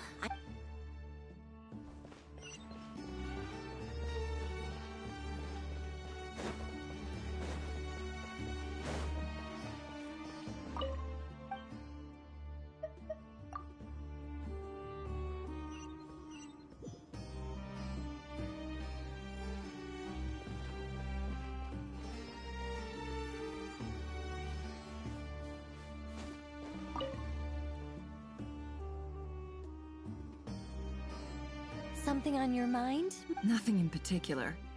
It's just... right now, the future feels strange and unfamiliar. But the future has not yet arrived. How can you say how it feels? Some people know that there's an impending disaster. Others remain blissfully unaware. Each group is imagining an entirely different future while walking towards the same one. But when they get there, they'll still find they feel differently about it. People are shaped by their circumstances. Different circumstances create people with different perspectives. I've always found the perspective of the Vahumana Darshan to be a particularly incisive one. Even at the height of the crisis in Nodcry, people held diverging opinions. But things are different this time. Indeed. Regardless of faith, gender, wealth, skin color, or eye color, everyone in Sumeru knows what will happen tomorrow. The world has never been an especially fair place. Yet now, against all odds, a moment of unprecedented unity and equality is about to take place. It's fascinating. If only my father could have lived to see this era. Era. To me, that term represents a much greater span of time. It can be an unsettling word. I would even say I'm afraid of it. Do angels even feel fear? Yes, at least I do. I fear the gap that grows wider with each passing day, and the never-ending flow of time. Time renders all memories insignificant, and reduces all splendor to nothing. But those memories are the one thing I do not want to lose. You're very human in that regard. If angels draw too close to humanity, our wings burn away in the bright flame of awareness, and we fall to the earth. After spending so long among humans, I have lost much of my former glory. Maybe that's a good thing. You're more human than some humans are. I've been talking to Kale a lot in recent days. We seem to be in completely opposite situations. I suppose that makes us good case studies for comparison. Case studies for who? Myself, I suppose. After comparing the two of us, I suddenly discovered that I desired more than before. It was a gentle, pleasant sensation. Just as most people pursue glory and miracles, I too am pursuing miracles of my own. Guiding humans to make the miracles in their hearts a reality. That is my miracle. It doesn't sound so bad, does it?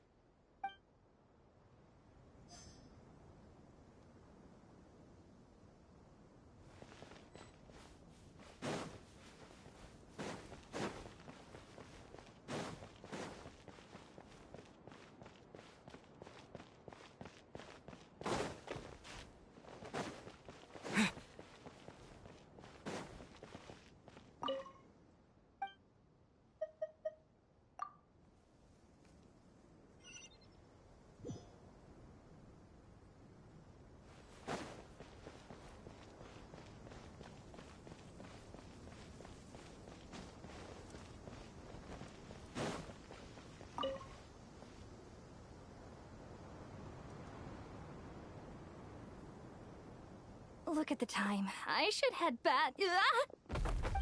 I'm so sorry. I was in a hurry and didn't look where I was going. Are you all right? I'm fine. Wait, you're... Have we met? Not exactly. I think we may have crossed paths by the house of Dana before. Oh. You're Hat Guy! From Vahumana, right? You recognize me? The clue's in the name. Mr. Hat Guy. Fair point. It's getting pretty late. What's keeping you up? I could ask you the same question. If I'm not mistaken, all the workload for the Ratawahist Archon wrapped up a good while ago. Well, I have something of a background in Satyavada life, so I was helping the Dendro Archon make some preparations. But I must have lost track of time. Did you find the experience enlightening at all? Honestly, it was tedious and uneventful at first. But eventually, I think I did sense some profound truths. But they also brought a lot of suffering with them. I was told that I even shed tears while I was meditating, though I have no idea why. Sorry. I hope I'm not scaring you. Not at all. It just proves you're very accomplished in your research. Good night. I wish you all the best for tomorrow. Thank you, sir. You too.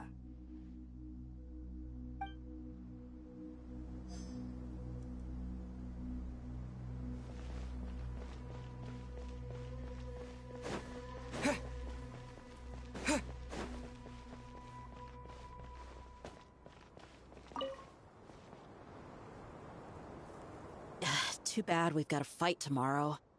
I could really do with a stiff drink. Let us pray instead. Prayer. How nostalgic. Lord Sangama Bay. Came to get some fresh air too, did ya? That's right.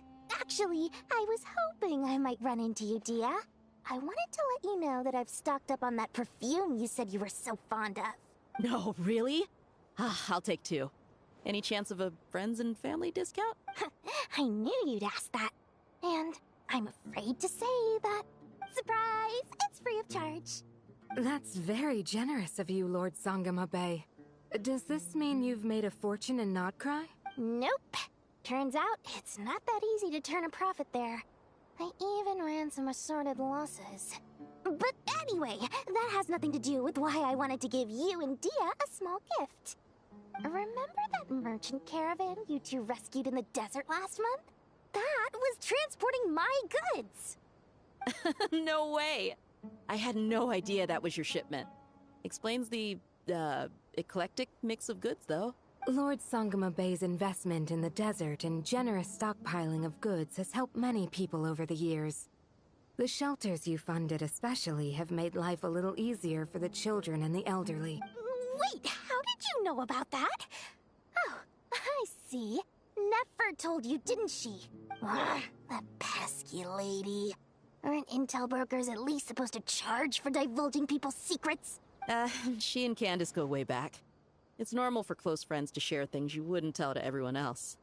Sure, but why did they have to be things about me? That's how Nefer shows that she cares. She wishes for all of us to know what a generous person you truly are. It must be hard trying to make a living far away from home. Just because we can tell what kind of person you are doesn't mean everyone else can. Well, maybe her intentions were partly good, but I don't think that's the full story. I'm sure she enjoyed knowing how much it would annoy me. I'm telling you, Nefer's got a mean streak. Definitely with you on that. Does praying help you stay calm? Defending one's home is a just cause. My heart is filled with a mix of anger and hope. Anger. You know, being able to get angry is a good thing. It shows that you're in touch with the real world, and that you have the passion to pursue something you believe in. Oh, my lady? What are you doing out here? Just taking a walk to clear my head. And look where I ended up. Were you praying just now? Yes, Miss Dunyarzad. Would you like to join us? Come on, it's fine. She won't mind who you pray to. Oh, then sure. I remember you, Miss Dunyarzad. You visited my shop before. If I recall correctly, the god you worship is the Dendro Archon, correct? That's right. She is such a gentle and kind god. But to me, she is more than just a god I worship. I see her more as a friend. And so do many others. She's not some almighty god who reigns on high, but a genuine friend. Agreed. She's a wise teacher and a good friend. I spoke with several people during the evacuation. Everyone's aware that tomorrow's battle is one that ordinary people can join too. A battle to fight for our friends and our homeland. Oh, it makes me glad. I can finally do something for those who protected me. You've grown so much since we first met. Oh, a compliment? Ooh, more please. Thank you. My lady, you've always been a remarkably strong and ambitious person. It's indisputable. And that's not just a compliment. It's a statement of fact. What are you praying for? Our beliefs may not be entirely the same, but we both wish for the same thing. I pray that everyone will rise to the challenges ahead and return safe. I pray for the safe return of all my companions.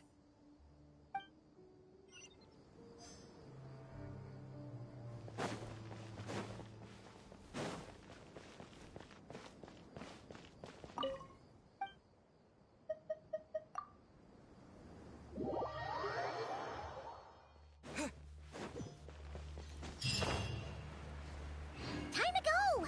Let's meet the others at the mausoleum of King Deshret.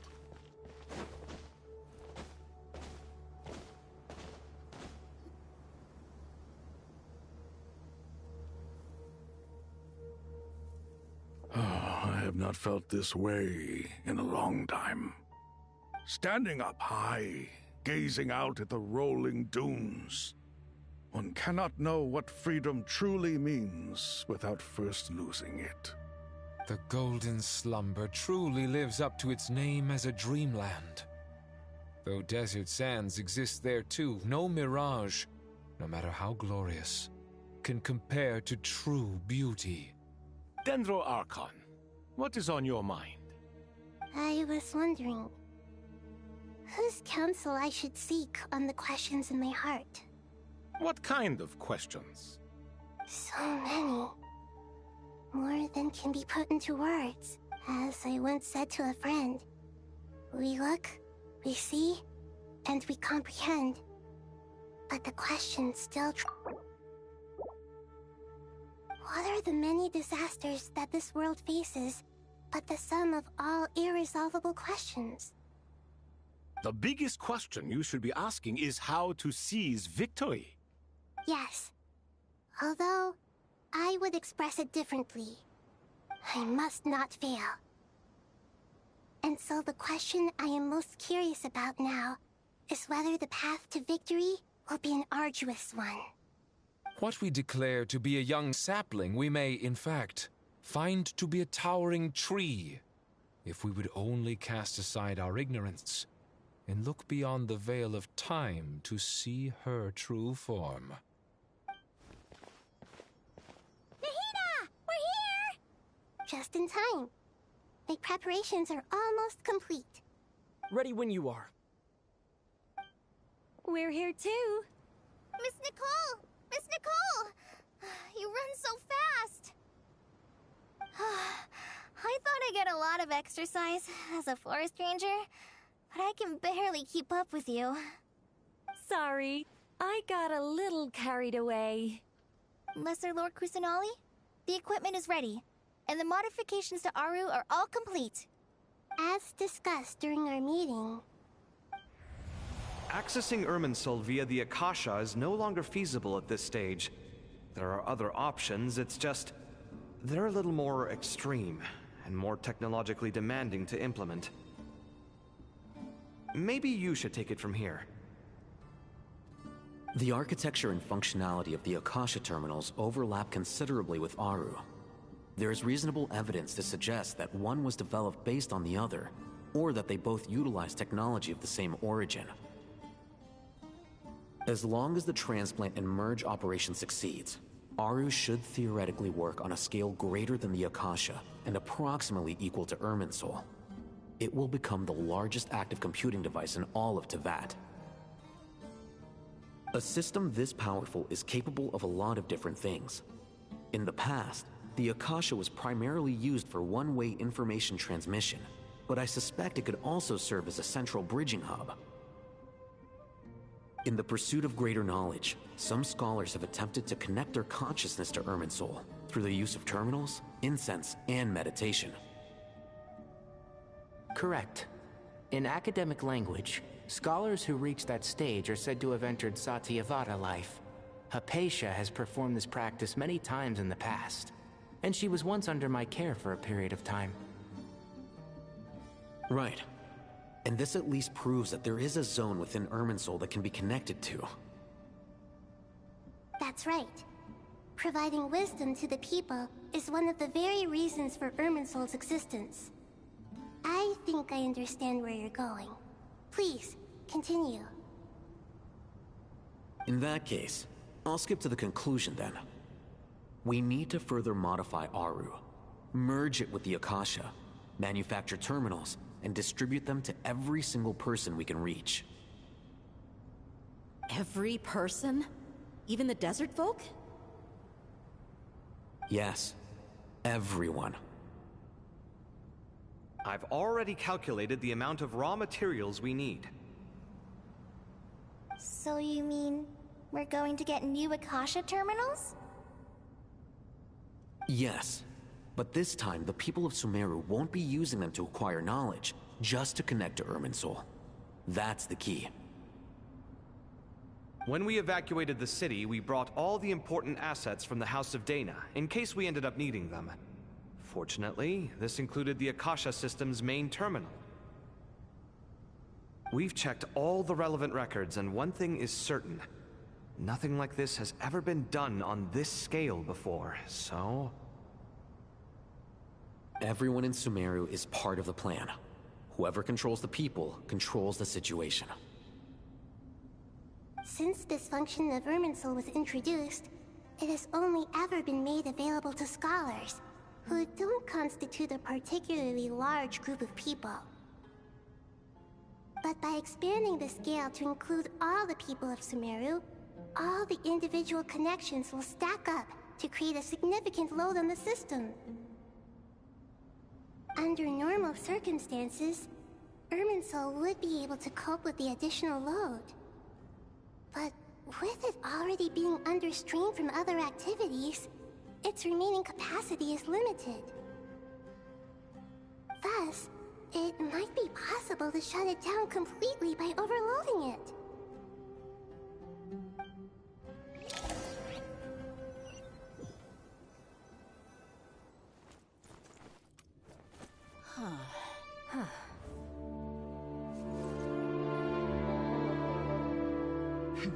Counting down. 3, 2, 1. Are you ready? Ready.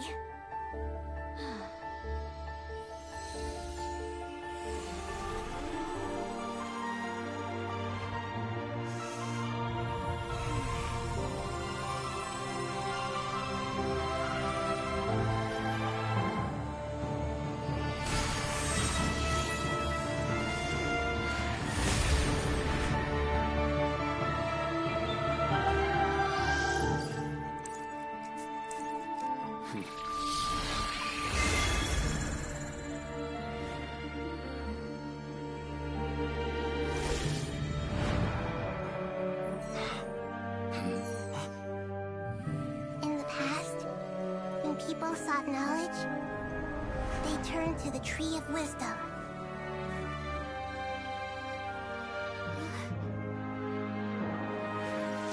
Today, we use it to save Sumeru and the whole world. These boughs that nurtured learning must not become tools for destroying the world.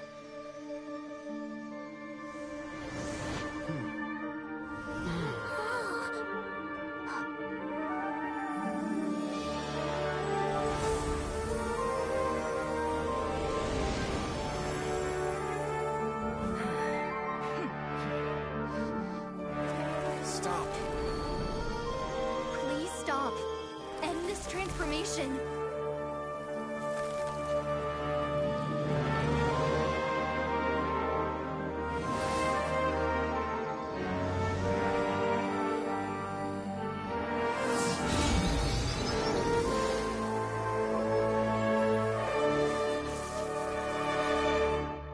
You would shut down Irminsul just to stop me?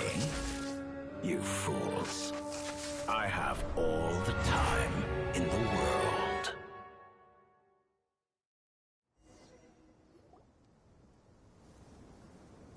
Success! The evil Irminsul tree is stepped growing!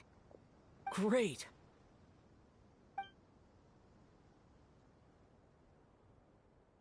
What a display of true courage! The courage to think and the courage to act! I never thought I would witness the shutdown of Irminsul with my own eyes. Perhaps this is human wisdom in action? Indeed, only humans could do such a thing. Gods are few and far between. What was once created for spreading knowledge is now used for another purpose. A rather ingenious plan. I am grateful to you three for your help. Only thanks to you were we able to extend Aru's interference capabilities to cover all terminals. Now, nobody who wears a terminal will have their activity accurately tracked by Irminsul. No matter how many eyes Dottore possesses, he will not be able to see us clearly. Now for the next step. I will need the help of your supreme powers once again. How might we be of service, Lord of Dendro? I need to reach the Eternal Oasis immediately. Right now? In that case, Ibis King, would you agree that this is a fine opportunity to dust off our old tricks? Never. I assume you have that chess set with you? You mean the one you gave to me as a gift? Asking for it back, are you? How could I? You misjudge me. I just wanted to show you another way you can use it. Connect to Safei Shatranj.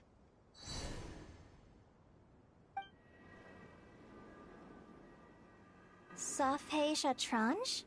You mean that place in the desert? Thoth's chess set gains its power from the chessboard laid out in the desert by King Deshret and ourselves. All ceremonies conducted using the chess set must be activated via Safei Shatranj. In other words, the chess set is an extension of the chessboard. In the past, moving a chess piece was a sacred and momentous act. Transfer initiated. Entering live combat mode.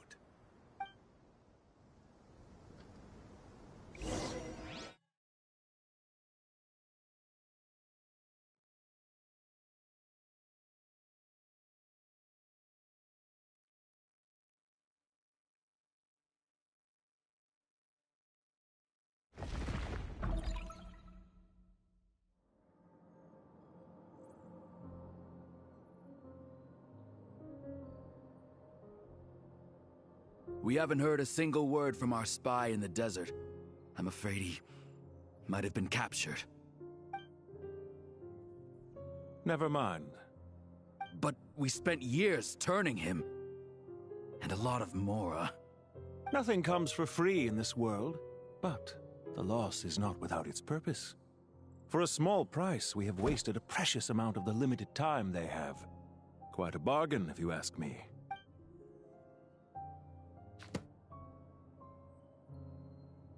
Understood. Weighing profit against loss is a necessary part of life. But to tell the truth, I have been operating at a loss since this all began. Since many centuries ago, in fact. For instance, why would a banker act as the executor of a will?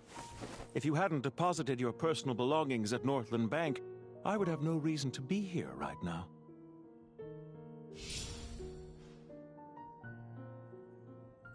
Dottore, I've placed your final data backup into the ley lines as per our contract. I trust we are now square for the safe deposit fees you paid. Is it not a little petty to split hairs like this, given our amicable relationship? I consider sound bookkeeping a matter of principle. Do not forget that you only live to see this day thanks to me. In fact, every day of your life since you met me, you've been living on borrowed time. Why, that's hardly a fair assessment. I will concede that my survival was perhaps at your whim, but I became a harbinger on my own merits. Managing money is not like other professions. Mine is not a role I could have acquired based on your recommendation alone, and certainly not one I could have lasted so long in without genuine ability. The information stored in the ley lines is quite comprehensive. Rest assured, I have not forgotten how strong your pride is. Well, I presume you have no sense of fragmentation while talking with me? How could anything possibly go wrong with such strict measures in place? The remainder of your soul was split in two, with one half sent to Nodcry and the other stored in the most secure vault of the Northland Bank. Though I must say, your disdain for the other segments is quite amusing. Zandik is you, and you are Zandik.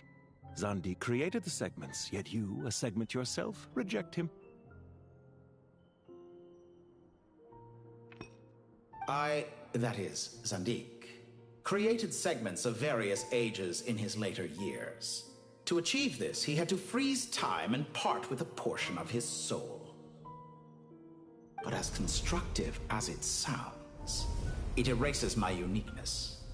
If each segment is equally me, then by the same token, none of them are truly me. A soul living forever in the past inevitably holds different views than he did in his later years. The same thing that completes me also restricts me. You too might ask yourself which stage of your life you want to be preserved at. The day your business failed? Or the day you were framed by a gang and sold off to a medical lab as a test subject? We needn't dredge up the past. This undesirable plan was eventually scrapped. Lesser Lord Kusanali was quite right. I needed an opportunity to eliminate myself.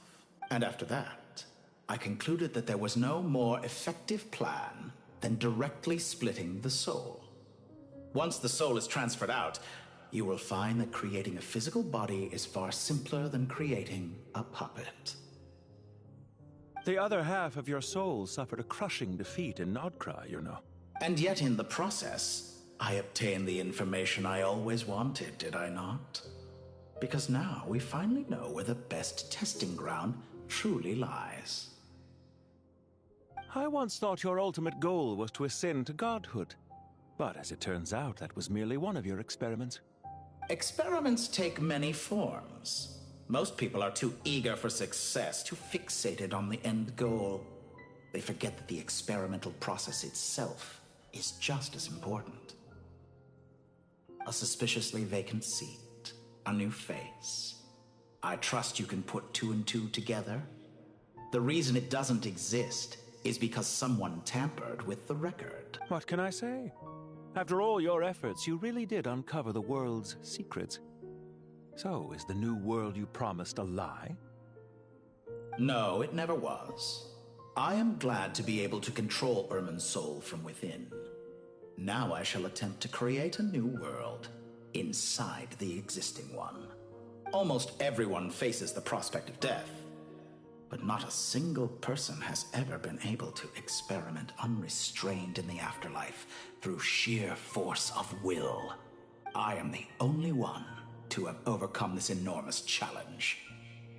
Would I not be letting the world down if I didn't make the most of the opportunity to experiment? Clearly, the dividing of your soul did not affect the magnitude of your ego. Out of all the versions of you that have ever existed, this you is the most insane and the most radical. Is that why you chose to work with me? Which was it then? My insanity? Or my radicalism? Could I call myself a venture capitalist without a suitably ambitious plan to invest in? Yours happened to fit the bill quite perfectly. Well then, I must say, while I am surprised enough that you showed up at all, what surprises me more is that you chose to present yourself as my former subordinate, and not as the banker Pantalone. Why make things harder than they need to be? Exposing my true identity in a situation like this would only serve to destroy diplomatic relations between Snezhnaya and Sumeru.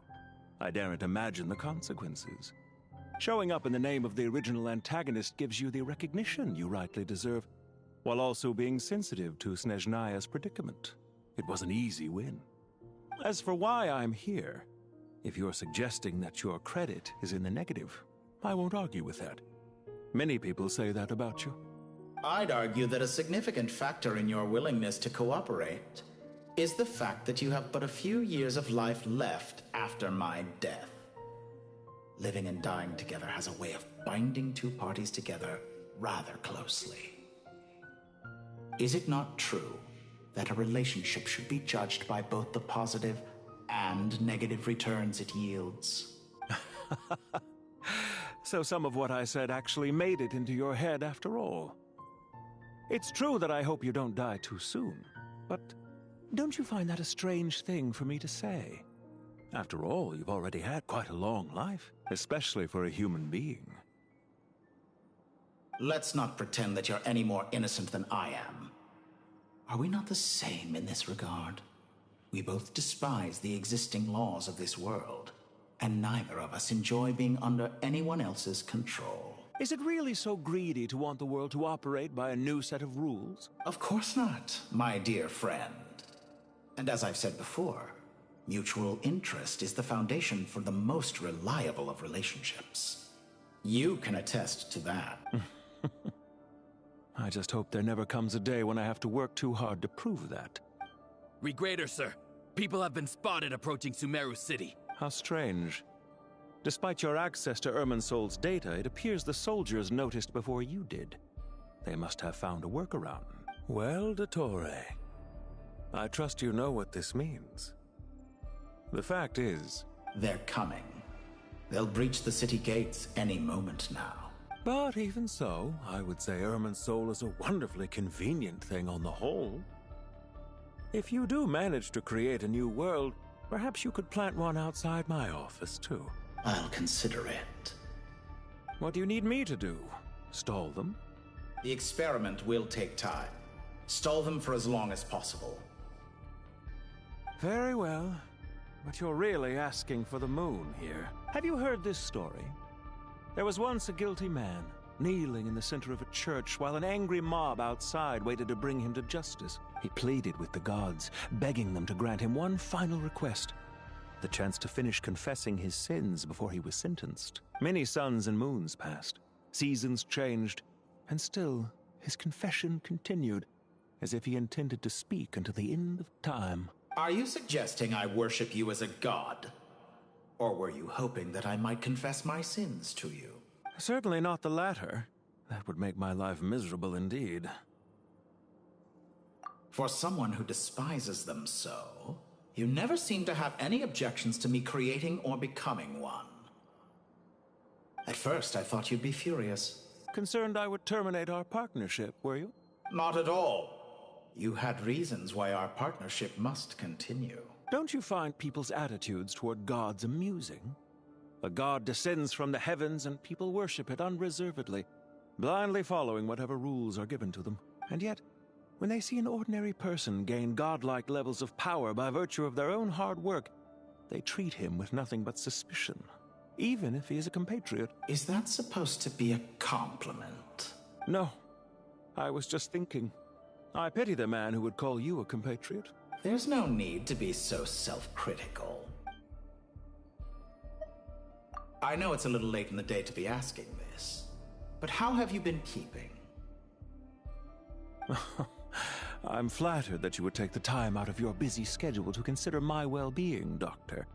The part of your soul that went to Nodcry caused quite a stir, sending our organization back to the drawing board on numerous fronts. It was quite a headache for everyone involved. Dear me. I must have caused you no end of trouble. You certainly did. I had the rare honor of being summoned before the Tsaritsa with Pulcinella to answer for myself. A terrifying ordeal. Don't worry, I pulled through. At most, it's a public relations nightmare. I made sure of that. Now I'm curious. How did you explain yourself? Oh, it was quite simple.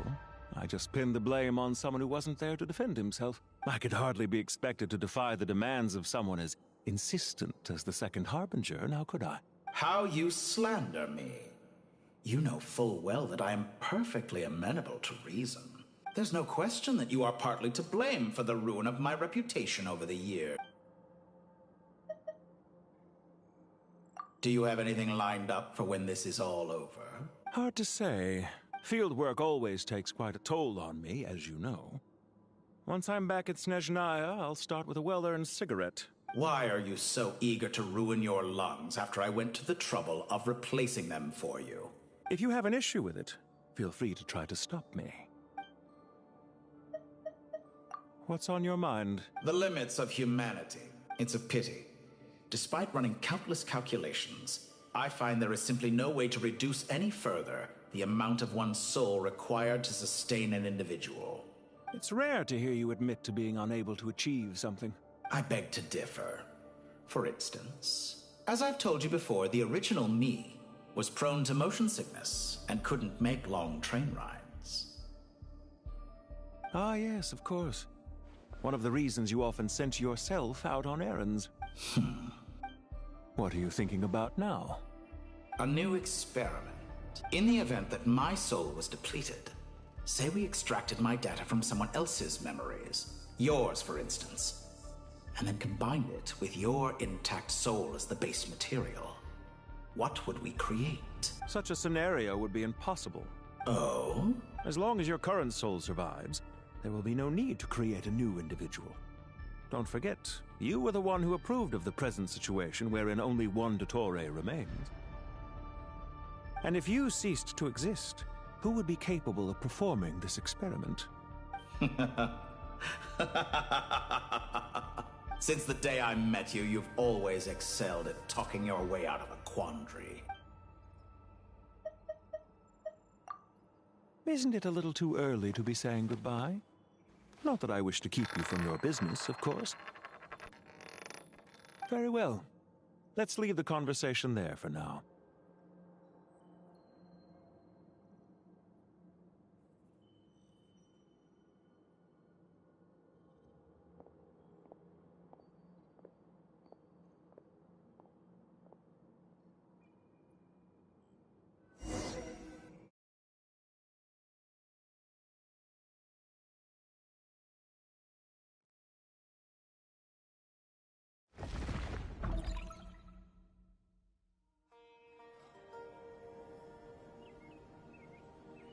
The power of King Deshret's 7 pillars is truly remarkable.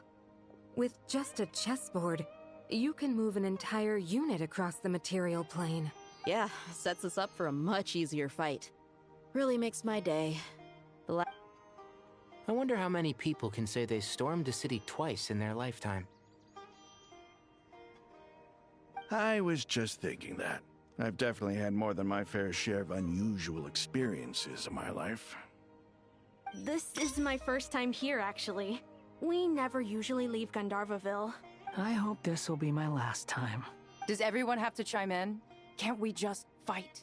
What an amusing comment, my dear lady.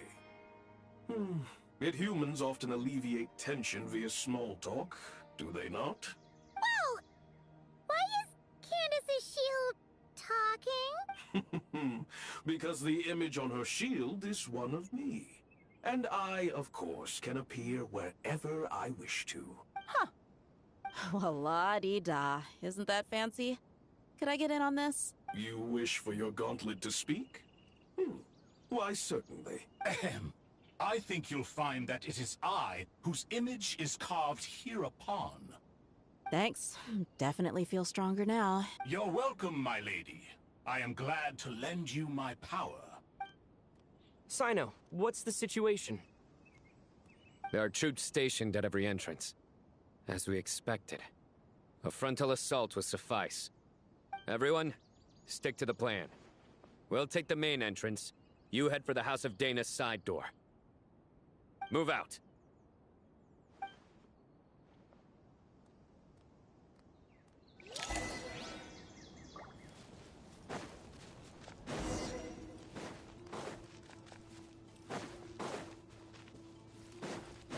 Out of my way! Take this! Watch out! Get lost! Thank you, Jet. You gotta be more careful. If you're not ready to put your life on the line, you can't be certain of defeating your opponent. She's right. Keep your wits about you, Rana.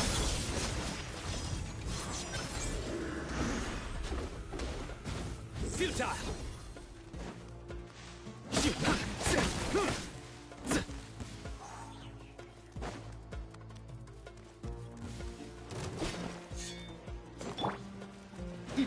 You're dead meat!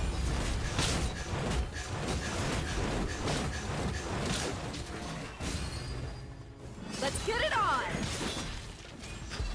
So soon!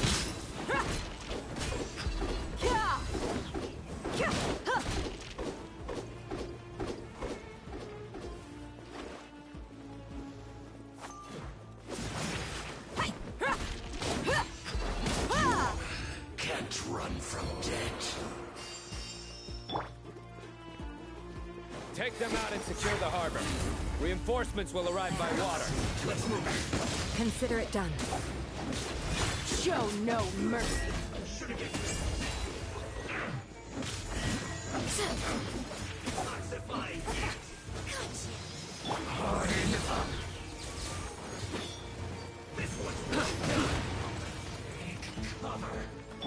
Buckle up!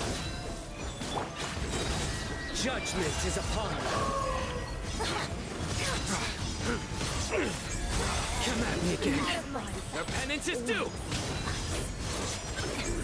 Stay condemned. Counterattack. Guilty.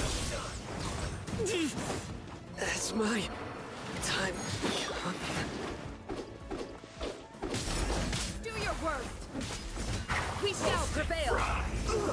Feels clogged! Surrender!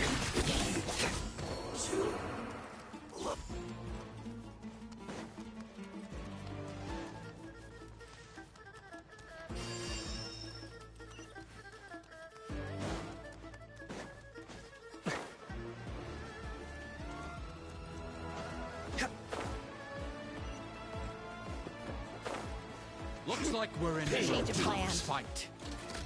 Gloves off!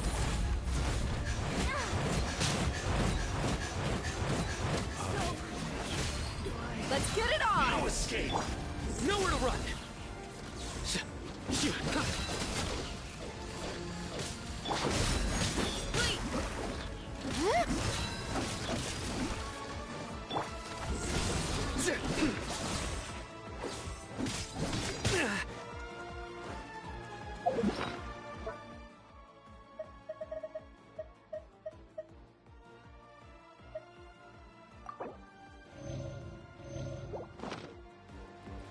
So soon! Surrender! Grant us your blessing!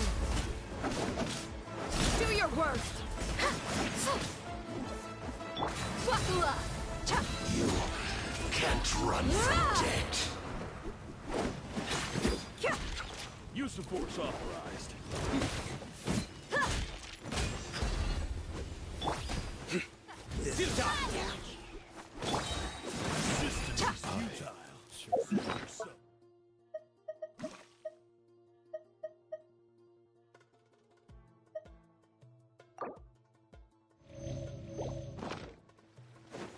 Through me, justice is served! You stand condemned!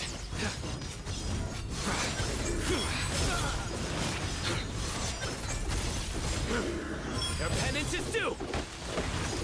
Indulge! Guilty!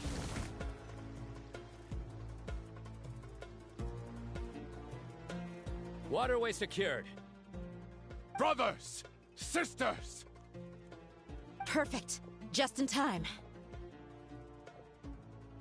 Welcome. Once we've linked up, we'll continue the advance. The team has arrived at the north entrance, as planned. Good. Press on.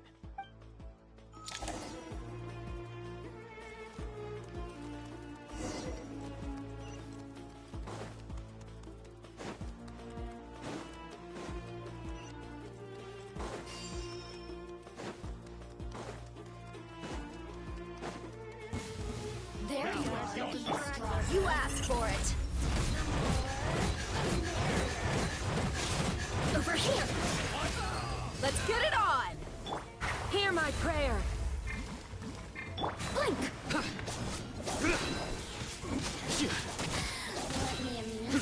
Surrender! Over here. Your sins weigh upon your soul!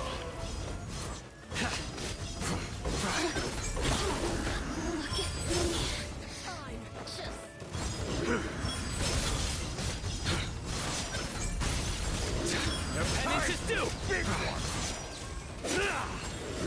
You stand condemned! Too long. Look alive! We shall prevail! Time for the big one! Cut it! Fix it.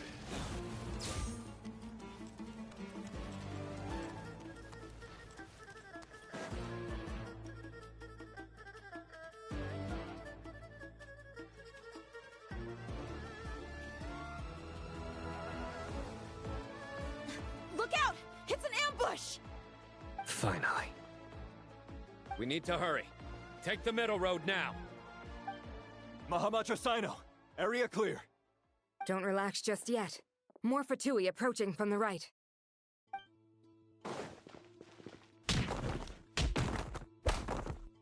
Irminsul cannot track our movements. If necessary, we could split up. Don't worry. We'll wipe them all out. As you can see, our people came raring to go. Good, good. How are things with the Traveler? Can Tainari keep him safe? Don't underestimate Tainari just because he's a forest watcher. He can handle it. All right. You know that's not what I meant.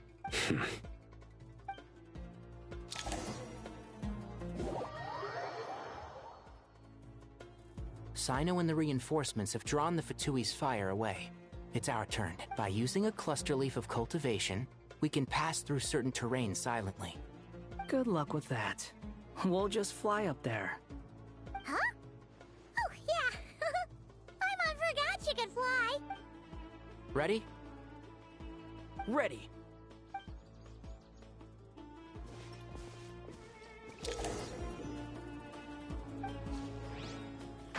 Can't see?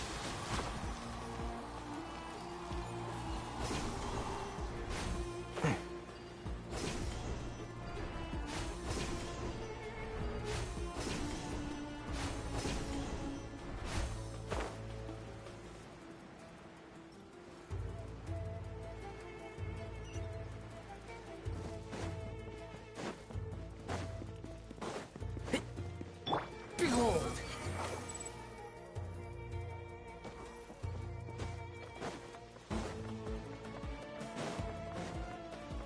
The wind rises.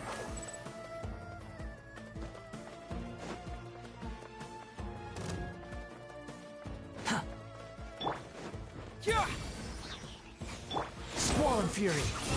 This ought to do it. Time! Big one! Yeah! That's far wretched vermin! So quiet.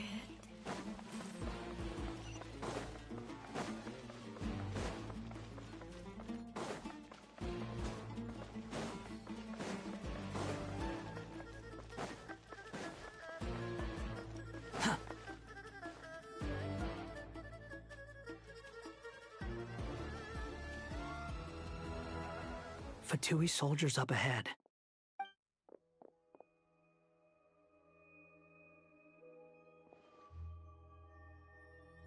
Careful. Prepare for battle. Hey! There's people over there.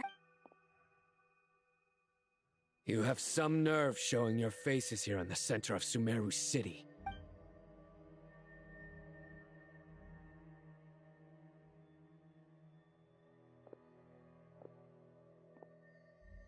You're right on schedule. Well, this guy sure as heck isn't your average Fatui sergeant. They've stationed quite a few people nearby. It definitely looks like they were waiting for us. But something feels off. Everything about this guy feels too deliberate. I highly doubt he's just a subordinate of Dottores. And he's no mere sergeant. Whatever his rank is, it's high. Much higher than we thought. So you've been waiting for us. But it looks like you're geared up for a conversation, rather than a battle. Very clever, General Mahamatra Sino. I know you're the one in charge of this siege, and I look forward to making a deal with you. A siege? Sumeru City belongs to us! Historically, yes. But things can always change. We have quite a sizable force with us, you know. For instance... There's a Fatui ambush at the north gate. Can you handle him? We can for now. Yes, I'm quite sure both sides can hold their ground for the time being.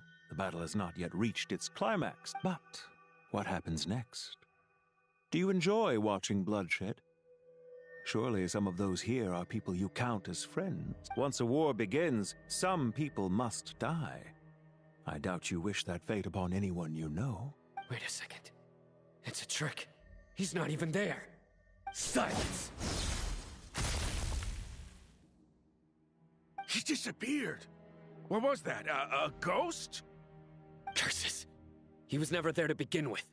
That was just a shadow projected there to lure us in. Enough talk! Attack! I apologize for being unable to accompany you at this crucial moment, but I am compelled to leave for reasons beyond my control. Please excuse me. Sumeru's General Mahamatra is quite ruthless. It's a good thing I wasn't there in person. Your illusion held them up for a time just fine. But now that they have seen through it, they will realize you were just a decoy. Decoy or not, what matters now is that they will be heading your way imminently. Not imminently. They are already here.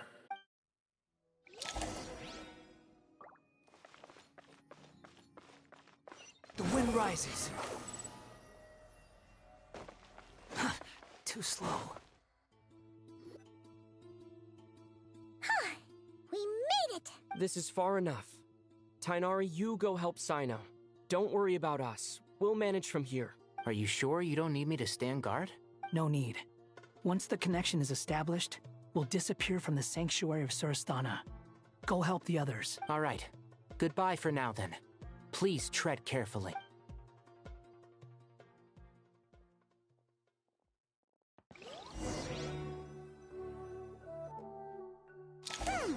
Now where's the interface Nahida mentioned? Come on! Where's it hiding? Found it. It's over. We can connect to the inside of Irminsul through the Sanctuary of Surasthana's built-in security system. You should be pretty familiar with the process. Is it the same route as last time? For the most part. We don't need to adjust any of the parameters. Then I should be fine. And Paimon? Once you're both ready, we'll set off. Wait! The stakes are way higher this time, right? Maybe Paimon should stay outside and help the others. Then, you can focus on the fight without having to worry about Paimon. Huh? Why are you staring at me like that? It's nothing. I just suddenly realized how much you've grown. Hey, you've grown quite a lot yourself. Don't you two start getting into it again. Well, anyway, Paimon thinks she's pretty knowledgeable. Who's the best guide in Tavatigan? And don't forget, Paimon's a college student now. If we say Alhatham's not a weirdo, it's hard to explain how he came up with the idea of you applying to the academia. But for all that he counts, you're doing surprisingly well in your studies. She just goes to show how important it is to have someone supporting you. And Paimon's not the only one. Let's not forget that you only became a student because of Nahida's personal recommendation. That's fair. I have learned a lot in Sumeru. Oh yeah.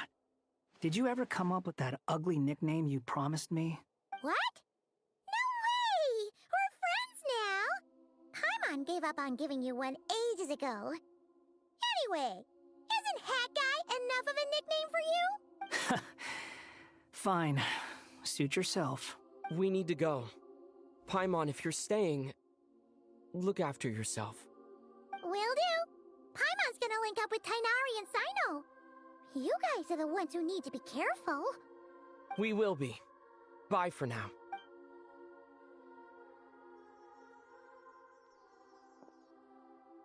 Initiating connection.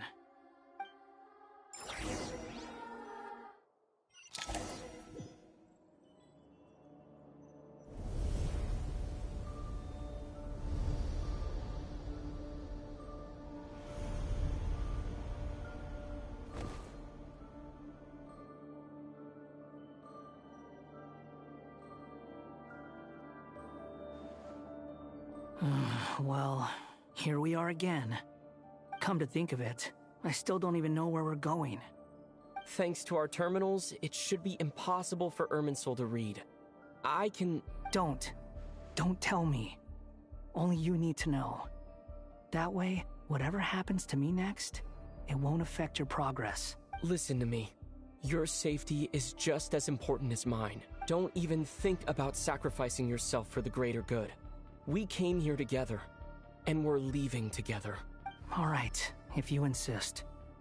I won't argue with you.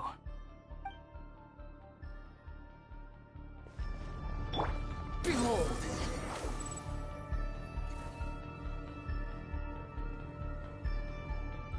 This place looks so different from how I remember. It's unrecognizable. It's a complete mess. Like someone's turned the place upside down. Must be Dottoro's doing. Either he's searching for some information he needs, or... It's still changing. He has to know we've entered Irminsul. But luckily for us, he can't pinpoint our location. Be on your guard. Don't let him find us.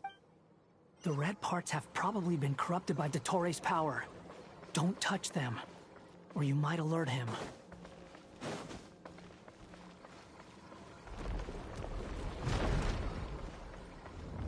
He's looking for us. Tread carefully. That wall could be a problem. Fortunately, it looks breakable. Give it a shot.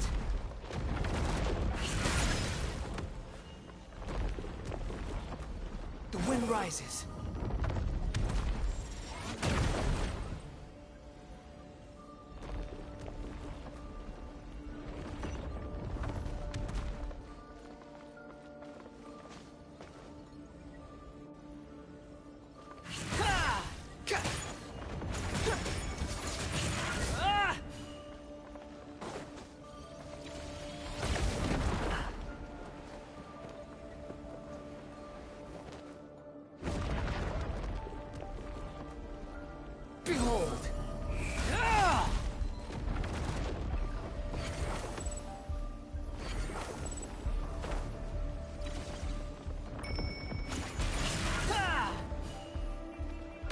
Fury.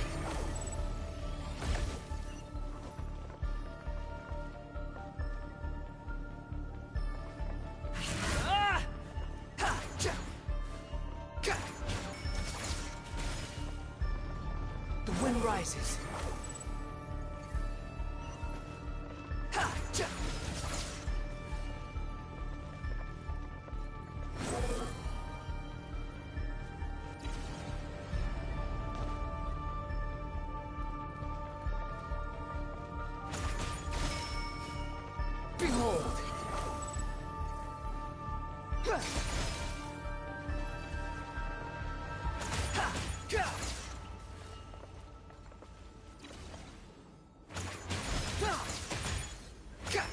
Rises. The same old trick again? Are you kidding me? Let's handle it just like we did before. This cheap trick isn't gonna stop us. Oh no, it's a trap. Is that why he's using the same trick over and over again? To get us to lower our guard?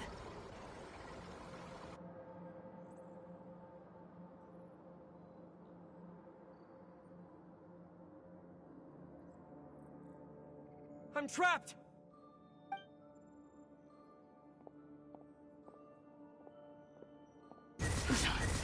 Why won't this thing budge? Hello? Hello? Can you hear me? Nicole, is that you? Yes, it's me. I'm monitoring your progress from inside the Eternal Oasis, and I have to say, this terminal is simply marvelous. It makes tracking you so much easier. I couldn't see anything at first, but now that you two are inside, I can use your location with support from the terminals to get a partial view of the situation inside Irminsul. It's not the clearest image, but it's better than not being able to help at all. So, here I am. I can't intervene directly, but I can help to guide you out of the jam you're currently in. So please, just follow my lead. Dottore in his current form is a blight upon both Irminsul and the ley lines. Pay attention to your surroundings. There must be sources of his contamination nearby. The corrupted... Is that one of them? Precisely. Take it out. Good work. But we're not done yet. Stay close, and let's see if we can find any others like it nearby.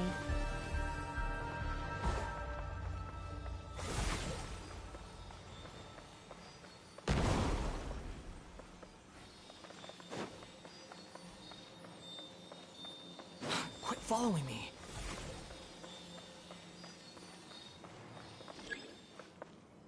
Squall and Fury. This must be another one. Agreed. Now... Oh, wait! Watch out! It's Dottore. I think he's found us. The seal is broken. Quick! Get out of there!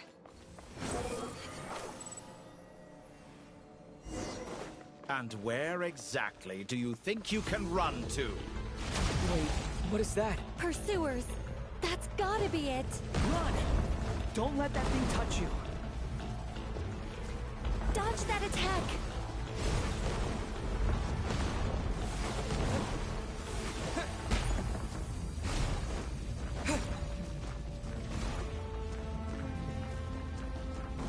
There's more than one path. Which way do we go? To the left. Trust me.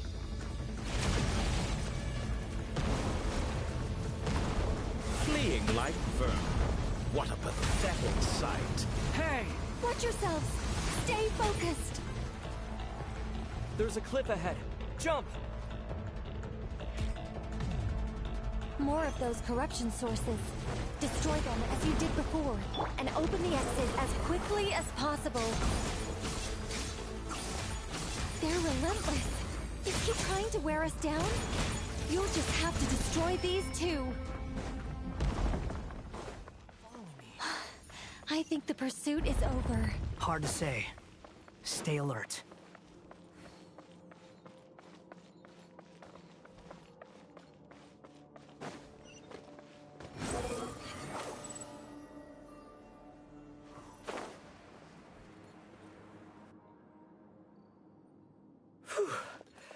I think we've made it to relative safety. Phew, goodness. That was tough. You doing okay? I'll be fine. Don't worry. Take a short rest, and then... Nicole? Nicole! The connection's been cut. But that means... Look at you supporting one another. How very touching.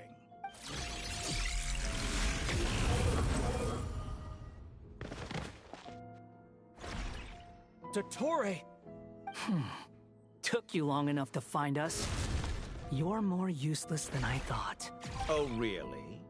I think I deserve a little more credit for my methods than that.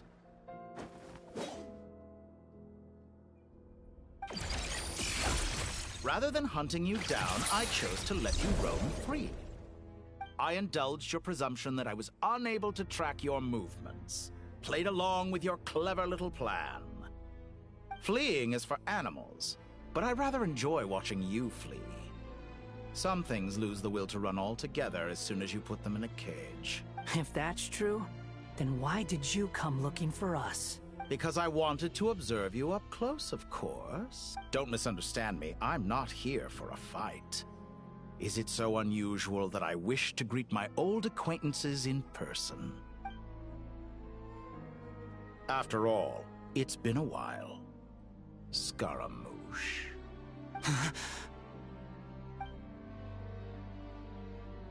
Why are you so afraid? I have done nothing unprecedented in discovering the truth. Nor did I go to any great lengths to uncover your story. You made a bold series of moves in deciding to erase yourself. And with the power of this great chronicling device called Irmin's Soul, you were able to achieve something quite remarkable. Once most people form an opinion about someone, it tends to imprison their mind. Yet you managed to erase every trace of your existence. A novel take on death indeed. However, this meant that you stood out to me all the more when I saw you in Nodcry. I didn't even have to go looking for you. Just the sight of you was enough for me to intuit the truth. For someone in my position, connecting the dots was a trivial affair. It would have been more surprising if I hadn't managed to piece it together. You seem very pleased with yourself for figuring it out. I'm sure you'd even be more delighted to learn the full extent of your crimes. That would hardly be necessary. Besides, isn't there something that concerns you more right now? Something that fills you with dread? Let me put your mind at ease. I have no intention whatsoever of restoring any of the records you deleted. For one thing, it would be exceptionally difficult. But more to the point, I doubt that the prospect of losing your current life is all that frightening to you. Because in your case,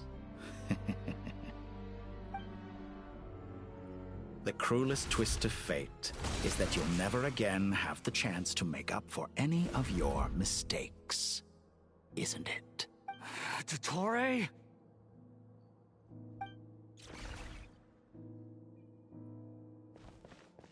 All here shall bend to my will. Squall and Fury.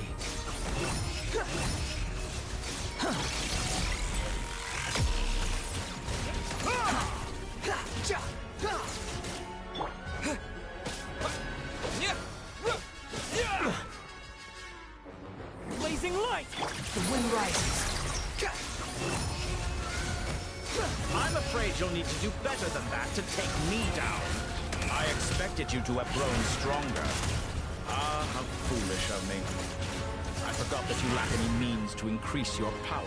You will pay for everything you've done! Oh, will I now? How amusing.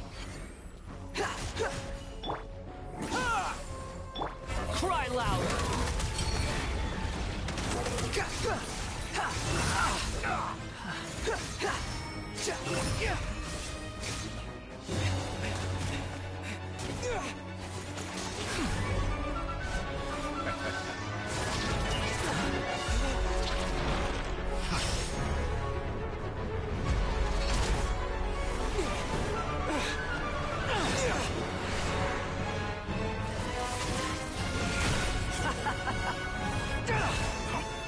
Does the prospect of death amuse you? I could ask you the same question! I'll distract Torre. You focus on the mission. Got it!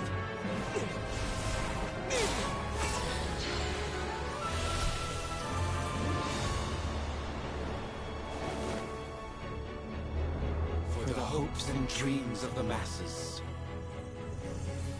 Open the secret door on this enchanting night. May wisdom's light eradicate ignorance and darkness, and hereby fulfill our ancient vow. Commence data extraction.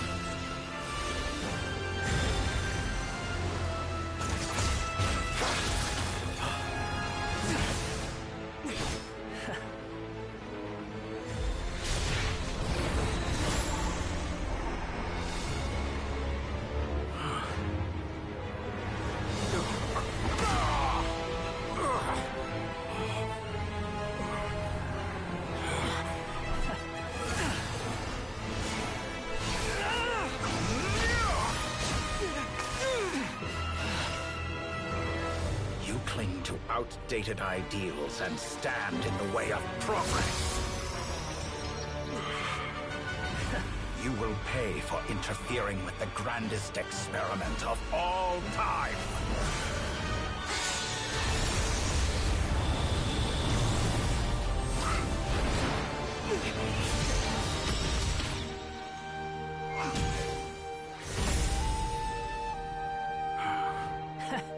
Good timing. Dottore, as clever as you are, you fail to understand wisdom. Wisdom takes many forms, but the path you have chosen eschews them all. Huh.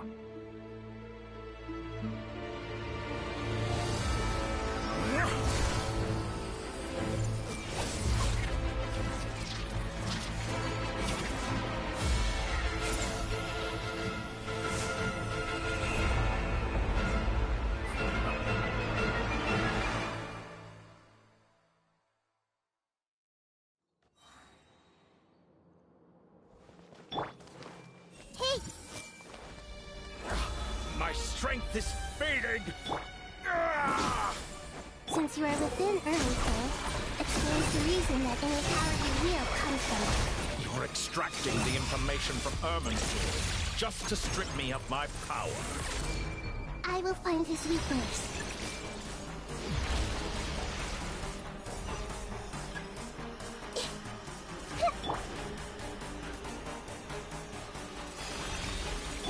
I see everything!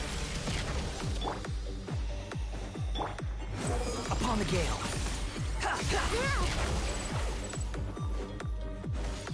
I admire your attempt to introduce a new Verion, but it's nowhere near enough. Just like a little buzzing fly.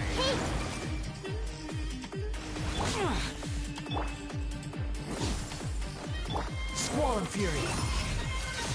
Just like a little buzzing fly. Petty trick.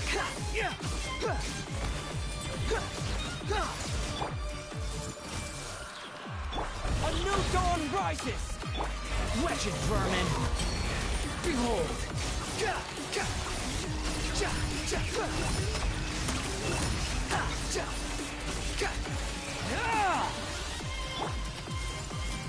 The Temple of Wisdom! Squall and Fury! Muso no Hitohashi!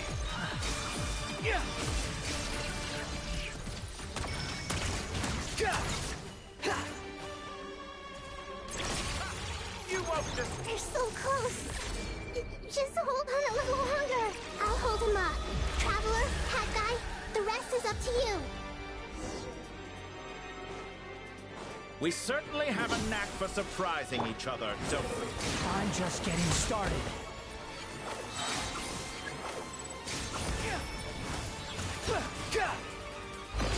It's time. Say your prayers. Stay on the offensive, but watch your back.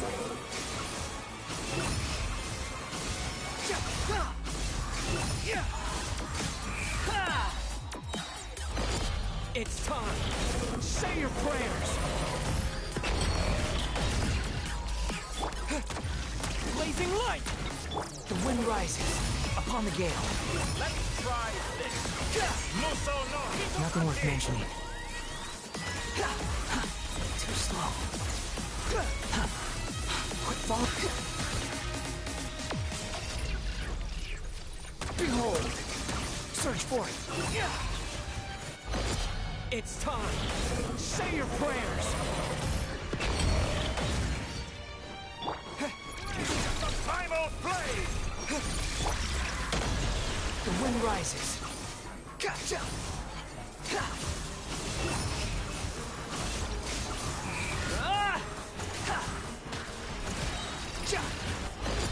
It's time.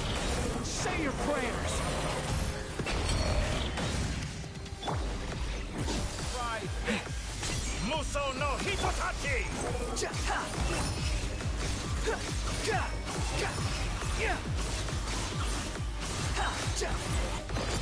It's time. Say your prayers. Finally, time for you to die. Excited? Time for me to die? How could I if death were something I feared? The last gasp struggle of a dying man is a pretty pathetic sight. And I know it when I see it. We shall see about that.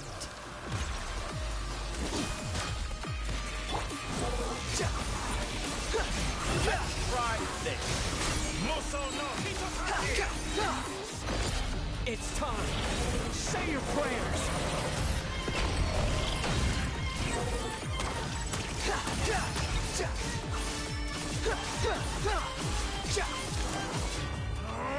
That's enough!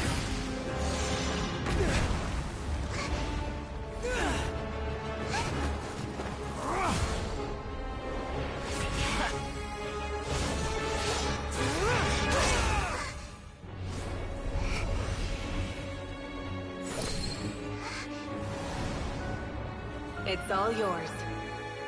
Do with it as you see fit.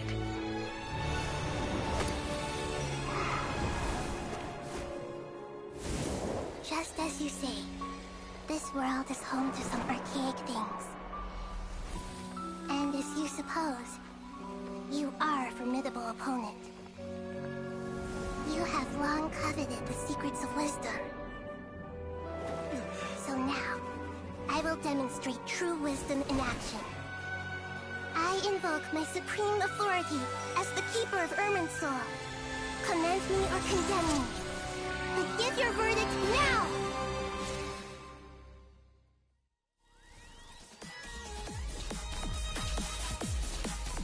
Blessed One of Wisdom, Mahakusaladhama, are you certain that you wish to exercise your authority to destroy Irminsul?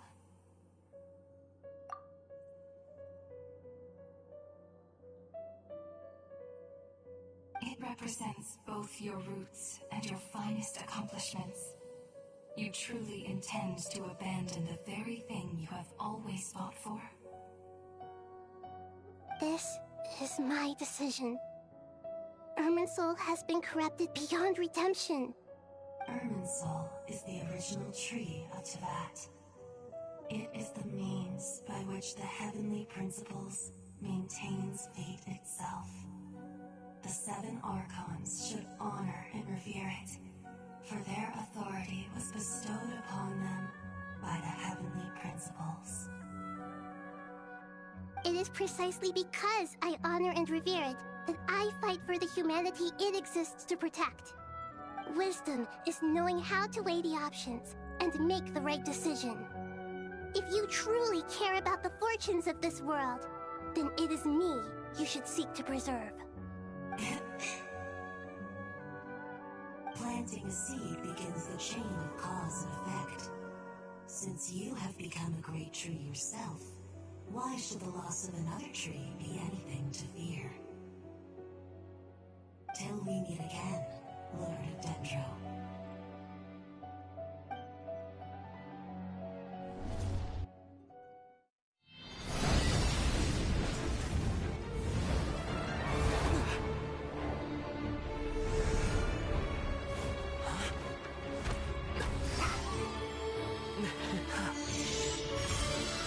The first flame.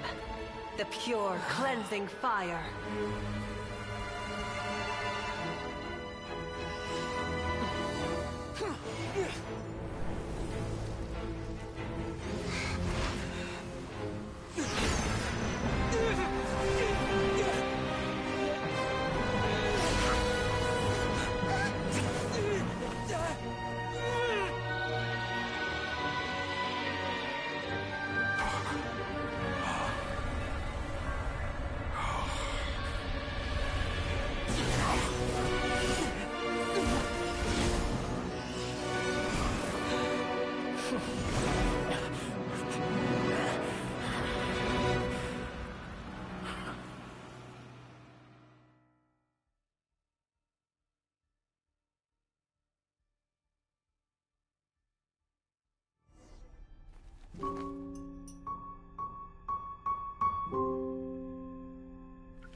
Shall we? Where were we? I was suggesting that you needn't perform when signing a contract. You're only sitting here because your bank demanded an evaluation of the trustee. So you told a story about a young scholar from a merchant family in Sumeru? I told a compelling tale, didn't I? The post-expulsion story is far more captivating. The human experiments or the elixir of immortality? The part where you die. Ah, yes. My favorite part. The 35-year-old Segment thought of himself as Dottore, reserving the name Zandik for the original specimen. Of all the Segments, he was the most selfish. After his expulsion, Dottore searched for a new direction.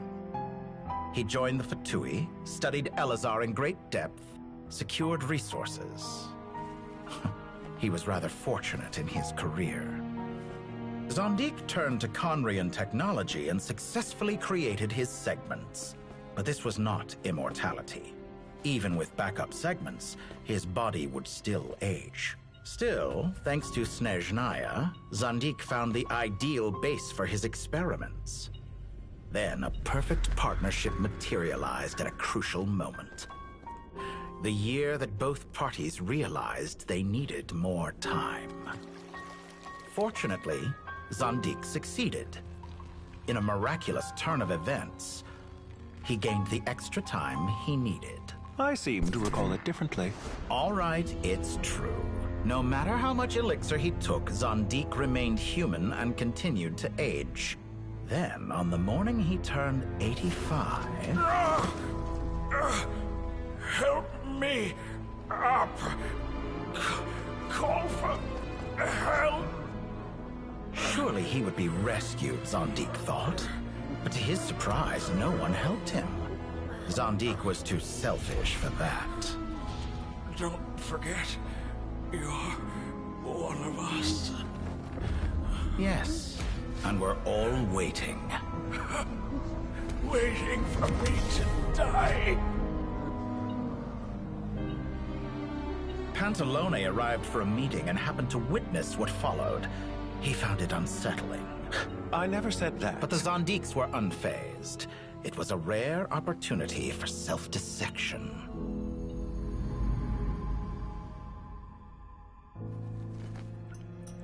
What does all that have to do with you depositing your data at Northland Bank?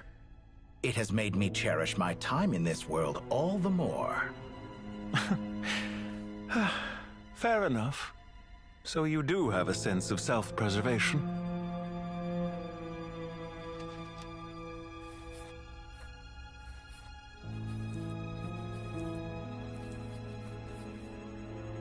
What do you mean? You're hardly normal, and you don't cherish life. You just don't want to admit defeat in the limited time you have. Even so, don't I deserve an interesting ending? I'm counting on it.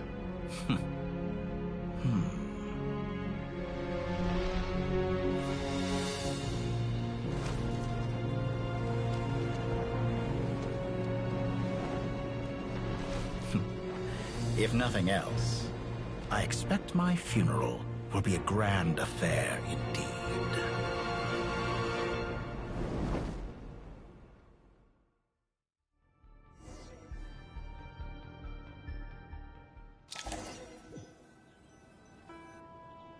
What a magnificent fire. In Snezhnaya, we light fires to ward off the cold. Fire, it seems, is antithetical to ideas such as cold, frozen, and unchanging. Perhaps it has always been that way. From the beginning, fire has been used to drive away wild beasts and warm the body and mind. You could say it's a form of treatment. One that cures the human heart of mortal fear. Mortal fear? Something you haven't been acquainted with in a long time, by the sounds of it. Whereas you, I'm sure, must know the feeling quite well indeed. I remember when we first discussed the elixir of immortality, you claimed that extending your lifespan was about buying more time. But was that really the truth? You fear the prospect of dying a wretched end in this world, don't you? Of course I do. I'm only human, after all. And while you may have forgotten it, you cannot deny that you too were once human, Dottore. I do not believe that there is no such fear in your heart. Perhaps you are right. But I abandoned it long ago and devoted myself to my experiments. I have felt no fear since. From the very beginning, I never thought you could win this game. But still you came, contract in hand, to honor our agreement. Because I am a reputable partner. And as we have discussed, experiments are about more than results alone. The process is equally important. I have come here and completed my creation, and I do not regret my decision. I'm afraid your journey ends here. After I die, there will be no one to make the elixir of immortality, and your remaining stock will only last a few more years. How then will you prove that you didn't perish in this incident alongside everyone else? When I feel optimistic about market environments, I never forcibly adjust them. They have their own direction. And I myself am one such environment. I have been quite particular about many things in my life. But where the manner of my death is concerned, I choose not to be. You make yourself sound so magnanimous. Oh, but I am. And I hope you will be too. It may have been a long time since anyone told you this, Dottore, but I recognize that you are a truly rare talent. Ha! I can see it. The experiment in blasphemy that I've been performing all this time. It has been a long process, and I do not care about the results as much as people might imagine. If the very goal of your experiment was to explore infinite possibilities, then there was never any reason for it to end. Indeed. Yet now, the experiment has officially drawn to a close. What should I call you? Zandik? Or do you prefer Dottore? Suit yourself. Goodbye, Feofan. This time, that's what it truly is. And don't I know it? Goodbye, Zandik.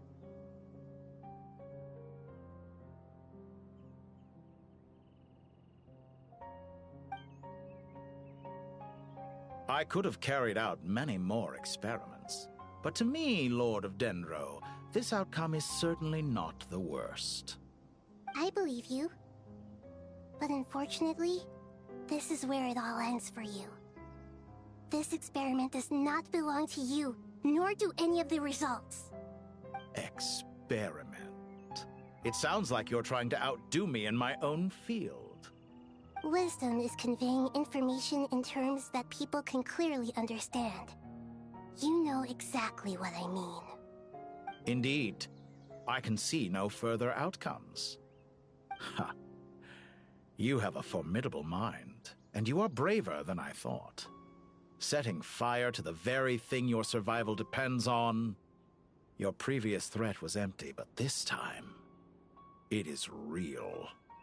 When necessary, wisdom can be as fierce as an inferno. Some of the flames that incinerate you come from within yourself. Perhaps you are right. You see what lies at the bottom of the human heart, and that is your wisdom. Here is where your journey comes to an end. All that is yet unknown belongs to those of us who will carry on living. It seems I have unwittingly been your arch-enemy all along. But now, it's all over. I do not deny your intelligence. But what you refer to as experiments, I would never describe in those terms. They are events that take place in the real world, and they are so much more than mere data. Goodbye. We will never meet again.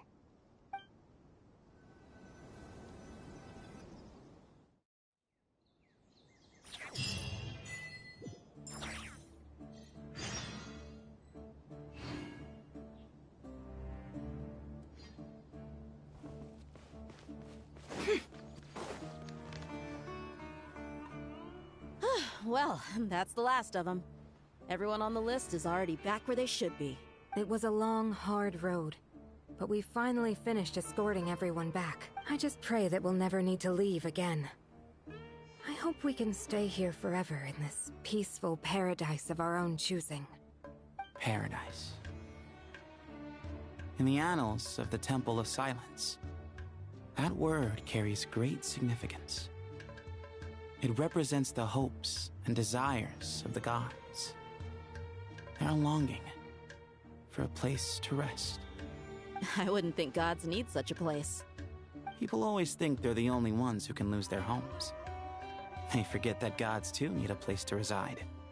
As the Goat King once said, "A god without his people shall cease to exist." Gods need their believers every bit as much as their believers need them. Only we can truly understand how much the desert faith has faded over the centuries. But we still talk about the gods as though they're part of our lives. Given the myriad ways in which gods and humans interact, I'd say they really are. How else could Dunyarzad consider the Dendro Archon a friend? Well, that sounds about right to me.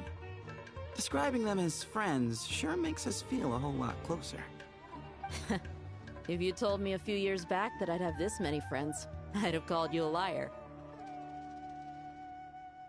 Belief is a choice, just like friendship.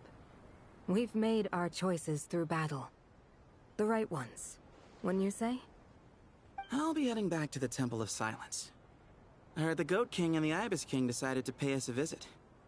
How about you? It's back to Aru Village for us. Still plenty of supplies to distribute and people to help. Until next time, old friend. As long as you can find the time, You're always welcome to visit us in Aru Village. Right back at you. Make sure to drop by the Temple of Silence the next time you're free. Word is that 2 of the other 7 pillars, Chesapeake and Bennu, might also be dropping by. Since you're wearing the symbols of their power, it'd only be fitting if you came to see them for yourselves. Dropping by? That makes it sound like they're visiting a neighbor's home. Well, the temple was founded by Hermanubis, so I guess to them, that's exactly what it is. Guess that's true. All right. We'll make sure to find time to stop by. Stay safe on your journey home. I will.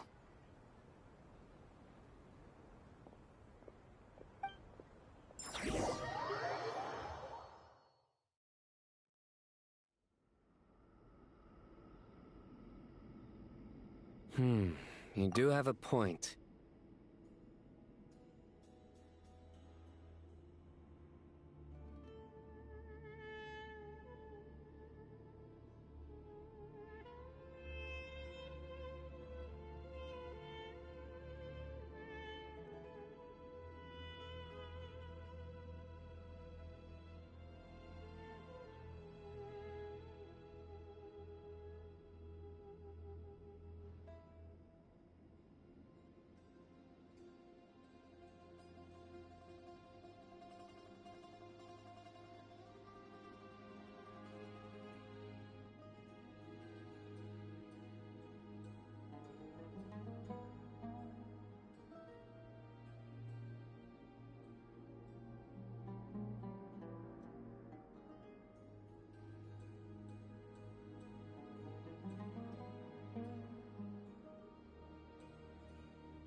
See?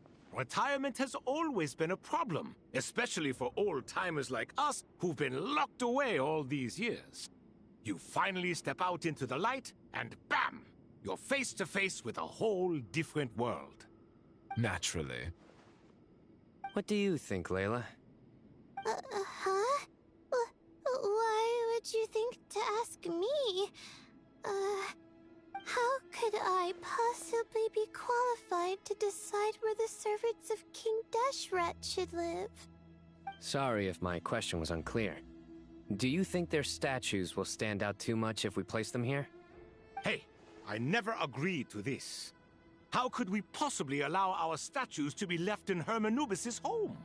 That would be like breaking into someone's house, then pretending it belonged to you in the first place. Different beliefs can coexist. We still need to respect one another. By which you mean, you two plan to stay at the Temple of Silence, for a while at least, but you have no intention of relocating your statues here.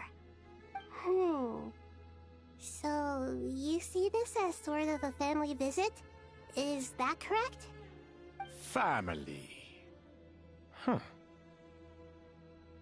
You could say that. In a sense, Hermanubis would view this as his home. Just look at this place. Magnificent, is it not? The sad truth is, in the past, all three of us invested so much into misguided ventures. We failed to build what we should have, and wasted so much time instead. And what do you mean by that? I mean that for the most part, time spent associating with the likes of Sobek, and, let's say, Thoth, might reasonably be considered wasted. Why does that not surprise me? Go on. Anyway, given how much time we'll all be spending together, I'd say that the bonds we built will end up proving to have been a sound investment. Once Sethos, the current leader of the Temple of Silence, returns, you can discuss the matter of staying here with him. But judging by the expressions of everyone here, I imagine you'll receive a very warm welcome. This sacred ground houses untold knowledge, after all. What better place for the servants of King Deshret to appear in the mortal world? How about we share a meal together first? I imagine it's been many years since you last tasted fresh food. Oh, that sounds wonderful! After so many hundreds of years, I can only surmise that desert cuisine has become a lot more varied. Are we having a get-together? If you'd like, I can help prepare some food. After all, Lord Thoth, you helped me so much in the desert, and I still haven't properly thanked you. Oh, my, that would be wonderful. I'm touched that you still remember. How the times have changed! To the people of today, it seems the Ibis King has become a kind and passionate god. And you, Mr. Herreshoff? What kind of god do you wish to be? To be honest, I haven't given it much thought. How about you, Dendro Archon? Do you have any hopes for your future? Me? I'm very happy with my current life. Forgive my bluntness, but you do not seem to derive your authority from majesty and might, like Lord Al-Ahmar. Clearly your approach has its advantages, but also its dangers, don't you think? I do, but projecting a majestic front doesn't really suit me. Besides, my relationship with others isn't simply one of a god and her people. Not putting on airs might earn you more adoration. Exactly. Besides, I really like parties where everyone brings their own food, and we all come together to share. You should join us. I'm sure you'll find it fun. Last time when we got together for a picnic near the Avidia Forest, it was quite the occasion. Seeing as you're already here, how about we hold the next one in the desert? Can we do that? Wouldn't Tainari have to transport a ton of drinking water? Don't worry, I can help out. Layla, would you like to join us next time? Me? Sure. The more the merrier. That way we... Don't take this the wrong way. I just think you should know. When it comes to passing the time, chess is more our thing. In that case, Dendro Archon, what do you say? If I were to compete against you, I can't say with certainty I'd win, but I certainly wouldn't mind giving it a shot. Where's Sobek? I'm sure he'd be good for a few rounds. Cards, cards, cards! I'll always prefer chess. I wonder what variant of chess we're talking here. Mr. Thoth, is there some sort of astrological significance to this game? Oh, I'm glad you brought that up.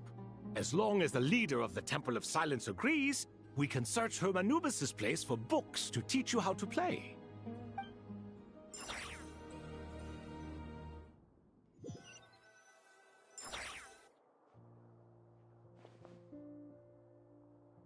Such devastation visited on Sumeru City. So many houses destroyed or damaged in the fighting. Who could have foreseen this? Look at all of this. It's going to take me forever to tidy up. I suppose living below the academia doesn't always work out to your advantage. I would have thought a little appreciation of my sincerity and effort in helping to clean up this mess might be in order. Helping? Effort? This is your house! Of course you should be putting in the effort! If anything, I'm the one who's helping! So you see yourself as just a helper in this situation. I must admit, I'm rather shocked. If you're trying to say that since I live here too, I have an obligation to tidy up, fine. I suppose I do. Wait a second, stop changing the subject! Nevertheless, in the wake of a great storm, a missing roof is a predictable inconvenience. Can you stop making it seem like I care more about this house than you do?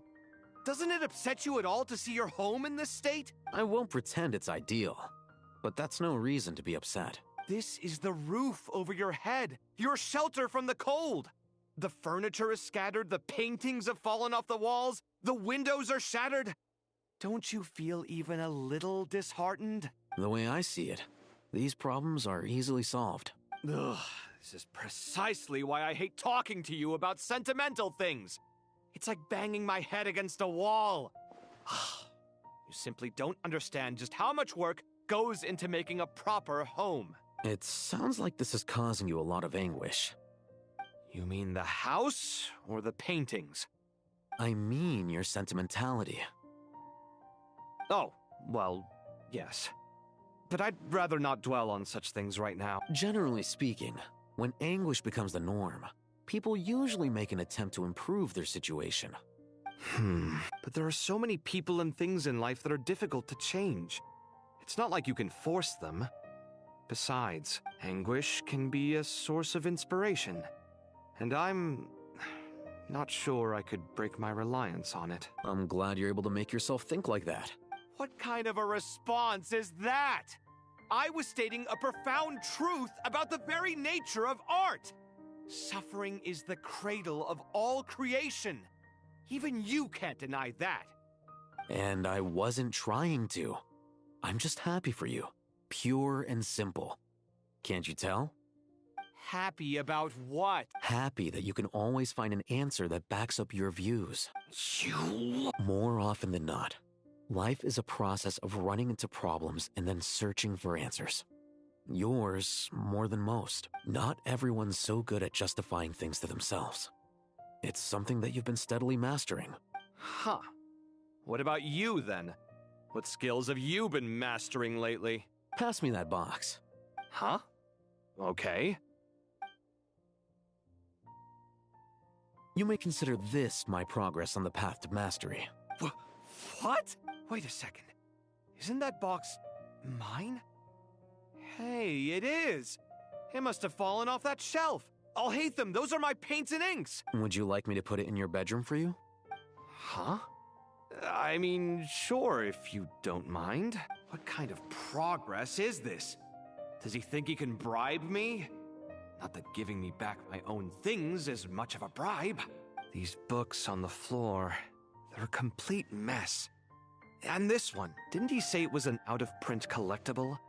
It's completely covered in dust, and some of its pages have even fallen out. Ugh, guess I should help him repair it. This one too. And this one.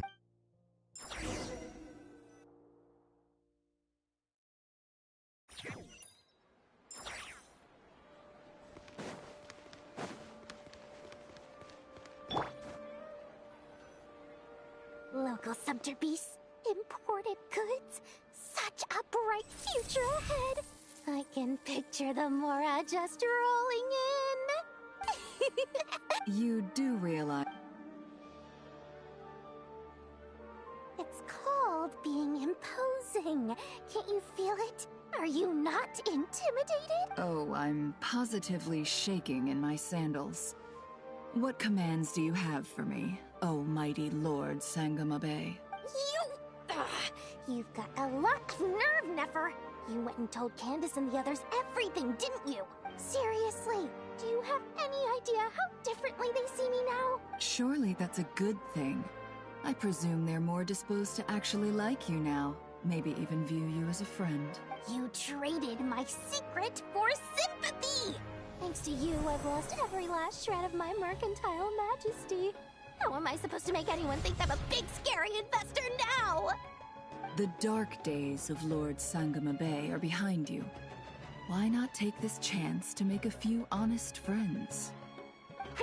Speaking of friends, since when did the notorious Lady Nefer gain such an admiration for holier-than-thou types? A moon chanter here, an angel there? Who'd have thought it? A coming together of fates, nothing more. No need to throw around accusations of admiration. Forget it. Still, I really took a loss this time.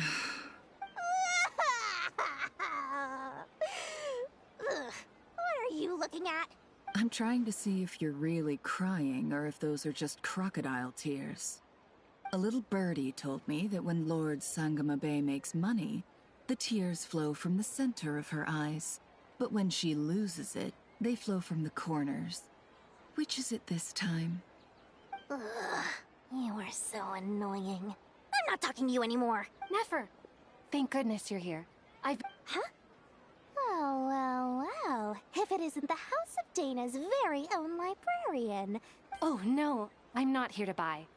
I'm here to bring Lady Nefer a book, and a fascinating one at that. We agreed to meet at the entrance to the mausoleum of King Deshret. One more thing. I bought this copy with my own money. It's not borrowed. Reasoning knows not time of day, but suspense always follows a blizzard. Huh? Isn't that the one that... It was all the rage for a while. People throughout the city were clamoring to get their hands on a copy. The names inside were all circled. Everyone thought it was a riddle. Don't bring up that book in my presence. I don't even want to hear its name. That thing was nothing but a scam. Surprisingly enough, I've actually heard of this book. Though it doesn't seem of much consequence. You're from the Vahumana and you're asking me what the truth is? I'd say the actual truth was about the least important part of the whole episode. I brought you this book because it probably has the most interesting backstory of any in the House of Dana's collection, at least in recent years. As for its quality, well, you can judge that for yourself. Don't tell me it's actually any good. You may not know this, Lord Sangamabe, but Lady Nefer has a fondness for books with... how should I put this? Mixed reviews? No eye for good literature, huh? Perhaps she feels that bad books hide interesting secrets? But I shouldn't put words in her mouth. It's probably fair to say she prefers the conversations that books can spark over the substance of the books themselves. Suits my style as an intel broker, wouldn't you say? Very interesting, thank you. I'll return it to you once I'm done reading. And as it happens, I have something for you too. Incense? I imagine you've already used up the incense I gave you last time? Well, actually, but I'll gladly accept. Katayun, you haven't changed a bit.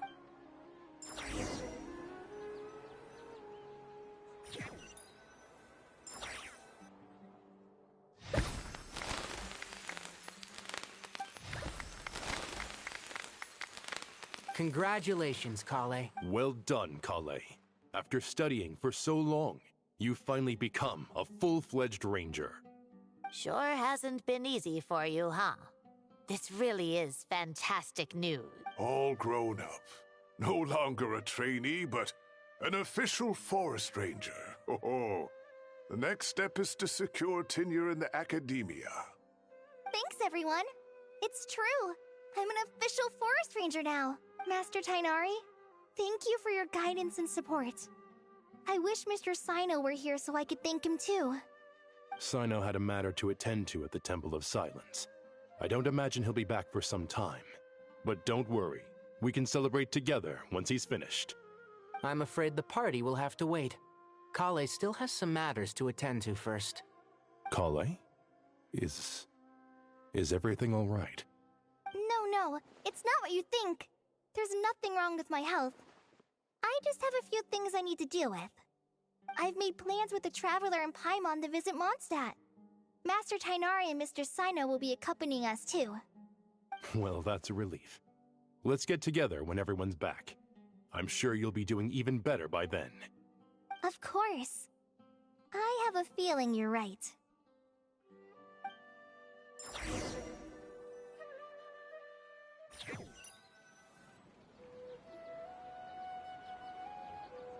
Phew!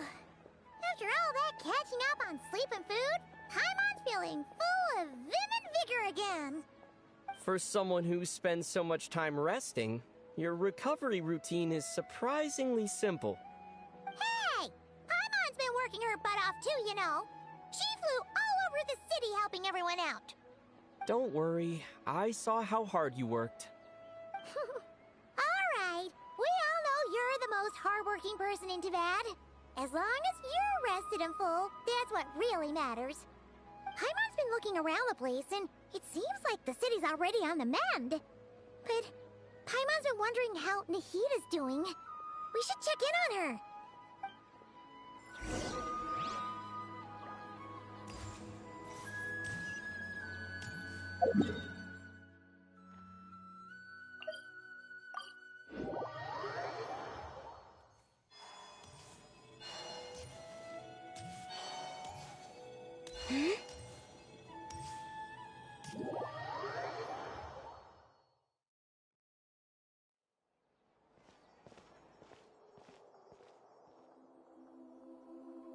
Hey, Nahida!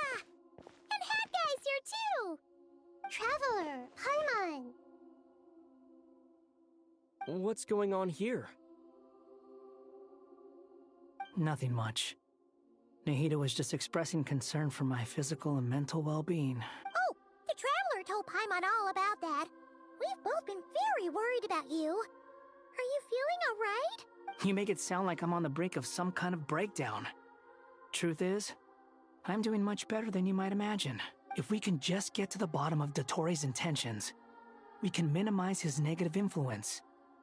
That's the sort of thing I excel at. Just listen to that newfound optimism. It seems like having you enroll in the Bahumana was a truly inspired move. I can really see the positive influence.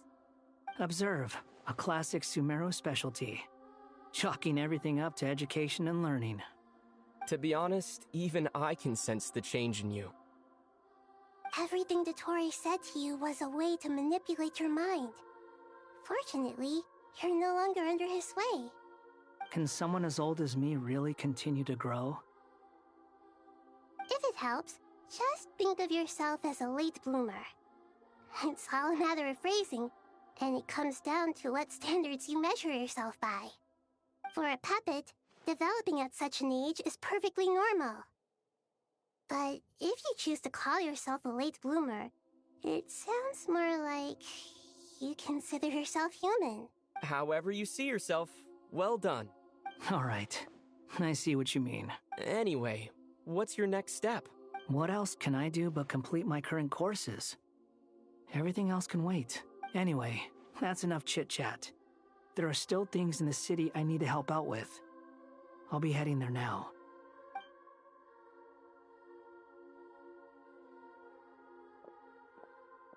I'm so happy that Hat Guy is doing better than we thought. you, Nahida? How are you holding up? The pyronosis burned down the corrupted Irminsul. The flames blazed for 7 days and 7 nights before they finally subsided. All that was left were the parts underground. Now, Aru shoulders the responsibilities that once belonged to Irminsul. The situation was contained before it got out of hand, so Tevat's most vital information has largely been preserved. Irminsul has a strong influence over you, doesn't it? How will you cope now that it's gone? There is no need to worry.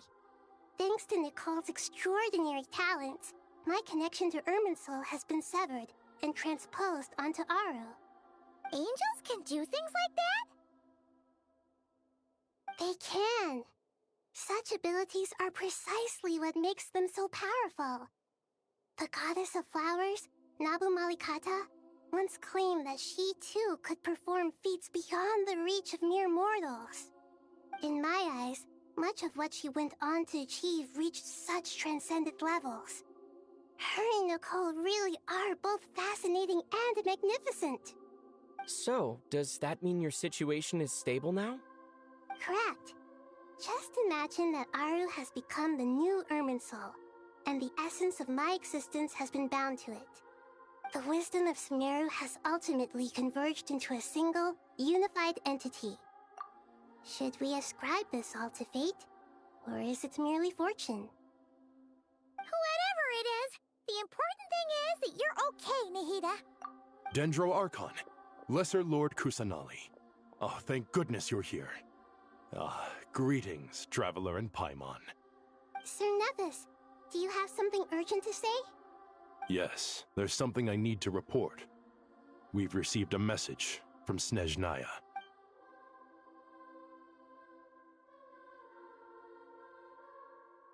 The Fatui Harbinger, the Rooster, sends us his sympathies, along with all the usual pleasantries. His stance is that, following the unrest and Nod Cry, Dottore was subjected to internal censure. This madness was the act of a rogue element, one who cannot be seen to represent the Zapoliarni Palace. No less than can be expected. Snezhnaya paid a heavy price working to stop him. They even lost one of their own Harbingers. The letter goes on to say that even so, Snezhnaya cannot claim to be blameless. Apparently, they will deal with Dottore's subordinates in accordance with Snezhnayan law, holding all those involved in his crimes accountable. Additionally, they are supplying relief funds and supplies, which are already en route. They hope this will aid in Sumeru's reconstruction. Sounds like he's got an answer for everything.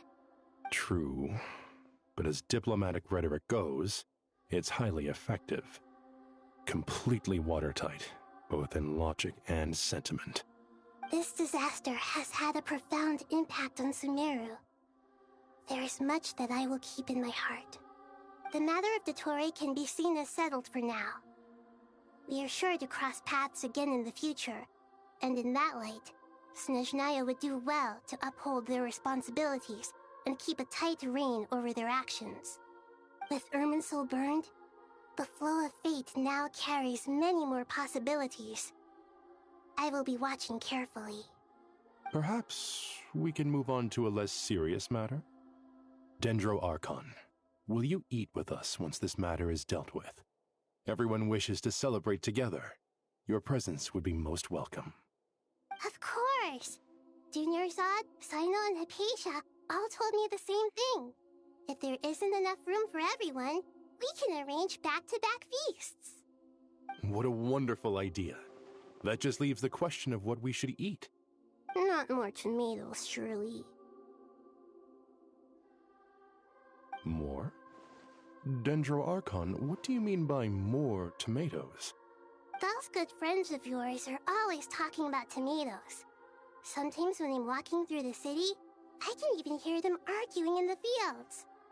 Since you see them so often, you must hear about tomatoes even more than I do. Tomatoes. Tomatoes. The word has a certain magic to it. like the autumn fur of a sumpter beast swirling in the wind, sometimes flying up my nose. Tomatoes. What can we make with tomatoes? Wait, why tomatoes? Take your time, there's no need to rush. The Traveler, Paimon, and I still have somewhere we need to visit. You'll have plenty of time to think it over before I return. Does this mean you're going to Natlan? Meeting them there in person. It will require a long journey. I know. But this is necessary. I must go myself.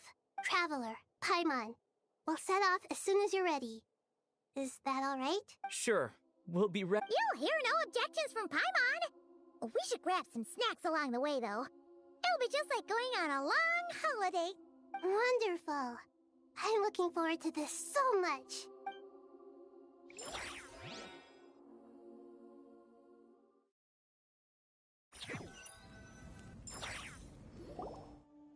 Natlan is such a lively place. It's super cheerful and positive, too. I can see that. There are people outside exercising at all hours. Such a healthy way of life. You came. Welcome, welcome. You must be hungry from your journey. Would you like something to eat? Oh, thanks, but no thanks. We've been eating the whole way here. We had a mushroom platter, Sap's meat stew, butter braised chicken, hot sour pudding. Paimon's positively stuffed. All right, all right. No need for all that detail. I'm starting to get hungry myself. Maybe later then. We can wait till everyone's got an appetite. Then I'll head out for a meal together. Sounds like a plan. Let's find somewhere to sit down.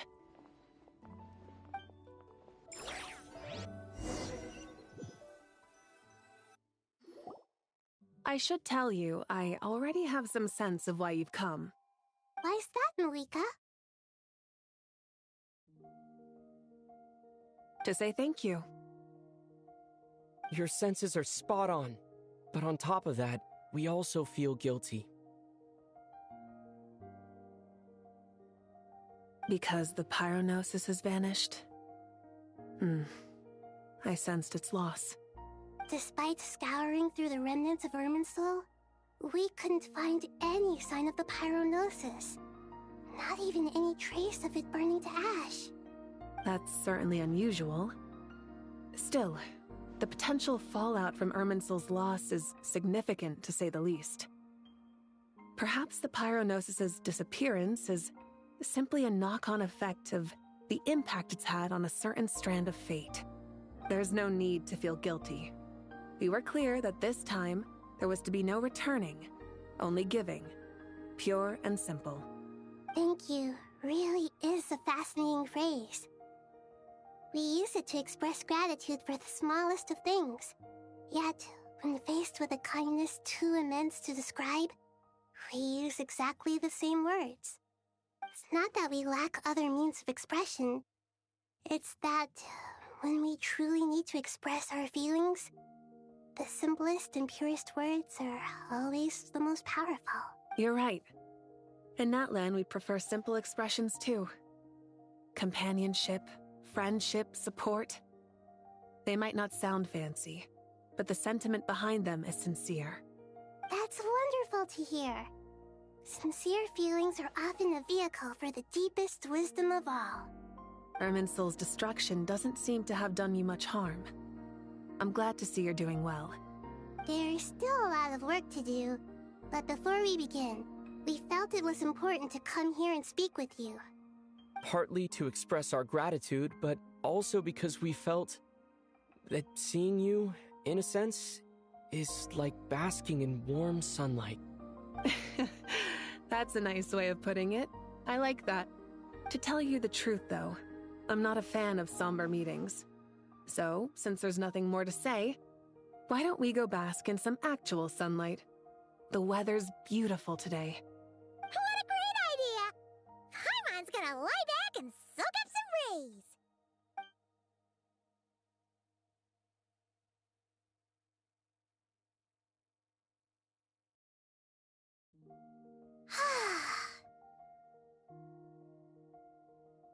In that case, I think I'll lie down for a bit too before we head to our next stop. And where might that be?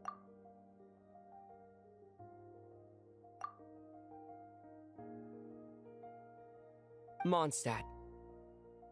Paimon and I are gonna head back there with Kale and the gang. Long ago, I sensed that the god remains inside Kali had come from the goddess of flowers, but I kept it a secret. Those remains weren't hurting Kali, not as she is now. They simply exist. Besides, I could sense a deep yearning within her. A yearning for an ordinary life. A yearning to hold on to the hard-won happiness she now enjoys. With someone like her, I have a responsibility to keep her secret. She should be ready to face the truth by now. Whenever people meet, there is always the potential to create warmth and kindness. Every child grows up, but even as adults, they are still children in the eyes of certain people. Oh, just like how Paimon sometimes sees Nahida as a little kid. Is that so? Well, anyone who's friends with a kid is probably a kid themselves. Of course! And there's nothing wrong with that. When we get back, we'll actually be hanging out with another of our friends who happens to be a kid. Or more like looking after, in her case. Anyway, we'll always be there to watch out for our friends. Dear Sucrose, when you receive this letter, I'll probably be as busy as always. But busy with wonderful things. That's because I'm no longer a trainee. I'm now an official forest ranger. Impressive, right? Sino said that official rangers sound much tougher than trainees. Though he did say it was already pretty tough to start out with. You probably heard that something big happened in Sumeru recently. Don't worry, it's all been taken care of. We're heading to Mondstadt soon, so if you're free, maybe we could meet up? Plus, it's not just me. A few of us are going. Hey, do you still remember that time we all got together?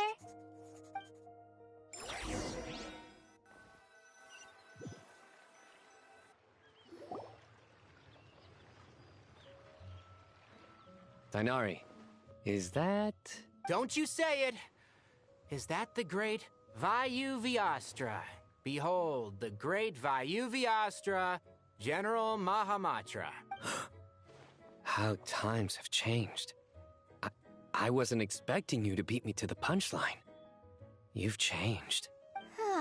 You've really upped the aggression. Kale, how did you know what I was going to say? For the love of... Traveler! Paimon! You're right on time! I hope we haven't... Kale! Sucrose! It's been so long! How have you... I've been well. Everything's going great. What about you? Are you still busy? Not at the moment.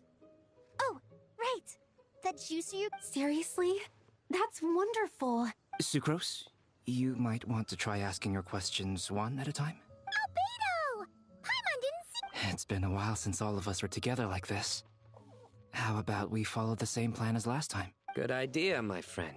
You never disappoint. So, what are your identities this time? Don't remind him. First things first. Allow me to introduce our very own official Forest Ranger Kale. The rest of us are simply her humble travel companions. This sounds like one of those mushy stories. Oh, is our story not heartwarming? Besides being heartwarming, our story's also about tough, impressive-sounding job titles.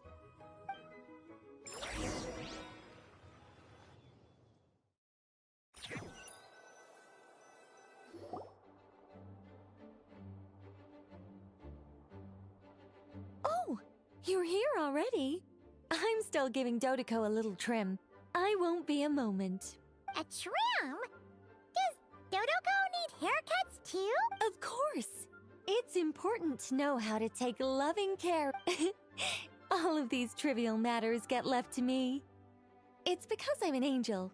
And angels are, in a way, the guardians of all Tavad. Oh, right! What are you writing? I'm just brainstorming some cool-sounding lines. Oh, write them on these card backs. Of course. Clearly, my lines are pretty amazing. Wouldn't you say, Miss Nicole Kale? You seem a little nervous. I was just wondering, who was the person you mentioned who needed their wish fulfilled? Wish? What do you mean? Miss Nicole asked if we could meet up in Mondstadt once everything was over. She said a friend of hers had a wish that needed my help to come true. Well, you never mentioned that before. All we knew was that you'd arranged to meet in Mondstadt. But we thought it had something to do with the god remains. To be fair, everything I told you was true. Anyway, my friend is waiting.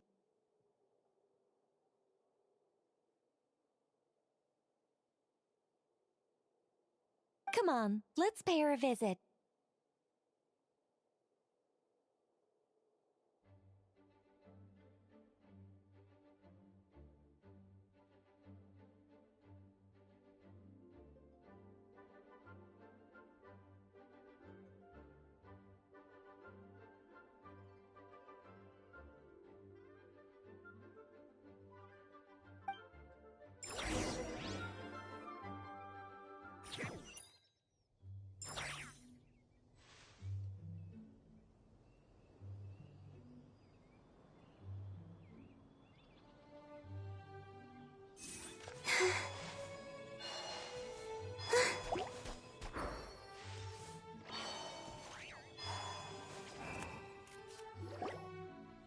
Huh?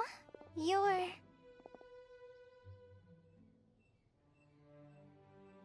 Surprised?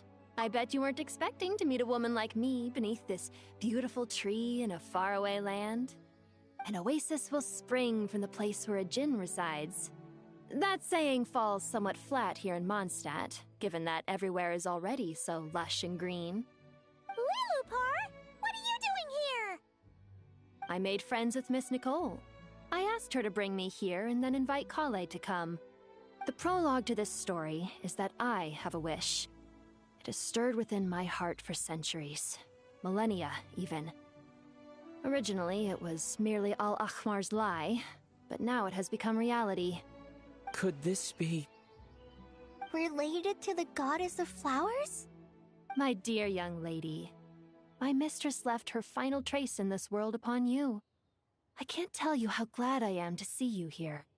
And now I have seen you, and peered into your heart. You have experienced hardships and suffered setbacks. The torment an ordinary person might expect to face has befallen you threefold. This is the source of your resilience.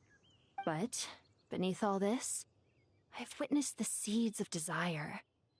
You yearn to return to the simple life you once knew, do you not? I do. I want to throw away everything that isn't mine. But how do you decide what is yours? The scars that others carve into your flesh? The kindness and love they inscribe? Are these things not yours as well? They are. This is something I've talked about with Miss Nicole. Miss Nicole said I should learn how to adjust my standards. I just want to live as an ordinary human. Anything beyond that isn't mine. Don't you want anything from the remains of the goddess of flowers? She gave me a revelation once. I think that's already more than enough. In the past, you would not have possessed such a rich heart. Your brief life has taught you to hold on to everything good, to home in on kindness. How fascinating. You're nothing like Nabu Malikata, and you're certainly not her. Of course not. I'm not some great and powerful being, Miss Lilopar. Yet I am a djinn. We exist because of the Lord of Flowers. We revere and love her. My wish is to see her one last time, to give everything for her. Kale, can you do this for me? But her remains won't be easy to remove. Are you sure this is what you want? That's beside the point. First, I need to know. Are you willing to do something for the soul of this lonely, wandering woman? I'm willing. But look, you know nothing about me. Even if you have heard the stories about me, all you would know is that I was rightly punished for the many evil deeds I committed. Ah, so you do know. Your lips are quivering, your eyes trembling. And still, you're willing to do something for me. Life has been cruel to you, and yet you've learned to be kind. My dear young lady, to repay your kindness, I too must play my part. Are you sure about this, Lilupar? I yearn to see my mistress. For this moment, the world can burn to ashes, the universe be engulfed in flame. I care about nothing else. And you, Kale, I can give you a gift. You'll become just another ordinary human. But Miss Lilupar, what will happen to you? My wish will be fulfilled, and I can die happy. Why would you wish for that? A long, unending life might seem desirable for one who has never possessed it, yet it brings torment to one who has. My remains are scattered across the yellow sands, but my soul can find no peace. Since you've promised to grant my wish, give me that release. Allow the dying to die, and let the dead rest in peace. You have my thanks. Kale, there's no pressure on you. What she said, it's all true. A wish is a genuine desire, after all.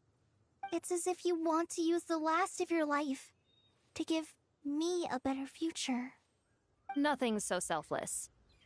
We'll be using our futures to fulfill each other's wishes. This is a noble act, a beautiful and secret transaction between two women. I understand. Miss Lilupar, I'm ready. Close your eyes, Kale. Then open your soul. From there, I will embrace my mistress. The downpour of flowers is your touch. Like returning to the very beginning. Like surrendering to your grace. My mistress. People say that devotion is beautiful, yet filled with pain. How foolish of them. For me, devotion is beautiful. Pure and painless. Devotion is my love. Thank you.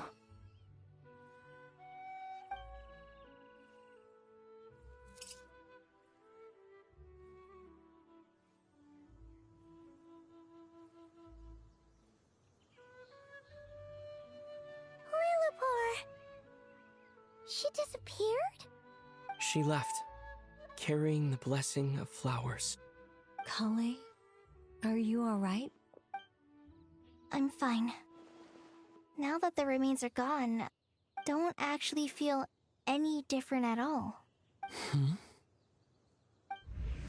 Those remains weren't hurting Kale. Not as she is now. They simply exist. Besides, I could sense a deep yearning within her. Kale must have already received what she was yearning for. I'm doing fine. I feel relaxed. There's really no need to worry. Then my wish has come true, too. To become ordinary? That's just one of my wishes.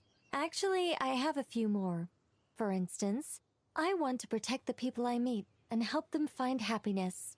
That sort of thing. So between Miss Lilupar and me, you've fulfilled 2 wishes already. And protected 2 people. Wonderful. Isn't it? Oh, I feel so fantastically happy. I guess that settles things here. So what's next? What do you want to do when we get back to town? Clay, look who I've brought to see you. Hey, Kale! I heard you guys were holding some kind of secret event. How come you started without me? Huh? Oh no, it's nothing like that. We were just saying goodbye to an old friend. Really? Who? Me. The old me. So that's what this is all about. Did you come all the way to Mondstadt for that? Because we knew the old you so we could witness the change? Exactly. The old me is gone. I puffed her into the air, and she became a fluffy pink cloud, floating into the sky, before disappearing forever. Do you think, maybe up in the sky, she has friends waiting for her with test tubes, flasks, and bows? Oh, when you put it like that, it doesn't sound so bad after all. What do you think, Miss Nicole? I think maybe that's right. At least, if it were up to me, I'd consider that a happy ending. Dear Sucrose, Even though my childhood ended long ago, these past few days have really felt like growing up again. I've become stronger, and I feel like I can finally accomplish things by myself. Surely someone as mysterious as you will find a friend like this fascinating? Always growing, I came to say goodbye to my old self. I know that after this, she'll be gone. Thinking about it makes me feel a little lonely. I know the weakness that kept me company will one day leave me too. But somewhere in my heart, I feel a great sense of joy. It feels like I've always wanted to take this step. To walk towards the new me.